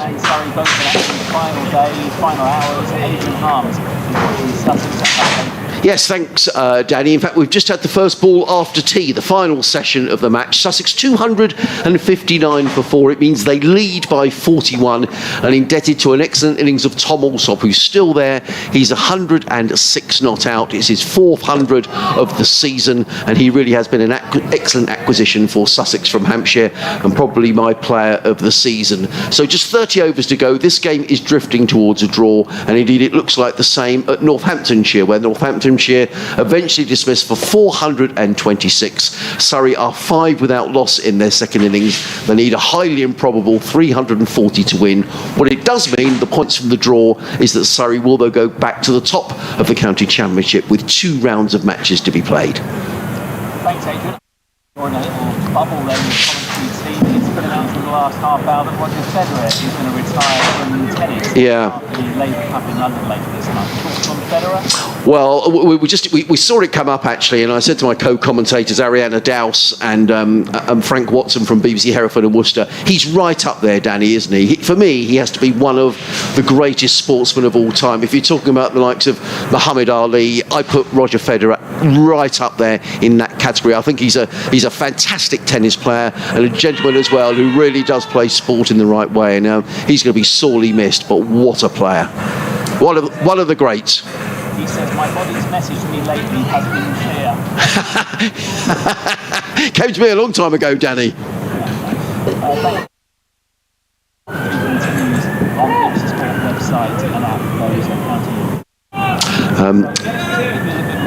So just to end of the over, nattering away the presenter in the studio. 3 off the over, 264 for 4, Carter 45, also 108. I'm struggling slightly to see the scoreboard on the far side. So I'm going to leave you with Ariana and Frank. Shall I give Frank another over? Because he's we've been bought some rather nice cake, and I've got a bit of cake sitting in front of me, so let's all be fair dues here, and let's Ariana's going to describe this over. She'll have to leave her cake for a moment, and we'll sort of eat cake between overs, but I think they're going to rattle through these overs, Ariana, get to the new ball and just see if there's a final twist in the tail here.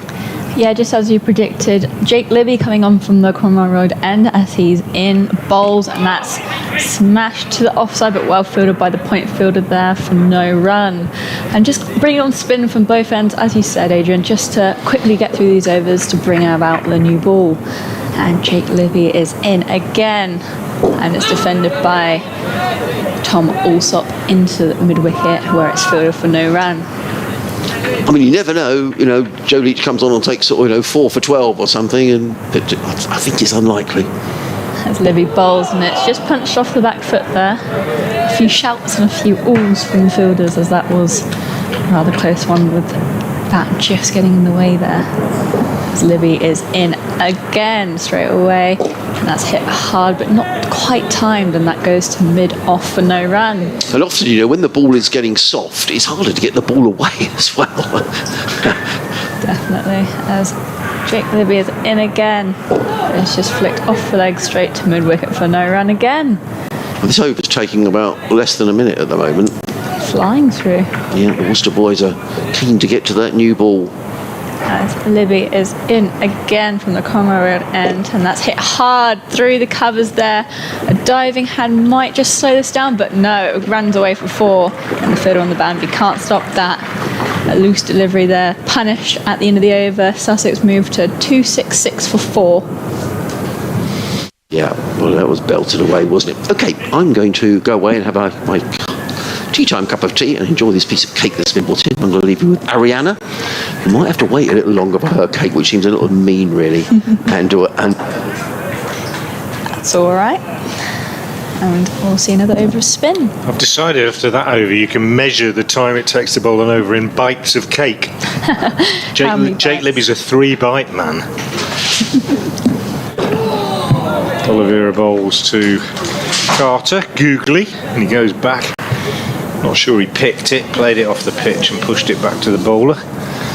And Oliveira's in again. That one's short, and Carter on the back foot cuts it away through the offside. Fielded by Gibbon out on the offside boundary. They take a single. Carter goes to 46. He's played pretty well since he had about 20. He was a bit sketchy at the start. He was a little bit lucky. Oliveira bowls to Allsop, who's been anything but lucky, and pushes out on the offside. Carter clipped a couple in the air, edged one past the keeper, but he's played well since he's settled in. Very capable batsman. Allsop drives a full delivery from Oliveira through the covers for 4. Josh Tongue unable to cut that off, and Allsop goes on to 116. 271 for 4 now. Sussex extending the lead, and as Adrian Harms was saying just a moment ago, Worcestershire hopes now depending on something miraculous with the new ball. Oliveira turned away on the onside again by Allsop. It needs a burst of something very special with the new ball. Worcestershire will need to knock over 4 or 5 very, very quickly indeed, otherwise we are destined for a draw. This one worked to mid-wicket, fielded by Libby. He's going to bowl the next over, which will be the last one, I would imagine, with this ball.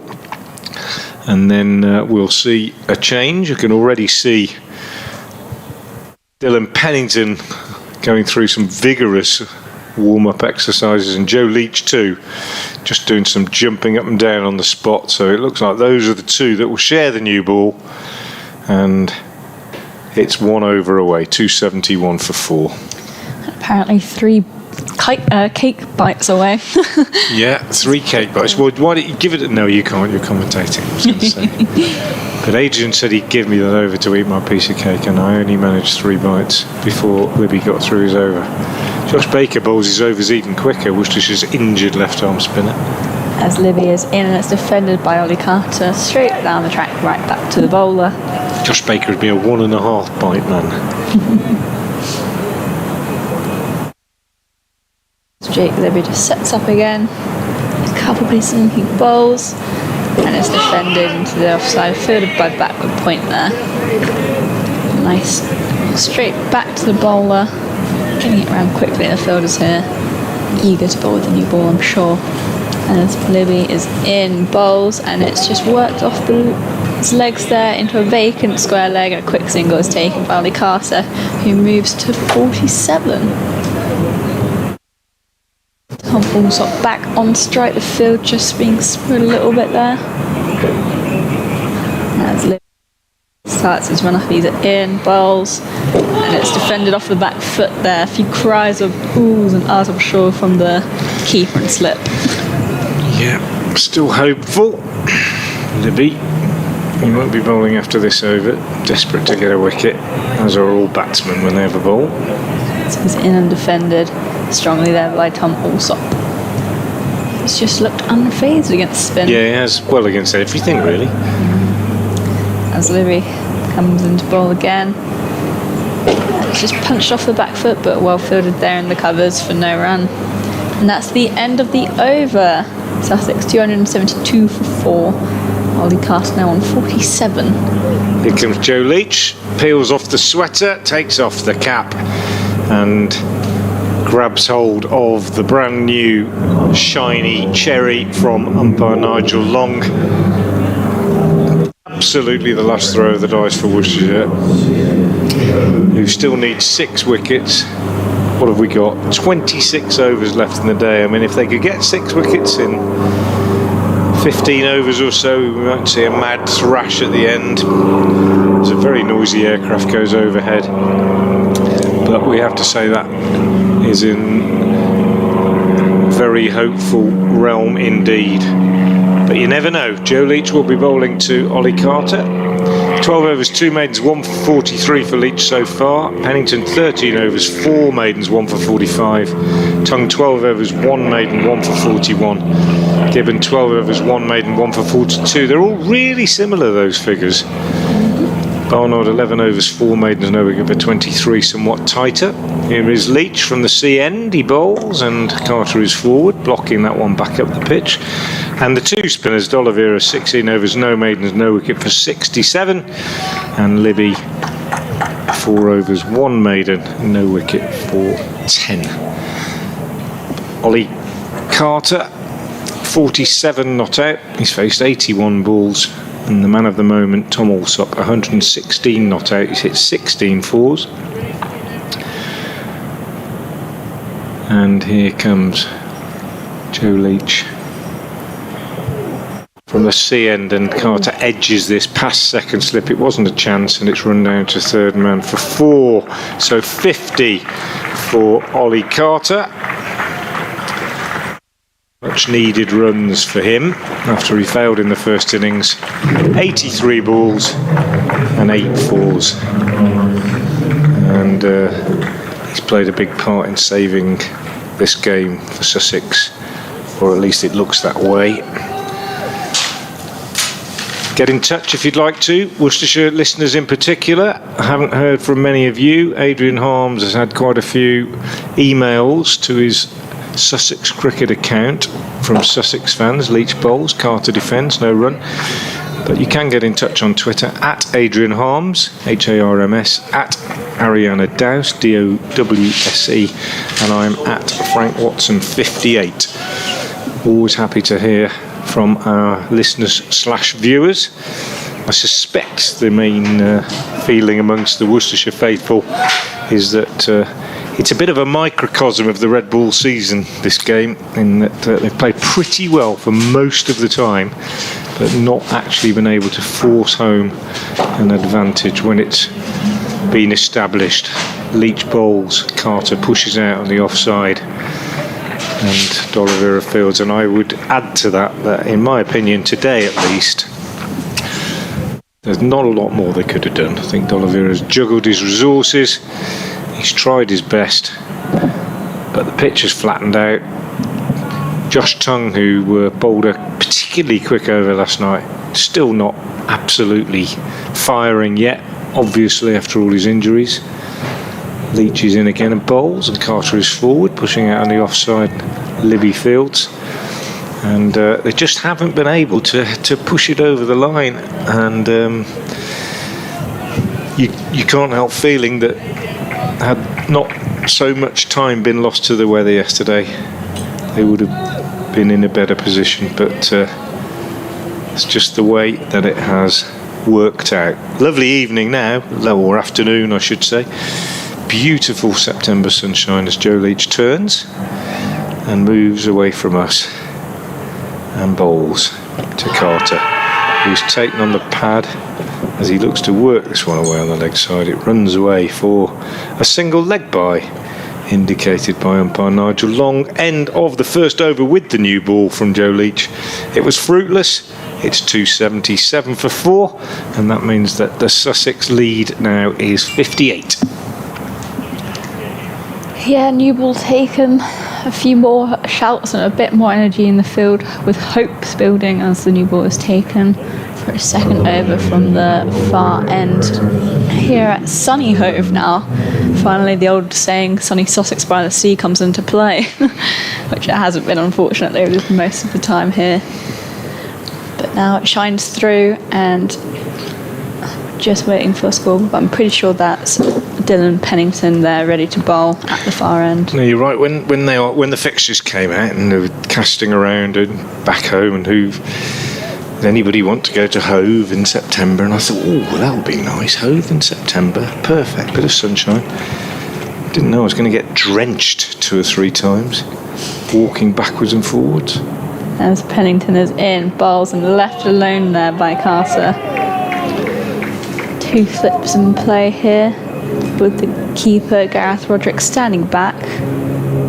It's one of those grounds, Hove, though, I've said this before during the game, it's one of those grounds that just, I suppose it's because it's by the sea, there's a lot of white around, isn't there? It just suits the sunshine, doesn't it? It feels seasidey to me, a bit like Scarborough.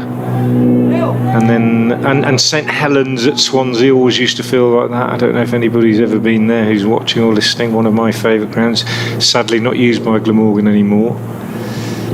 Pennington's in, that's driven through the covers there, and that's going to race away for 4 more runs to Ollie Carter. Loose delivery from Pennington, wide half volley for whatever the circumstances, I suspect that one. But yeah, just going back to that, the seaside grounds, Hove, Swansea was always one of my favourites, but as I say, it's fallen into rack and ruin a little bit. Scarborough's still got to be one of the best in the country during the festival, and you get a big crowd in there, magnificent atmosphere. So Pennington runs into bowl, a shorter one but left alone, as it was quite wide of the off stump. No real threat there to Ollie Carter. And they just have a different feel, those grounds, and this is one of them. Pavilion's white, the stands away to our left are white, a lot of the white seats. Still got a few deck chairs. Used to be deck chairs, went all the way around almost this ground, or on 2 sides anyway. Still a bank of deck chairs at the Cromwell Road end. Just seems right, doesn't it, when the sky's blue and the sun's shining? Definitely. As Pennington runs into bowl. Oh, he's bowled him! Bowled! Ollie Top of off Carter bowled, top of off. Perfect delivery there by Dylan Pennington, and Carter is dismissed for 55. That's a breakthrough. Worcestershire really wanted with the new ball, second over of the new ball, and there it was. Yeah, well, they say aim for the top of off, don't they? And that's exactly what he did.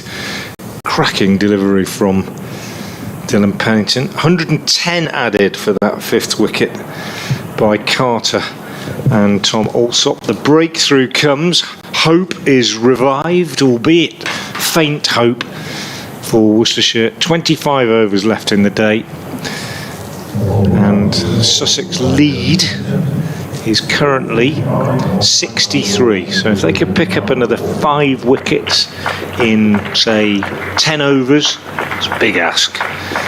But it's possible if they got rid of Alsop especially, then they might see themselves having a thrash to try and get 100 in 10 overs or something at the end, which would be very exciting. Anything could happen, of course. Good effort from Dylan Pennington, and Finn Hudson-Prentice comes out. And it would be a good time to get a hat-trick. Yeah, Pennington there, 2 wickets now, 2 for 49 runs of his 13.4 overs. Be happy with that ball, I'd say. Yeah, some contrast in those wickets. One was a leg side strangle, brilliant catch by Roderick, and the other one, an absolute trimmer to do Carter there. Just having a look at the replay. Certainly hit the top of off. Yeah, just held its line, just a real beauty. And Carter just got turned round again a little bit, you know, like I was attempting to describe just before the tea interval. Just same thing happened again. He just got squared up and just held its line from Pennington, angled in and just held its line and took the top of off. Good bit of bowling. Comes in now to Hudson-Prentice. Pennington in, wide and short, left alone outside off stump. A nice sight one there for make him play. That's what they'll be saying. That's what that little voice in the back of Pennington's head will be saying. Make him play.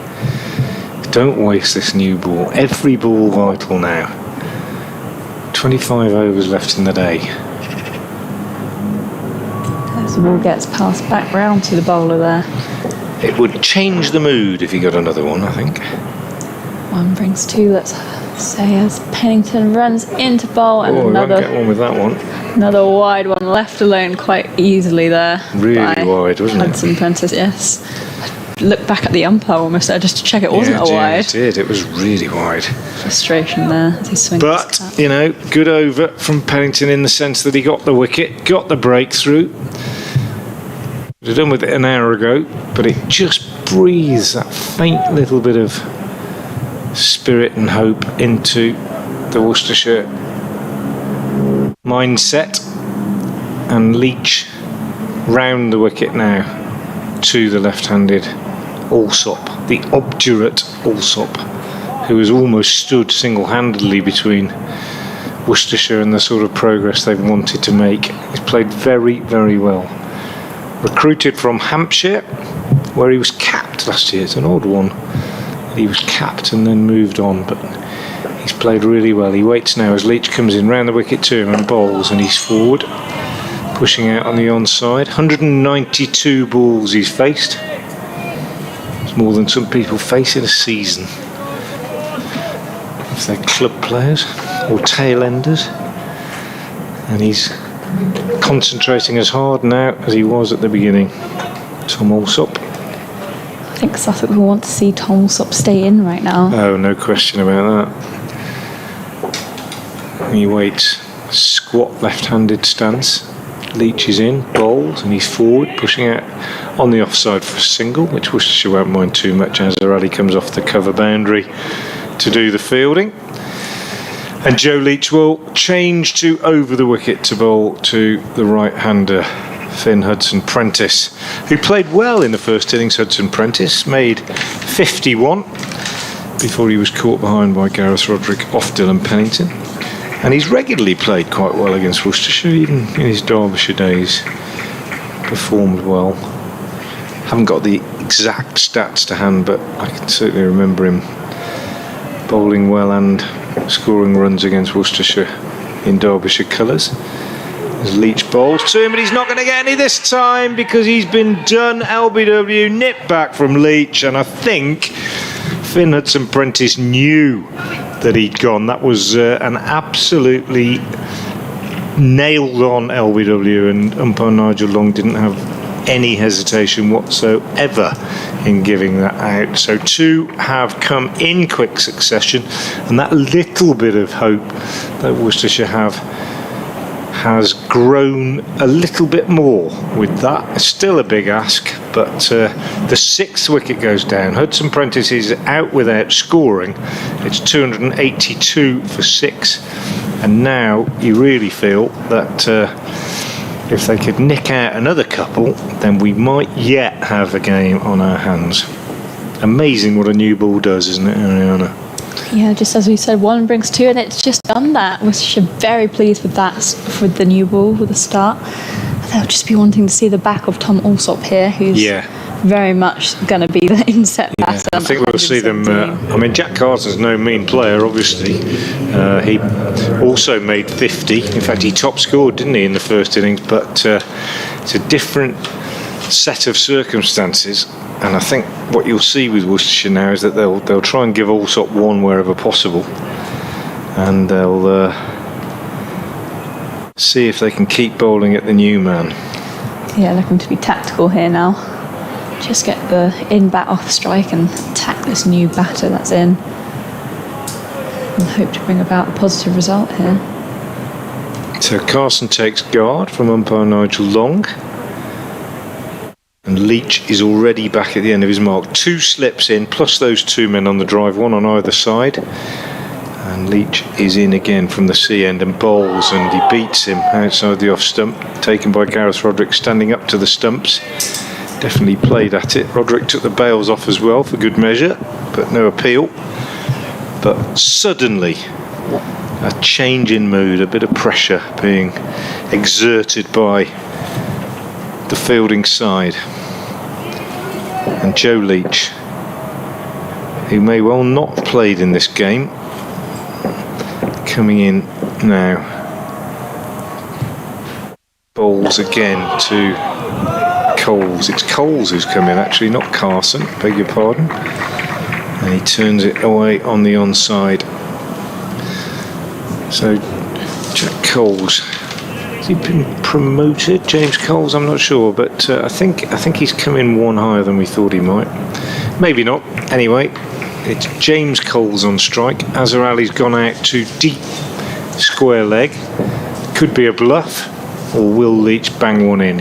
In he comes now to Coles. No, he's pitching it up. Bowling at the stumps, looking for that LBW if the batsman misses. But Coles doesn't. He covers up and pushes out on the offside. End of the over. Success for Leach. His figures 14 overs, 2 maidens, 2 for 48. And Pennington to continue from the Cromwell Road end. I still want to see Tongue bowl at the C end after Leach. But it's just a personal thing. Have to wait and see. He's been doing some loosening up exercises. It may be that he just prefers that end. It may be that Gibbon prefers this end. They're the two that are likely to follow these two. It's Pennington to carry on from the Cromwell Road end.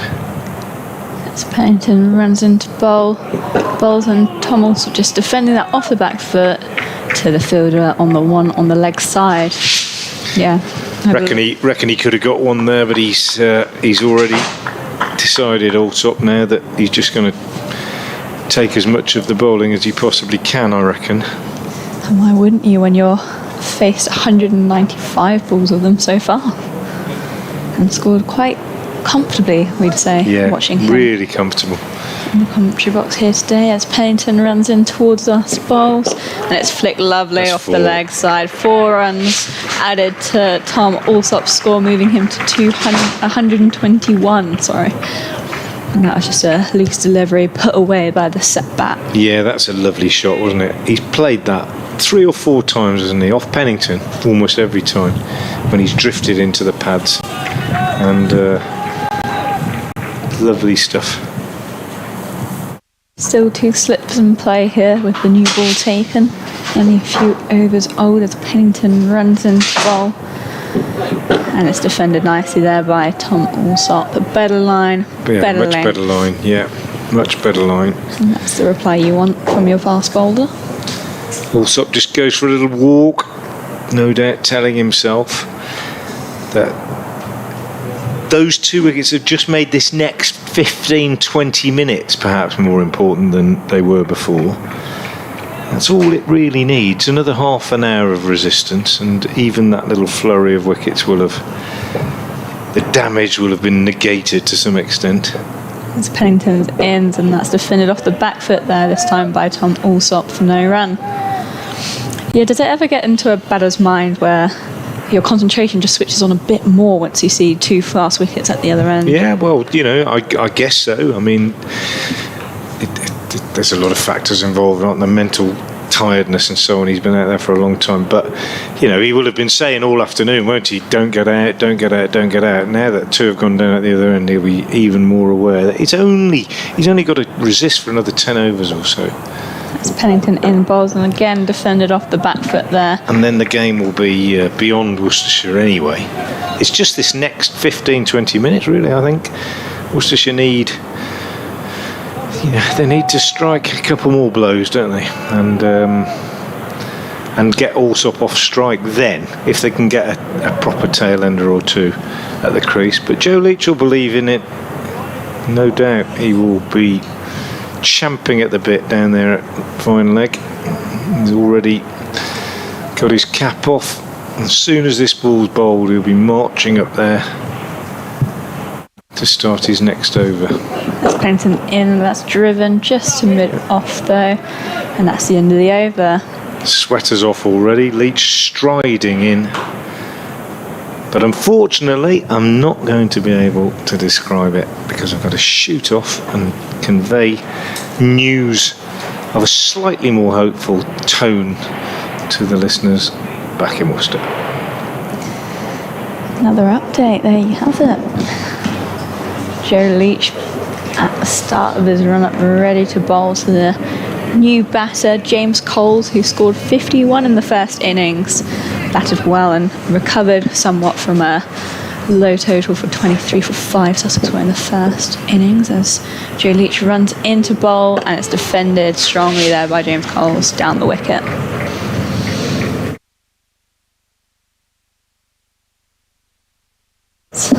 Being shined nicely there by the mid-off on-fielder. Well, we did say, and we've been saying all day, that the new ball might come into play in this game, and so it has. You'd still think Sussex have got enough in the tank, but the lead is only 68, Ariana, and there are still 22 overs to go. Joe Leach is in bowls, and it's defended strongly there by James Cole. Bit of movement there into the bat now with the new ball, but negated by the strong defensives of James Coles. I mean, in terms of batting, there is still Jack Carson, who made a half century in the first innings. Fahim Ashraf, who we haven't seen much of, well, nothing of, the Pakistan overseas player. So there is still batting to come, but this new ball has made all the difference.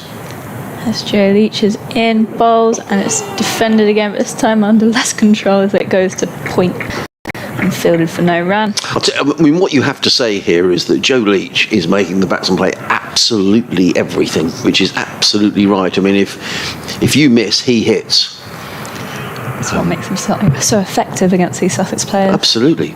Against any team. You're not getting a minute's peace when Joe Leach is around. And we said they wouldn't give this up, and they're not going to. As Joe Leach runs away from us at the seaside end. Punched off the back foot there, but very much defended for no run again by James Coles. Well, we would lose 2 overs, Ariana, for a change in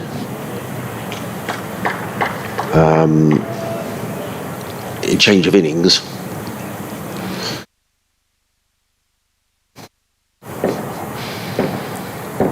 So it would make it 19. Leach is in, bowls, and again defended off the front foot, this time by Coles for no run. Will Sussex be looking to put in Worcestershire to bat, do you think? Well, yeah, so what will happen here is that if Worcestershire bowls Sussex out, the lead is only 68, and it's just a case of how many overs there are left for Worcestershire to knock off the runs, but they will feel that they've got every chance. If, for example, they're chasing 100 off 10 overs, Worcestershire will definitely go for it. But it's all about whether Sussex can survive now. And as Leach is running in away from us, in and bowls, and it's left alone, the first leave. Wow. Of the over. And Joe Leach can't believe it. Roderick is standing up to the stumps. That didn't miss by very much. A maiden over there for Leach, as Sussex remain on 286, isn't it? Yes. Yes. So,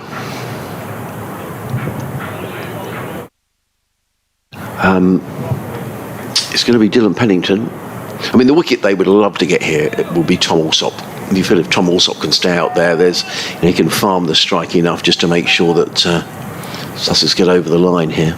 But Pennington is racing in from the Cromwell Road, and he's in bowls to Alsop down the leg side, taken by Roderick. Tom Alsop got the bat and gloves well out of the way. Good take down the left side by Roderick.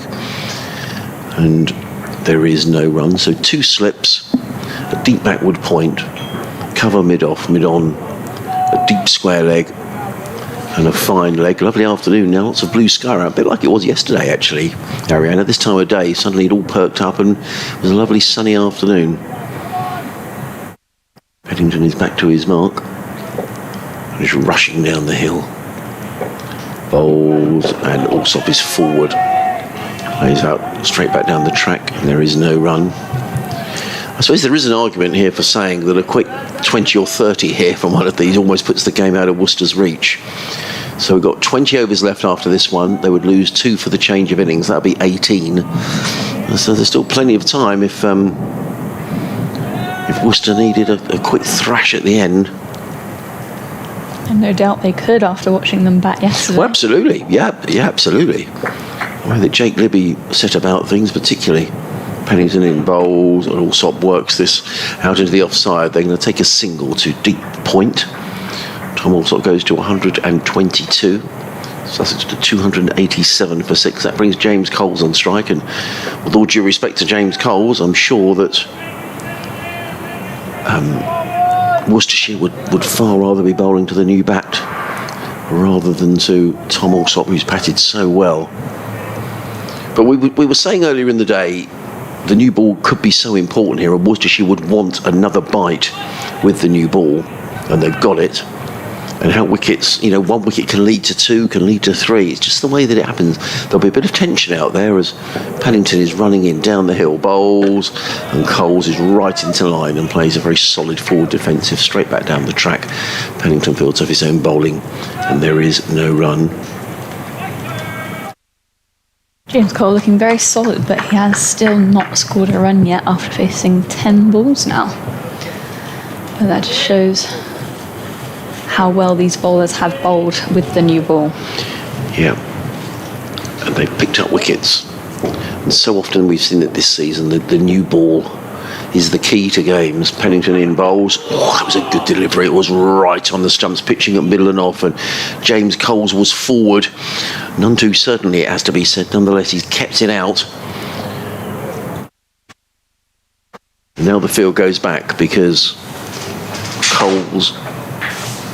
They're enticing Coles to take a single. I don't think they'll fall for the bait, but Pennington is working up a real head of steam here down the hill. 20 overs left in the match. A maximum of 20 overs left in the match. Pennington wheels around at the Cromwell Road end of the ground. They have given everything today, Worcestershire. He's in and bowls, and Coles lets that one go. That was a good delivery. He was just tempting James Coles, who wasn't to be tempted. The ball rattled through into the gloves of Gareth Roderick. There is no run. 287 for 6. Coles yet to score. Allsop is on 122. So earlier I seem to remember seeing Joffa here, but I seem to spot another Sussex player, but just on a crutch there. Can you work out who that is? It might be Ari Carvelos.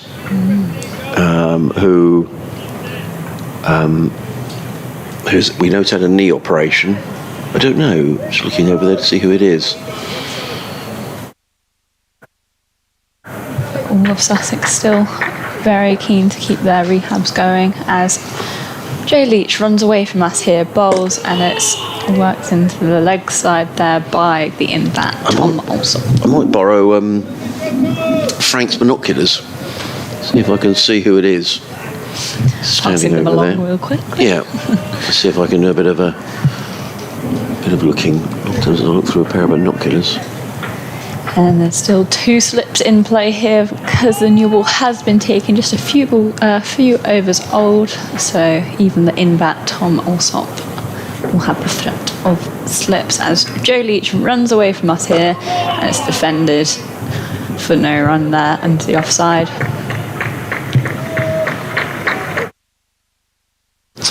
Yeah, I can see he's got a bandage on his knee. Can't quite see his face, but I'm assuming that is Ari Carvelos, who did so well for Sussex in the Royal London One Day Cup. So it looks like his rehab is underway. Good to see him on the ground. This is tense now, Sussex ought to be okay, but you never ever know. As Leach bowls, and it's one down leg, so it's flipped off his pads, but the field is running round there. I want to. 2 will be taken quite comfortably in the end. Yeah. And a signalled no ball from the umpire. Right. Not been many of those today. No, well, runs are still important for Sussex because they'll feel that, that I know it's an obvious thing to say. The more runs Sussex can get, the more Worcestershire have got to chase, the longer it's going to take them to get there. But this is still, a couple of wickets went down now. I mean, Worcestershire would chase 110 overs, no question at all about that, or try to. As Leach is in bowls, and it's defended into the offside for 1 run. Tom Allsop. It's another run along, 125 now, which brings the new bat, James Coles, still on 0 on strike. Change in the field here, just a bit more aggression shown with a few more sweepers coming in onto the one. Oh, they want to keep it tight here. 3 balls left. Was it 3 balls left in the over? Yeah. As Leach runs into bowl, and it's punched off the back foot very nicely, but a diving stop there at extra cover, short extra cover, might add, stops it. So, no. Well, he's very athletic in the field, Brett D'Oliveira, and I can see Josh Tongue is warming up. Now he is bowled very, very quickly today. So he's just keeping a couple of options up his sleeve, is Brett D'Oliveira. He does have those options, which is very good as a captain. Another one warming up here at mid-off. Yeah, that's Eddie Gibbon, Ben Gibbon. As Leach runs away from us here at the seaside end, and it's defended strongly there by James Coles. A string of dot balls here. Well, especially for James Coles, as he's still without scoring a 14, but more importantly, he's still here, and it's not another wicket gone down. I'm sure his partner Tom Alsop is going to be grateful if he just stays there. Yeah, absolutely. He's a very perfectly capable batsman, James Coles. But there's just a little bit of pressure around now. Leach bowls and it's defended, and that goes down to third man. It's racing away. 2 fielders from the slips are in pursuit, but I think that'll be 4 more. And Coles is off the mark with a 4. That's yeah. End of the over. Yes, Sussex moved to 296 for 6. Yeah. So that means that the lead is now 78. That Worcestershire would need to score. We've got 19 overs remaining in the game. Get rid of 2 because that's what it would be for the change of innings. And of course, Worcester's still got to take 4 more wickets. That's going to take them at least another over. But there's going to be change of bowling. It is going to be Josh Tongue, who we saw doing some bit of Pilates exercise out in the outfield. He's coming into bowl. Now he bowled very, very quickly down the hill. I would imagine that here Worcester will be very, very keen to get James Coles on strike because Josh Tongue has been a handful in this match. I wonder as well whether that might be the end of Joe Leach for a while. I just wonder whether we may see a bit of Ben Gibbon, who's had the knack in this game of picking up the odd wicket or 2. But it's going to be Josh Tongue though. This is going to be interesting, running down the hill. Full ball coming into bowl to Alsop, and Alsop covers up to a ball that would have hit the stumps, played to mid-on, and there is no run. Seems like Frank won't get his hopes of seeing Tongue bowl from this end, the sea end. No, as he's on again from the Cromwell Road end. Yeah, he's bowled down the hill exclusively. What we'll do, we'll juggle things around here in the commentary box for the last hour or so that you hear from all of us in the last hour of this game, which could be very exciting. Tongue in again, bowls, also lets that go outside the off stump, taken by Roderick, and there is no run. So we have to remember, of those 6 wickets that have gone down, Brad Curry was a night watchman, so you'd think that Sussex have still got enough in the hutch. That they'd really have to lose these final wickets in the next 8 overs, really. For Worcester to have a chance, but who knows? In comes Tongue bowls, Alsop is forward solidly, plays to mid-on, there is no run. So he's 208 balls as Tom Alsop for his 125. Good job he's made them as well. It's been a fine innings. And seeing those 2 wickets go down in quick succession would have sent a few jitters through the dressing room. But luckily Tom Alsop was not one of them, so... No, absolutely. Good job as well, as Tongue is on his way down the hill. Bowls, Alsop is forward, good delivery again. I mean, he's having to play every delivery here, so you have to say, this is good bowling. He's come back into the attack. He's not looking to bowl an over just to feel his way back into things. He's come in and bowled a very, very good over, pitching the ball right up. Alsop steps away towards square leg, just composes himself and waits again. They'll be keen here to stop the single, will Worcestershire. Tong in bowls, and also lets that one go outside of the off stump taken by Roderick. And there is no run, one more ball to go in the over. Dolliver is just signalling that he wants his deep square leg to come up to square leg to save the one. Good captaincy, but impressed by Worcestershire captain Dolliver's captaincy in this game. He's been right on the ball. He's mixed his bowlers around. He's been very good with his field placings. Tong is in and bowls, and also drives. Good delivery right up in the block hole. Maiden over from Josh Tong. However, there's another over nearer to safety for Sussex. Joe Leach is going to get another over. Sussex 296 for 6. 78 is the lead. Tom Alsop 125. James Coles is on 4. Should we have a little change in the commentary box for 15 minutes? Frank will come in for Ariana. I'll eat my cake. Woo. Yeah, oh, you haven't eaten your cake yet. You go and eat your cake. I think that's a very good idea. 18 overs to go. Just to reiterate, they would lose 2 for the change of innings, so that would leave us with 16 to go. So Sussex are not out of the woods yet. And runs are important as anything here. But the most important thing is Sussex don't lose wickets. Full credit here to Worcester, and we were saying, Frank, all day long we've been saying the second new ball could prove really interesting. You sort of get the feeling it may be just a little too late, but we shall see. Here's Leach from the C end, he bowls, and on the back foot. James Coles just steers this down on the offside. Jack Haynes moves from second slip to field. Yeah, I just can't help feeling it was that afternoon session when they only got 1 wicket that's really damaged Worcestershire. If they could have picked up 2 or 3 in that afternoon session, that would have changed it. But that was when the ball was at its softest and possibly the pitch at its flattest, and Tom Alsop's held things together expertly. He's been the difference, really. Leach from the C end is in again. Bowls to Coles, who works this one away through mid-wicket for 4. Leg stump half volley, to be fair, and in any circumstances, really, that was meat and drink, and just clipped away very nicely indeed, all along the ground through mid-wicket. Dylan Pennington goes to fetch it, and the 300 is up for Sussex.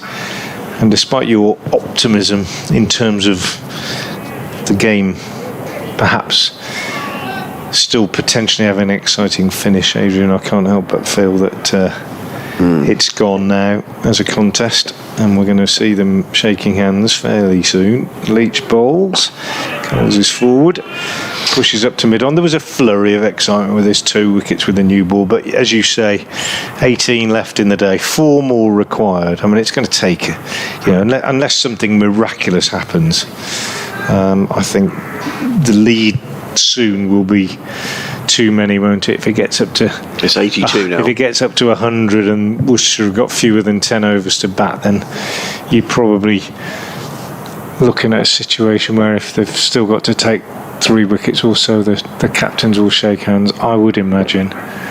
Here's Leach from the C end in, bowls to Coles, he's back, pushes out on the offside, and there's no run. I think he might turn to Ben Gibbon. I just wondered if he might have done in the previous over, because Joe Leach was hit for a couple of boundaries. Yeah, but then, Leach is the man. Yes, he is. He's the man. Talisman, really. If anybody's going to do it, you'd say Leach is going to do it. Yeah. And as I said to Ariana this morning, Leach is one of those bowlers that very often takes wickets in little clutches. Just has that knack, but perhaps not today, as he moves in once more.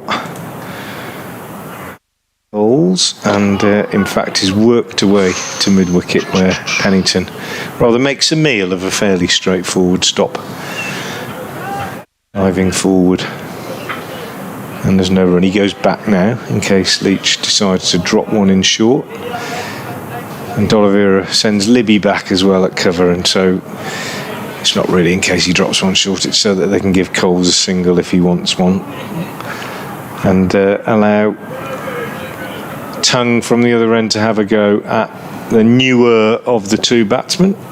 Here is Leach, last ball of the over, he bowls, Coles is forward, no single taken as he pushes that out on the onside, and that is the end of another over. So we have only 17 left in the day now, And when you allow for 2 between innings as well, it's actually only 15.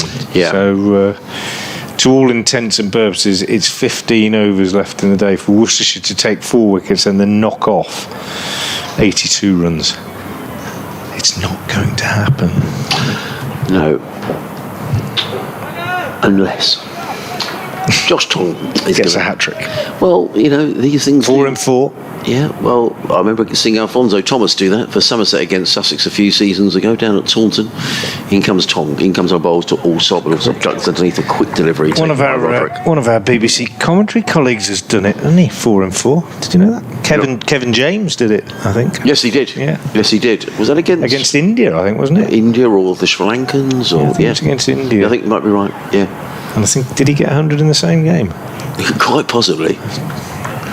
You ought to check this now. I think he might have done. It's a phenomenal performance.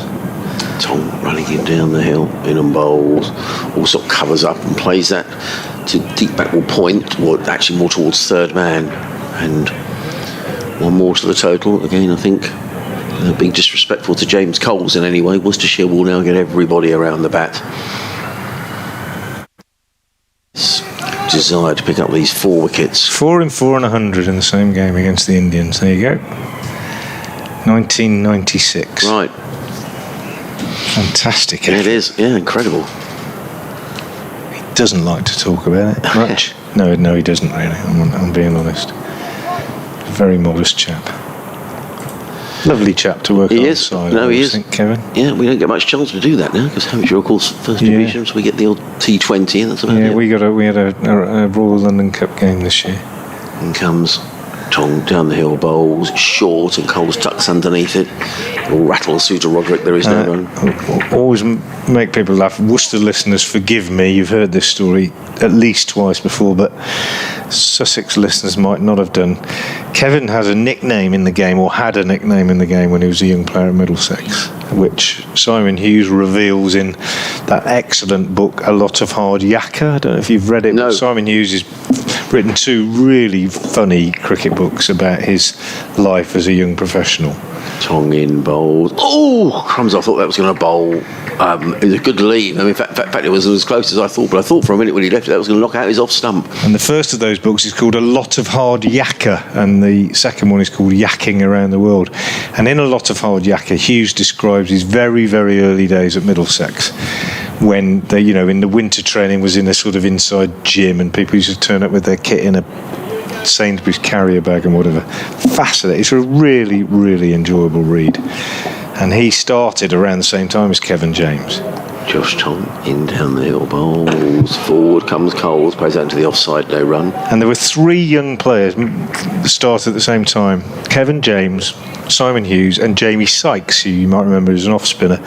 And he talks about their early days, and Kevin James earned the nickname Spikes, and he just refers to him throughout the books as Spikes. And he tells why he got the nickname, and I asked Kevin on air at Worcester a couple of years ago if he would like to tell the listeners. Tong is in bowls, Coles covers up, plays out at the offside, there is no run. End of the over, 301 for 6, Coles on 8, Allsop 126, 16 overs remaining in the match. The lead for Sussex is now, let's get my maths right here because it is important, 93. 83. Is it 83? 83. 83, beg your pardon. Sorry? And anyway, and I said to Kevin, I know the reason why you were called Spikes. Are you prepared to reveal it to the listeners? And he said, yes, I don't mind. And what it was that they all lived in various parts of London, and I think Kevin lived in Edmonton, which was very close to where Mike Gatting lived.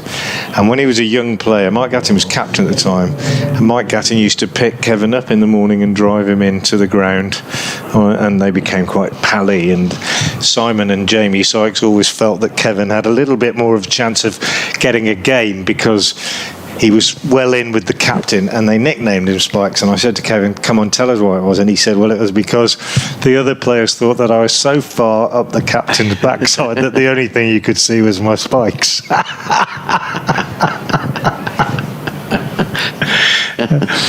Very good. I always tell it once a year. There you go, forgive me. I'll look at Kevin differently now. Here's Gibbon from the sea end. replacing Joe Leach, and he starts with a foolish delivery outside off stump, which Allsop ignores.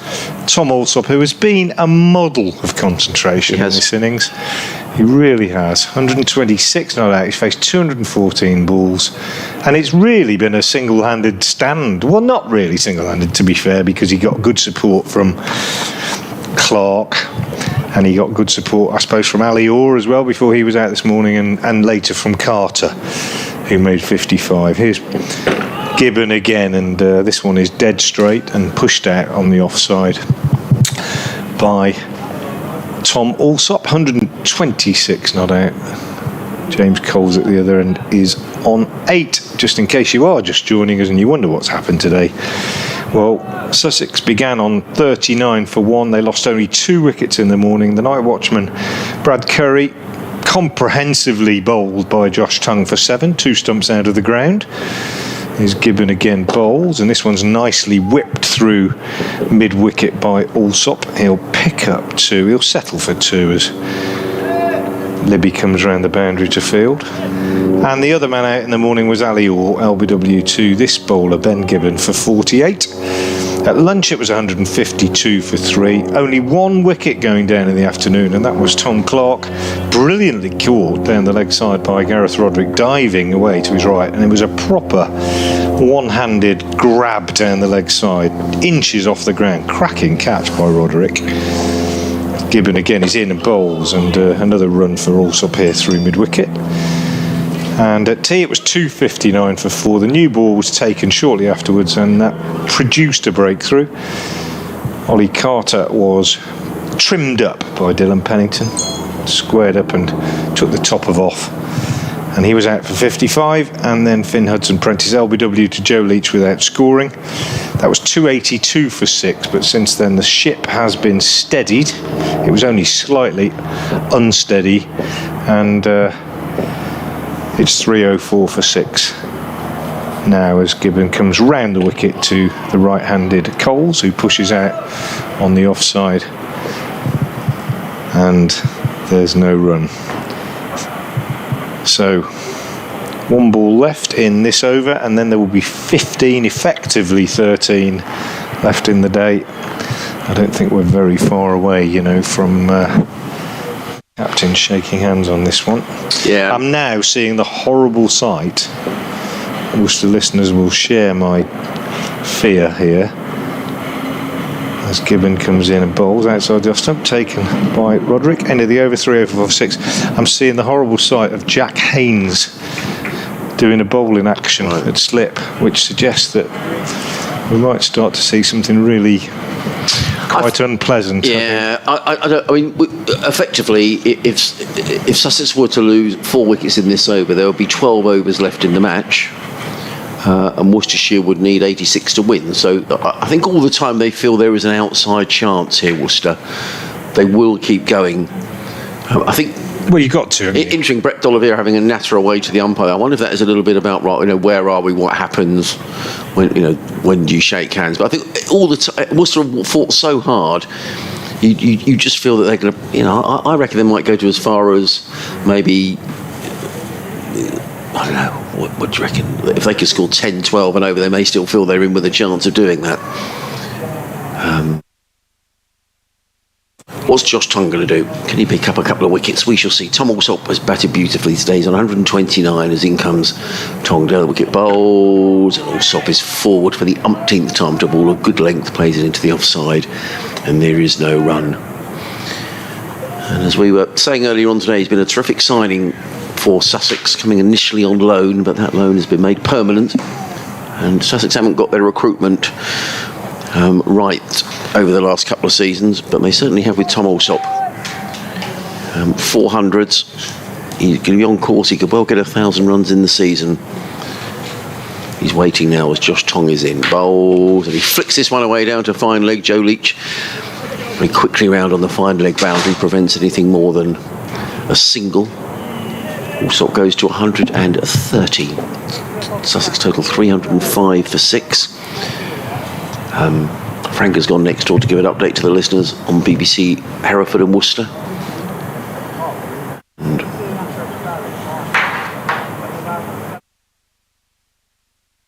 Coles is on strike. Now the field, there are still those 2 slips in place.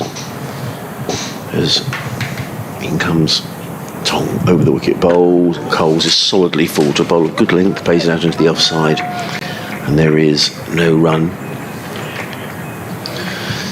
I think Worcester are going to run out of time here, and they'll rue the fact that they lost all those overs yesterday. What did we lose? 64 overs yesterday. We also lost time on the first day as well. I sort of stat actually the amount of overs that have been lost in the day, but if we hadn't lost all those overs, Worcestershire may well have run this game. Tom down the hill, bowls. Oh, that was a good delivery. Oh, great take as well. Good cricket all round. Rapid delivery, well played by James Coles, who ducked underneath it. And Gareth Roderick diving high to his left-hand side. He didn't have to do much ducking there. In fact, it was a great take by the keeper who was jumping, was flying. Do you enjoy takes like that when you're flying through the air and... Yeah, it looks cool. Yeah, it does. It did look With very the cool. Dramatic roll at the end. Yeah. Always done as a keeper. Yeah. Good luck to him. It was a good take. Has to be done. Yes, it does. 305 for 6. In comes Tong bowled. I thought for a minute that had breached James Cole's defences. If he hadn't got a bit of bat on that, he was absolutely plumb LBW. Hence the Worcester lads have all got their heads in their hands. Thank you, Callum, back at base for our latest update. And have a look at what's going on at Northamptonshire, where I'm pretty certain it's ending in a draw, or has ended in a draw. Well, it will end in a draw. And Surrey will go back to the top of the championship with 2 games to go. An exciting finish to the county championship season. Tong is in the bowls and up on his toes is Coles, plays it to mid off. It's the end of another over. The overs are starting to run out here for Worcestershire. I'll rather resign. Josh Tongue takes his jumper from the umpire. I thought for a minute they were all going to shake hands. I don't think they'll shake hands just yet, you know. 305 for 6, so the lead for Sussex now. I need to get this right. Ariana is... Come on, Adrian. My maths needs to be better than that. 87. 87. The Conservative MP for East So 87 is the lead. We've got 14 overs left. So they will lose 2 for the change of innings. I still think Worcestershire will keep going for a little longer. Joe Leach is having a natter away to Joe Leach. Probably saying, do you fancy just a couple of overs? You're up to date with the BBC News. We shall see. On 4:30. Gibbon And checking on the weather, Nina Rich has the details. Hi, Nina. runs away from us up the hill. He bowls and forward comes Allsop, plays to mid wicket, and there is no run. A little on a chilly side with lows of around about 8. Just get this update out of the way, and then Frank will come back in and join Ariana, and we'll switch things around over the last half hour or so. The afternoon. There is the low chance of a scattered shower, but for many, I say you should miss them and stay dry. 2 slips, a third man. There's a deepish extra cover. I think they're allowing Tom Allsop the single here if they can, but James Coles was batted very solidly. Averted a bit of a crisis. He's made 8 off 31 deliveries as comes Gibbon, bowls wide outside the off stump, and Tom Allsop is not to be tempted. He lets the ball go by outside the off stump. Hove, Surrey away at Northampton. At the counter ground in Hove is Adrian Harm. Yeah, it looks like we're heading for a draw, Danny. Sussex 305 for 6. Tom Allsop, with his 4th century of the season, is 130 not out. There was a brief alarm when the new ball was taken. Ollie Carter out for 55. Then Fid Hudson Prentice out without scoring. There are only 15 overs left in the match after this. Sussex lead by 87, and barring something hugely dramatic, this game should end in a draw, and that's the way it's going to end at Northampton, where Surrey in their second innings are 45 for 1, needing another 300 to win. That's not going to happen. What will happen is, though, Surrey will get enough points in the draw to go back to the top of the county championship with 2 rounds of matches to play. Closing stages of those games, live commentary on the BBC Sports website and app. Gibbon wheels round in front of us, and he's going to run up the hill to bowl to the left-handed Tom Allsop. He's in and bowls, and also tries lovely shot, beautifully played. It's been a class innings this by Tom Allsop. You know, it was slightly over pitched. But Tom Alsop into it in a flash and just belted the ball straight down the ground for 4 runs. That's a lovely shot by Alsop. He goes to 134. Sussex to 309 for 6 and a little nearer to securing the draw. Shot of the day, Ariana? Might possibly be. It was just a beautifully timed drive, and the bowler a little bit frustrated with that. But he's a big fella, isn't he, Josh Tongue? He's just come and retrieved the ball just down below us. And he's a big chap, and it's good to see him back on a cricket pitch. In comes Gibbon. Over the wicket bowls, and Alsop forward plays to the onside thing. They go for a single. It's a risky single. D'Oliveira misses the stumps. They look for the overthrow, but I don't think it really matters that much. And indeed, Tom Alsop decides not to come back. One more to the total. 310 for 6. So the lead is now 92 for Sussex. And after this ball, there will be 15 overs left in the game. Take 2 away for a change of innings. So Sussex, I think, will fill another 3 or 4 overs and they're probably over the line. yeah, definitely agree with that one. Gibbon runs away from us up the hill around the wicket bowls and driven down that. Nice looking shot by James Coles, which probably deserved a boundary, but Gibbon was very quickly down, stopped the ball. It is the end of the over. 15 overs to go in the match. 310 for 6. Coles on 8. Alsop on 135. I thought Joe Leach might be going to bowl, but I don't think that is going to happen. It looks like he's going to turn to Ed Barnard, who's going to bowl from the far end of the ground, the Cromwell Road end, as the sun comes back with us, and it's a lovely late afternoon. Yeah, there's quite a few of the fielders there just looking towards the scoreboard, wondering, is there a chance left? What's going to happen now? Will Sussex be looking just to bat the last remaining 15 overs of the day, or will they be declaring and shaking hands soon? It's only a matter of time, and time will tell, as helmets just run out. Yeah, I mean, I do sort of think here that Worcestershire have fought so hard during today, and they've dominated this match so much. They won't want to go away thinking, actually, perhaps we should have bowled another couple more overs. So I still think they'll keep going for another 4 or 5 overs until it becomes, nigh and impossible. But they'll only get stuck on the traffic going back to Worcester on the M25 if they leave now anyway, or up the M23. So I think they'll keep going for a little longer. Might as well. As Ed Barnard is running in from the Cromwell Road end, and it's defended into a gap, so that'll be a single picked up off the first ball by Tom Alsop. Yeah. And he's been in for a long time, as Tom Alsop came in when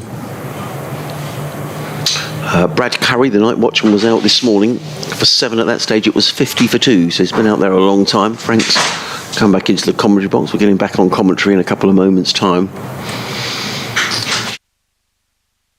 But it's the important factor is the overs that are left, and the fact that 2 will be lost with a change of innings. So it's rapidly coming down towards, it's 12 overs with that calculation. There's Barnard bowls, and it's just defended nicely off the back foot there by James Coles.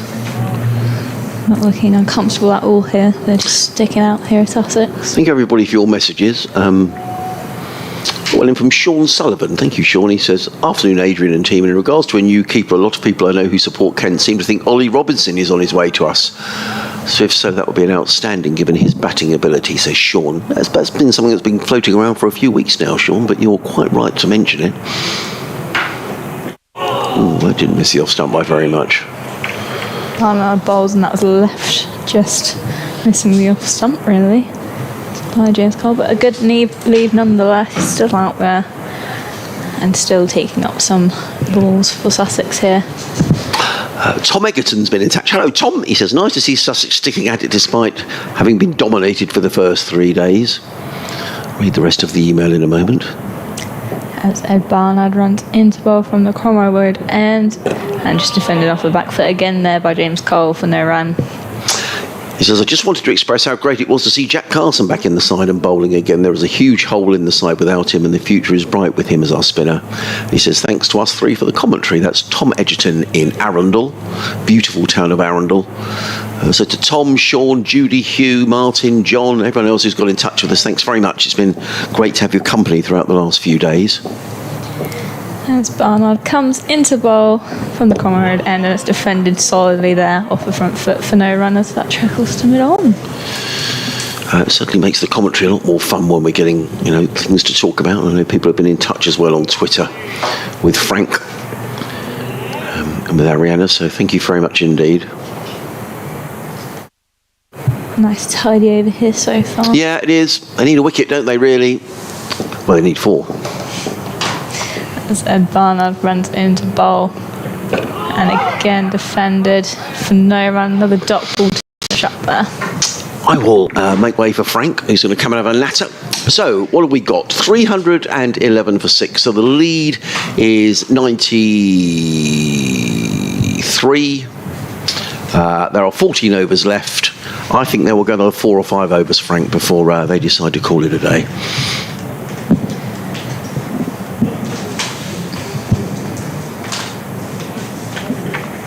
Thanks, Adrian. Yeah, I think you're probably right. What have you got? 14 left. So, I mean, if they did another 4, that would be 10. You'd be down to 8. Lead would be over 100.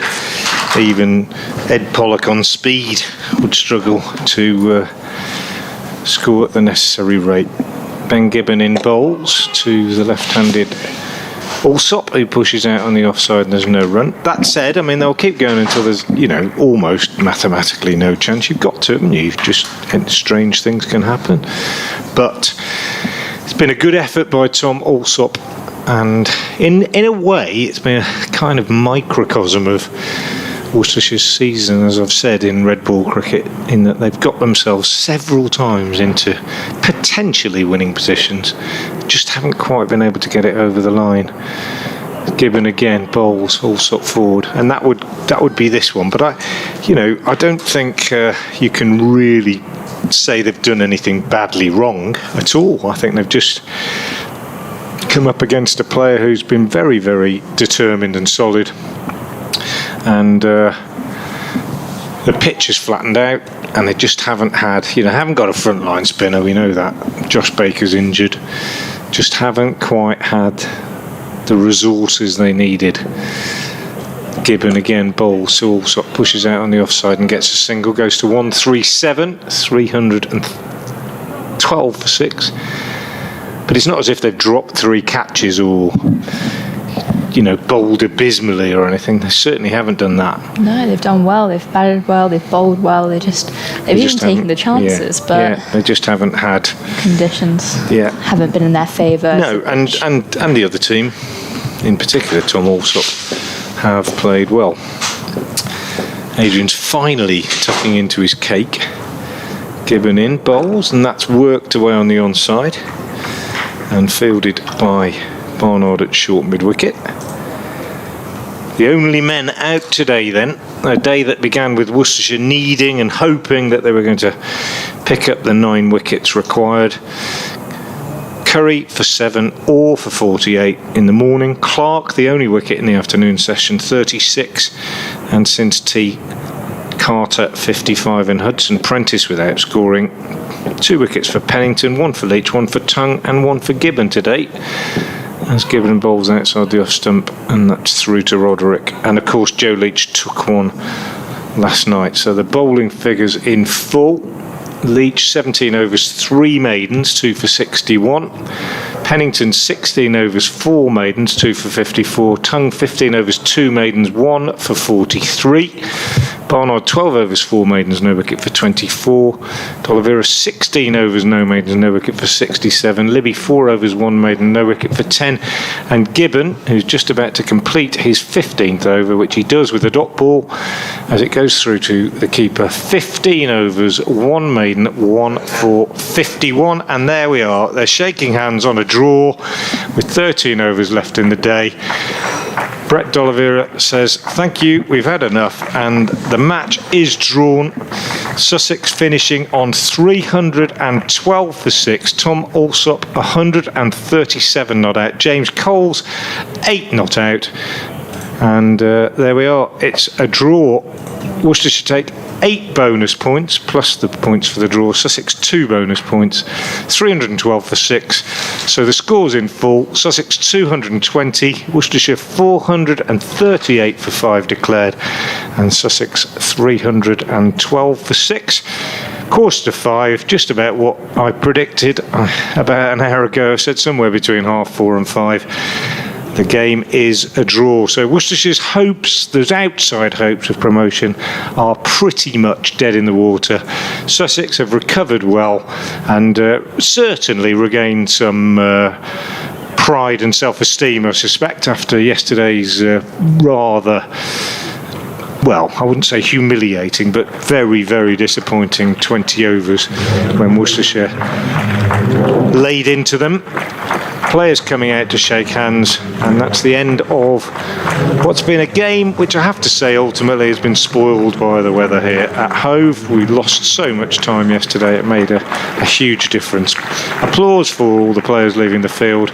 A drawn game, and I hope you've enjoyed our coverage here on BBC Sport, on the BBC Sport app and on the website, and listeners to BBC Radio Sussex and BBC Hove and Worcester have enjoyed our coverage as well. My grateful thanks to my host here, Adrian Harms, the award-winning Adrian Harms, always a great host here at Hove, and also thanks very much indeed for her company and commentary to Ariana Dowse. This is Frank Watson saying thanks for listening, and until these two teams are in action again early next week, that's it from Hove.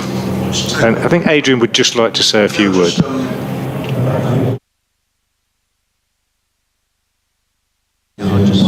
Just as the players leave the field, thank you, Frank. Thank you for your kind words, and always a pleasure to welcome you down here to Hove as well. And I'm sure Sussex will be playing Worcestershire next season. Good luck for the final 2 games of the season. Thank you to Ariana. Pleasure to have you here. A couple of emails came in actually right at the end of play, which I'll read out because people have taken the time to read them. First of all, Martin Weiss, who got in touch to say Tom Alsop just needs 14 for his highest score in county championship cricket. Sadly, he didn't get to that, but a wonderful innings by Tom Alsop.